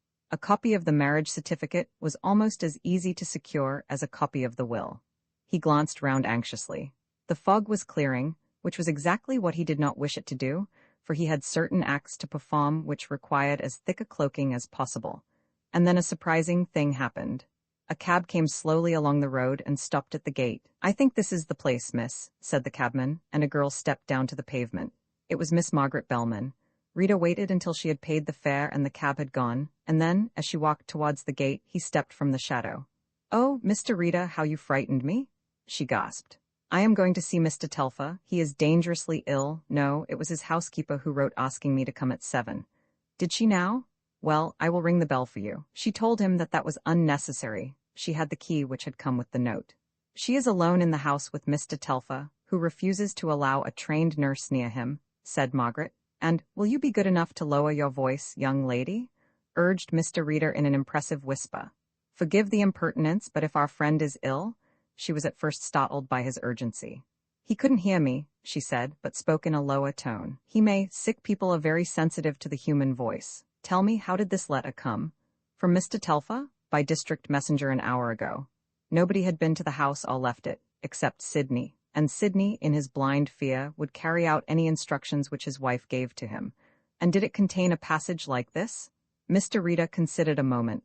"Bring this letter with you?" "No," said the girl in surprise, "but Mrs. Welford telephoned just before the letter arrived and told me to wait for it. And she asked me to bring the letter with me because she didn't wish Mr. Telfa's private correspondence to be left lying around. But why do you ask me this, Mr. Rita? Is anything wrong?" He did not answer immediately. Pushing open the gate, he walked noiselessly along the grass plot that ran parallel with the path. "Open the door, I will come in with you," he whispered, and, when she hesitated, "Do as I tell you, please." The hand that put the key into the lock trembled, but at last the key turned and the door swung open. A small nightlight burnt on the table of the wide, paneled hall. On the left, near the foot of the stairs, only the lower steps of which were visible, Rita saw a narrow door which stood open, and, taking a step forward, saw that it was a tiny telephone room. And then a voice spoke from the upper landing, a deep, booming voice that he knew. "Is that Miss Bellman?" Margaret, her heart beating faster, went to the foot of the stairs and looked up. "Yes, Mrs. Welford. You brought the letter with you?" "Yes." Mr. Rita crept along the wall until he could have touched the girl. "Good," said the deep voice. "Will you call the doctor, circle 743, and tell him that Mr. Telfa has had a relapse? You will find the booth in the hall. Shut the door behind you, the bell worries him." Margaret looked at the detective and he nodded. The woman upstairs wished to gain time for something. "What?" The girl passed him. He heard the thud of the padded door close and there was a click that made him spin round. The first thing he noticed was that there was no handle to the door, the second that the keyhole was covered by a steel disc, which he discovered later was felt-lined. He heard the girl speaking faintly and put his ear to the keyhole. "The instrument is disconnected. I can't open the door." Without a second's hesitation, he flew up the stairs, umbrella in hand, and as he reached the landing, he heard a door close with a crash. Instantly, he located the sound. It came from a room on the left immediately over the hall. The door was locked. "Open this door," he commanded, and there came to him the sound of a deep laugh. Mr. Rita tugged at the stout handle of his umbrella. There was a flicker of steel as he dropped the lower end, and in his hand appeared 6 inches of knife blade. The first stab at the panel sliced through the thin wood as though it were paper. In a second, there was a jagged gap through which the black muzzle of an automatic was thrust. "Put down that jug, or I will blow your features into comparative chaos," said Mr. Rita pedantically.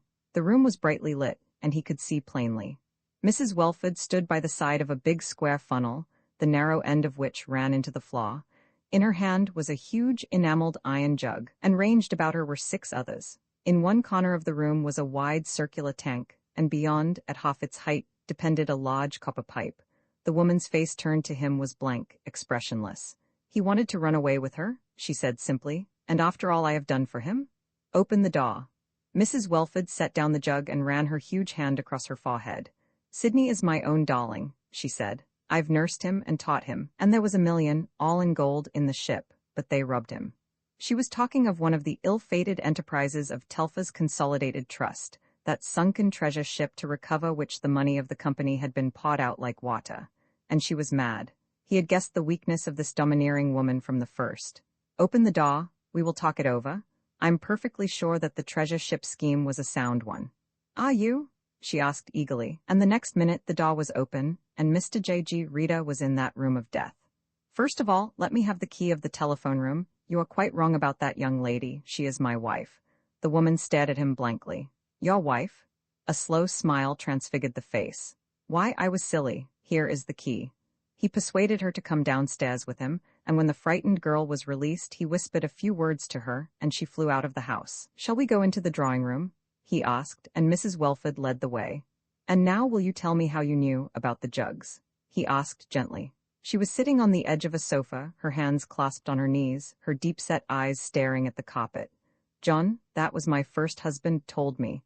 He was a professor of chemistry and natural science and also about the electric furnace. It is so easy to make if you have power. We use nothing but electricity in this house for heating and everything. And then I saw my poor darling being ruined through me, and I found how much money there was in the bank, and I told Billingham to draw it and bring it to me without Sidney knowing. He came here in the evening. I sent Sidney away, to Brighton, I think. I did everything, put the new lock on the telephone box, and fixed the shaft from the roof to the little room. It was easy to disperse everything with all the doors open, and an electric fan working on the floor. She was telling him about the improvised furnace in the greenhouse when the police arrived with the divisional surgeon, and she went away with them, weeping because there would be nobody to press Sidney's ties or put out his shirts. Mr. Rita took the inspector up to the little room and showed him its contents. "This funnel leads to the telephone box," he began. "But the jugs are empty," interrupted the officer. Mr. J.G. Rita struck a match and, waiting until it burnt freely, lowered it into the jug. Half an inch lower than the rim, the light went out. "Carbon monoxide," he said, "which is made by steeping marble chips in hydrochloric acid. You will find the mixture in the tank. The gas is colorless and odorless and heavy. You can pour it out of a jug like water." She could have bought the marble but was afraid of arousing suspicion.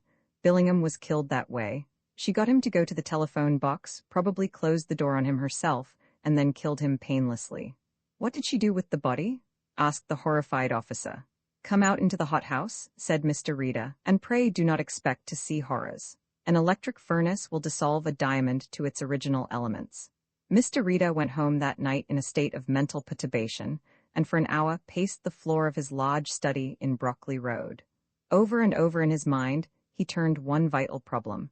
Did he owe an apology to Margaret Bellman for saying that she was his wife? The strange case in the days of Mr. Rita's youth, which were also the days when hansom cabs plied for hire and no gentleman went abroad without a nosegay in the lapel of his coat. He had been sent, in company with another young officer from Scotland Yard, to arrest a youthful inventor of Nottingham who earned more than a competence by methods which were displeasing to Scotland Yard.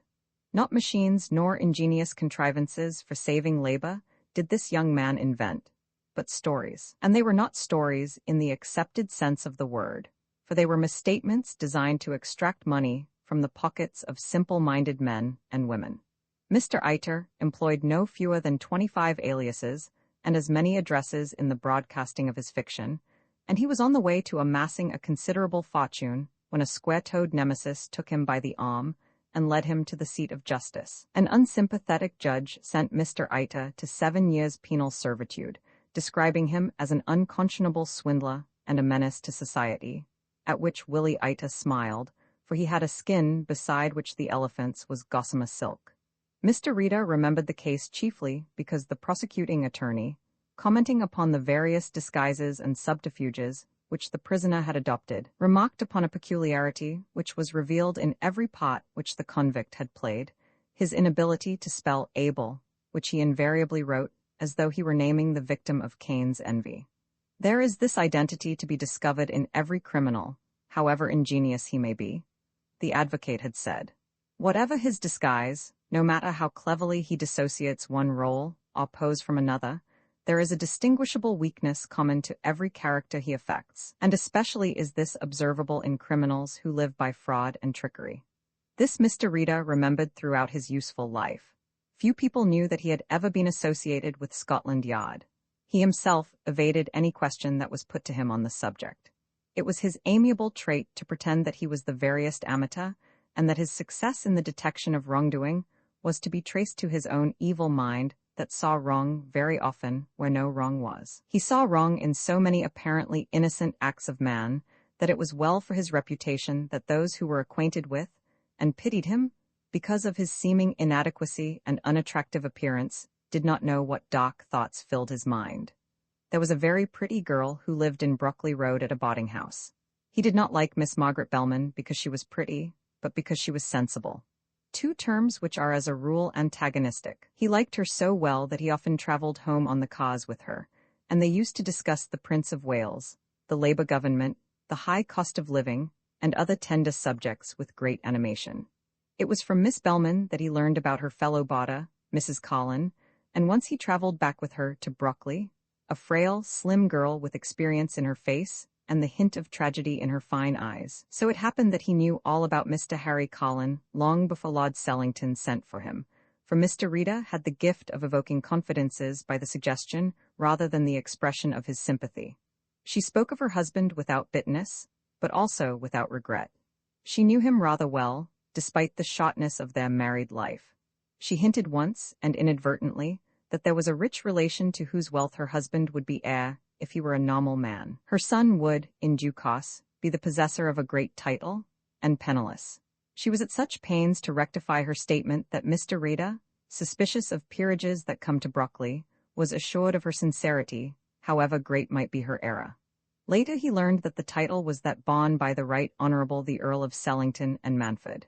There came a slack time for the public prosecutor's office, when it seemed that sin had gone out of the world, and Mr. Rita sat for a week on end in his little room, twiddling his thumbs, or reading the advertisement columns of the Times, or drawing grotesque men upon his blotting pad, varying these performances with the excursions he was in the habit of making to those parts of London which very few people choose for their recreation. He loved to poke about the slum areas which lie in the neighbourhood of the Great Surrey docks. He was not averse from frequenting the north side of the river, again in the dock areas, but when his chief asked him whether he spent much time at Limehouse, Mr. Rita replied with a pathetic smile. "No, sir," he said gently. "I read about such places. I find them infinitely more interesting in the pages of a novel.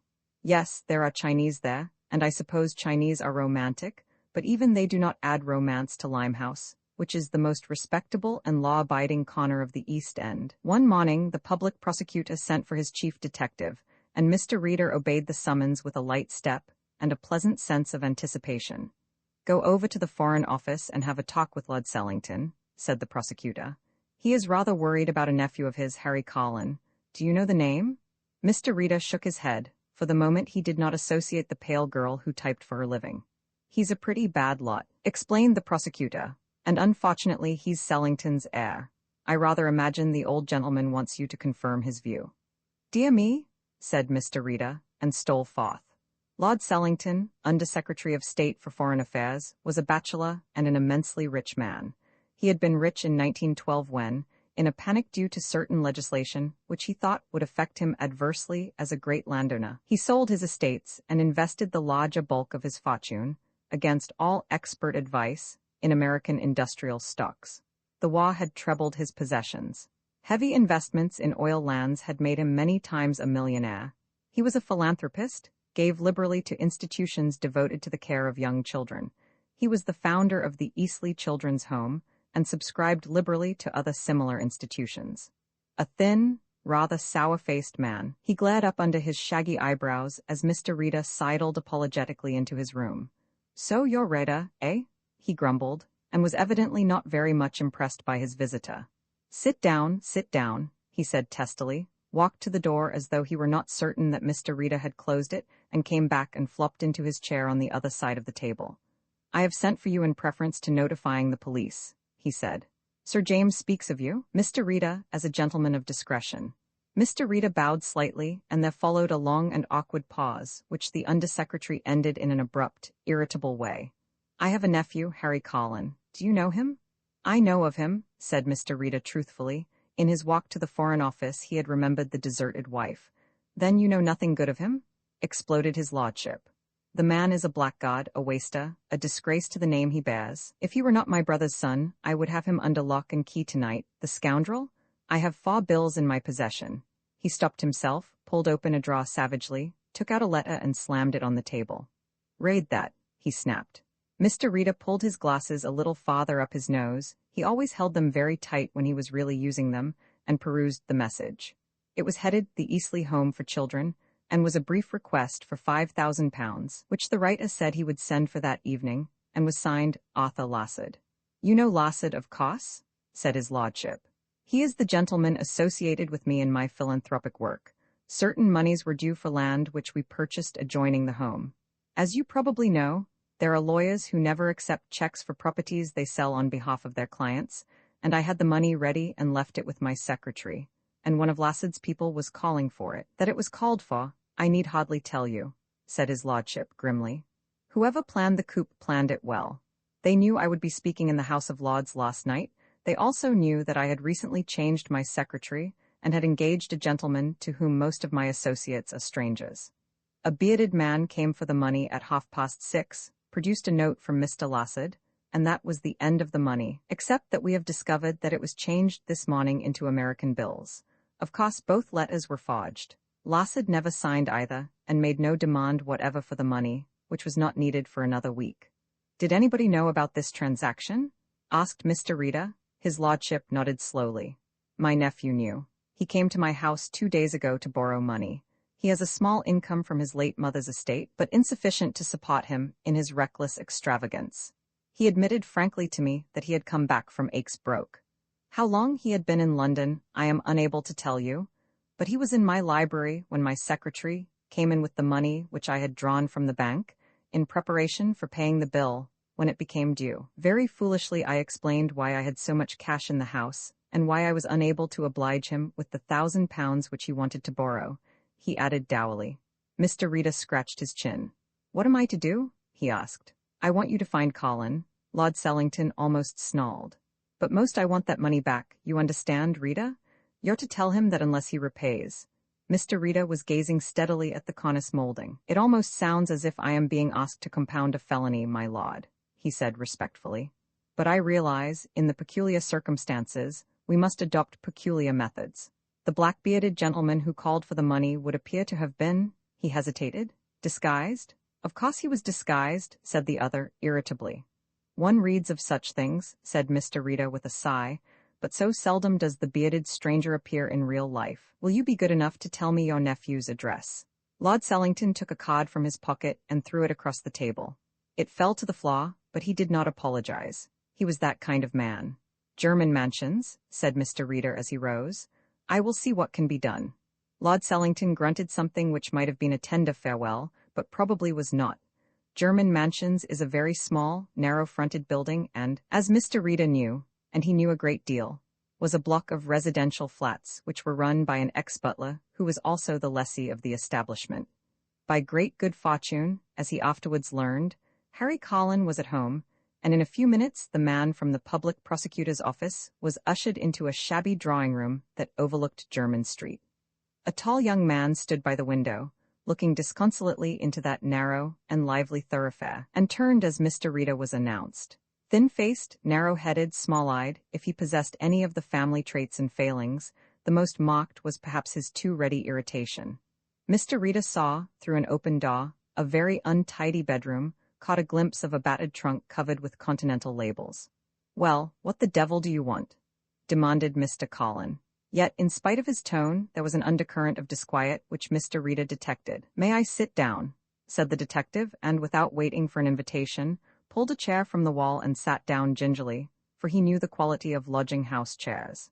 His self-possession, the hint of authority he carried in his voice, increased Mr. Harry Colin's uneasiness, and when Mr. Rita plunged straight into the object of his visit, he saw the man go pale. "It is a difficult subject to open," said Mr. Rita, carefully smoothing his knees, "and when I find myself in that predicament, I usually employ the plainest language." And plain language he employed with a vengeance. Halfway through, Colin sat down with a gasp. What, he stammered. "Does that old brute dare? I thought you came about the bills, I mean, said Mr. Rita carefully, that if you have had a little fun with your relative, I think that jest has gone far enough. Lord Sellington is prepared, on the money being refunded, to regard the whole thing as an over-elaborate practical joke on your part, but I haven't touched his beastly money." The young man almost screamed. "I don't want his money. On the contrary, sir," said Rita gently, "you want it very badly. You left the Hotel Continental without paying your bill. You owe some £600 to various gentlemen from whom you borrowed that amount. There is a warrant out for you in France for passing checks, which are usually described by the vulgar as dud." "Indeed?" Again, Mr. Rita scratched his chin and looked thoughtfully out of the window. "Indeed, I know no gentleman in Jermyn Street who is so badly in need of money as your good self." Colin would have stopped him, but the middle-aged man went on remorselessly. "I have been for an hour in the Record Department of Scotland Yard, where your name is not unknown. Mr. Colin, you left London rather hurriedly to avoid, proceedings of an unpleasant character. Bills, I think you said.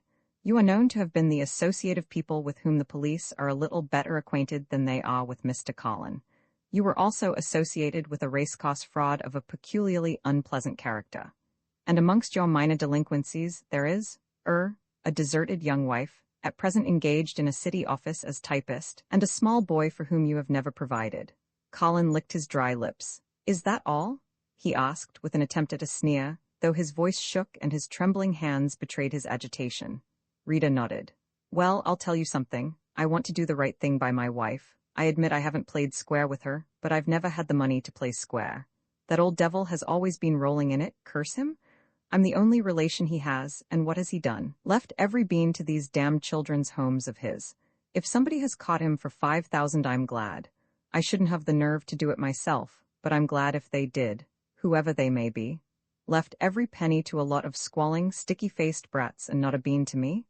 Mr. Rita let him rave on without interruption, until at last, almost exhausted by his effort, he dropped down into a deep chair and glared at his visitor. Tell him that, he said breathlessly. Tell him that. Mr. Rita made time to call at the little office in Portugal Street, wherein was housed the headquarters of Lord Sellington's various philanthropic enterprises. Mr. Arthur Lassard had evidently been in communication with his noble patron, for no sooner did Rita give his name than he was ushered into the plainly furnished room where the superintendent sat. It was not unnatural that Lord Sellington should have as his assistant in the good work so famous an organizer as Mr. Arthur Lassard.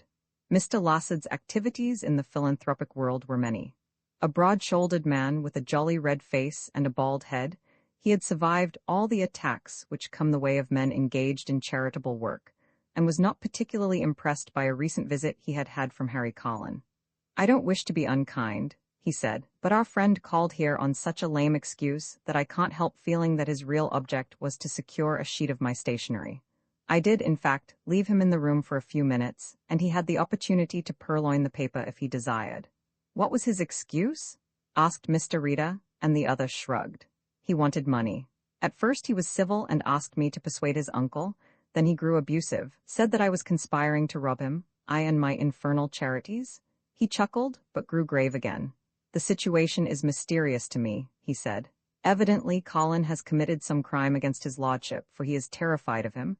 You think Mr. Collin forged your name and secured the money? The superintendent spread out his arms in despair. Who else can I suspect? He asked. Mr. Rita took the forged letter from his pocket and read it again. I've just been on the phone to his lordship, Mr. Lassard went on.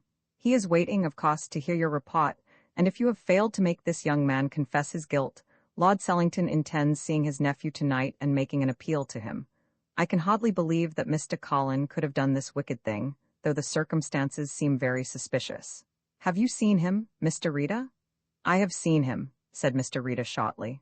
Oh yes, I have seen him. Mr. Arthur Lassard was scrutinizing his face as though he were trying to read the conclusion which the detective had reached, but Mr. Rita's face was notoriously expressionless. He offered a limp hand and went back to the undersecretary's house. The interview was short and on the whole disagreeable.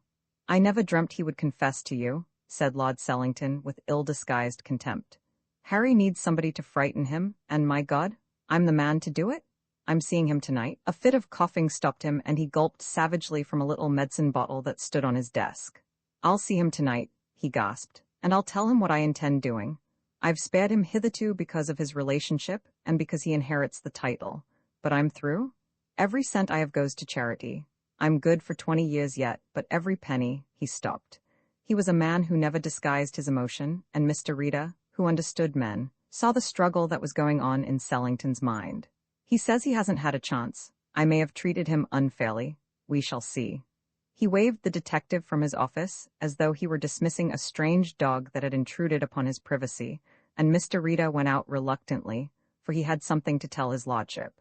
It was peculiar to him that, in his more secretive moments, he sought the privacy of his old-fashioned study in Brockley Road. For 2 hours he sat at his desk calling a succession of numbers, and curiously enough, the gentlemen to whom he spoke were bookmakers. Most of them he knew. In the days when he was the greatest expert in the world on forged currency notes, he had been brought into contact with a class which is often the innocent medium by which the forger distributed his handicraft, and more often the instrument of his detection. It was a Friday, a day on which most of the principals were in their offices till a late hour. At 8 o'clock he finished, wrote a note, and, phoning for a messenger, sent his letter on its fateful errand.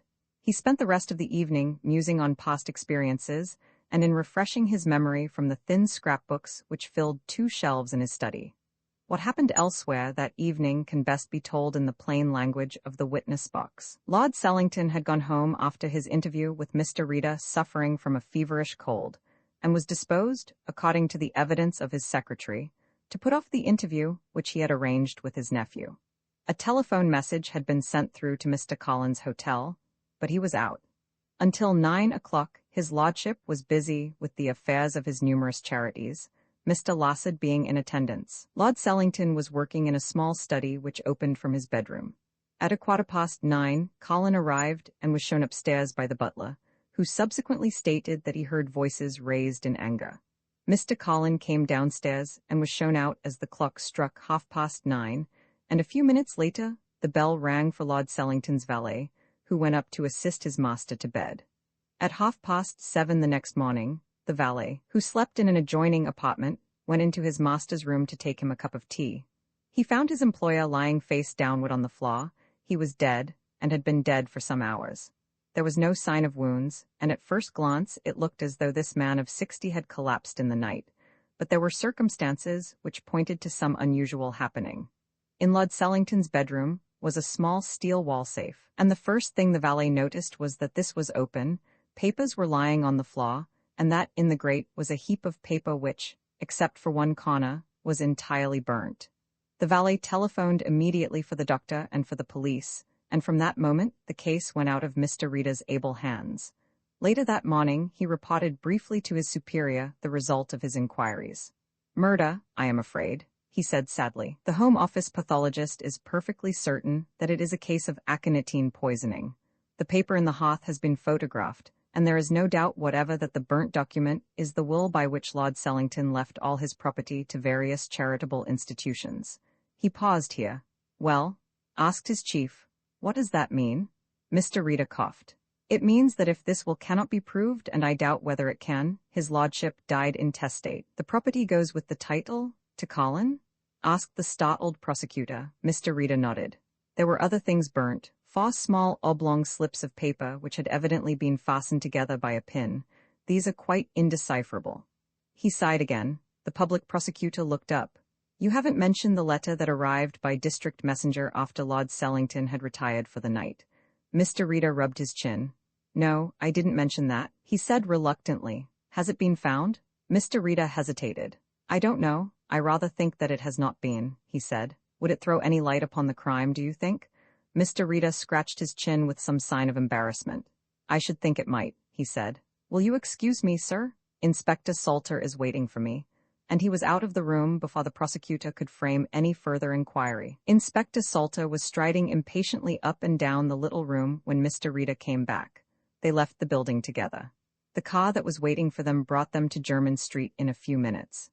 Outside, the flat 3 plainclothes men were waiting, evidently for the arrival of their chief, and the inspector passed into the building, followed closely by Mr. Rita. They were halfway up the stairs when Rita asked, "Does Colin know you?" "He ought to," was the grim reply. "I did my best to get him penal servitude before he skipped from England." "Humph," said Mr. Rita. "I'm sorry he knows you. Why?" The inspector stopped on the stairs to ask the question, "Because he saw us getting out of the cab. I caught sight of his face and—" He stopped suddenly. The sound of a shot thundered through the house, and in another second the inspector was racing up the stairs 2 at a time and had burst into the suite which Colin occupied. A glimpse of the prostrate figure told them they were too late. The inspector bent over the dead man. "That has saved the country the cost of a murder trial," he said. "I think not," said Mr. Rita gently, and explained his reasons. Half an hour later, as Mr. Lassard walked out of his office, a detective tapped him on the shoulder. "Your name is Ita," he said, "and I want you for murder." "It was a very simple case really, sir," explained Mr. Rita to his chief. Ita, of course, was known to me personally, but I remembered especially that he could not spell the word able, and I recognized this peculiarity in our friend the moment I saw the letter which he wrote to his patron asking for the money. It was Ita himself who drew the £5,000, of that I am convinced. The man is, and always has been, an inveterate gambler, and I did not have to make many inquiries before I discovered that he was owing a large sum of money, and that one bookmaker had threatened to bring him before Tattersall's committee unless he paid. That would have meant the end of Mr. Lassard, the philanthropic custodian of children, which, by the way, was always Ita's role. He ran bogus charitable societies. It is extraordinarily easy to find dupes who are willing to subscribe for philanthropic objects. Many years ago, when I was a young man, I was instrumental in getting him 7 years. I'd lost sight of him since then, until I saw the letter he sent to Lord Sellington. Unfortunately for him, one line ran, "I shall be glad if you are able to let my messenger have the money," and he spelt able in the Ita way. I called on him and made sure. And then I wrote to his lordship, who apparently did not open the letter till late that night. Ita had called on him earlier in the evening and had had a long talk with him. I only surmised that Lord Sellington had expressed a doubt as to whether he ought to leave his nephew penniless, scoundrel though he was, and Ita was terrified that his scheme for getting possession of the old man's money was in danger of failing. Moreover, my appearance in the case had scared him. He decided to kill Lord Sellington that night, took aconitine with him to the house, and introduced it into the medicine, a bottle of which always stood on Sellington's desk. Whether the old man destroyed the will which disinherited his nephew before he discovered he had been poisoned, or whether he did it after, we shall never know. When I had satisfied myself that Lassard was Ita, I sent a letter by special messenger to Stratford Place. That was the letter delivered by special messenger. Mr. Reader nodded. It is possible that Sellington was already under the influence of the drug when he burnt the will, and burnt too the 4 bills which Colin had forged, and which the old man had held over his head as a threat. Colin may have known his uncle was dead. He certainly recognized the inspector when he stepped out of the cab, and, thinking he was to be arrested for forgery, shot himself. Mr. Reader pursed his lips and his melancholy face grew longer. I wish I had never known Mrs. Colin. My acquaintance with her introduces that element of coincidence which is permissible in stories, but is so distressing in actual life. It shakes one's confidence in the logic of things.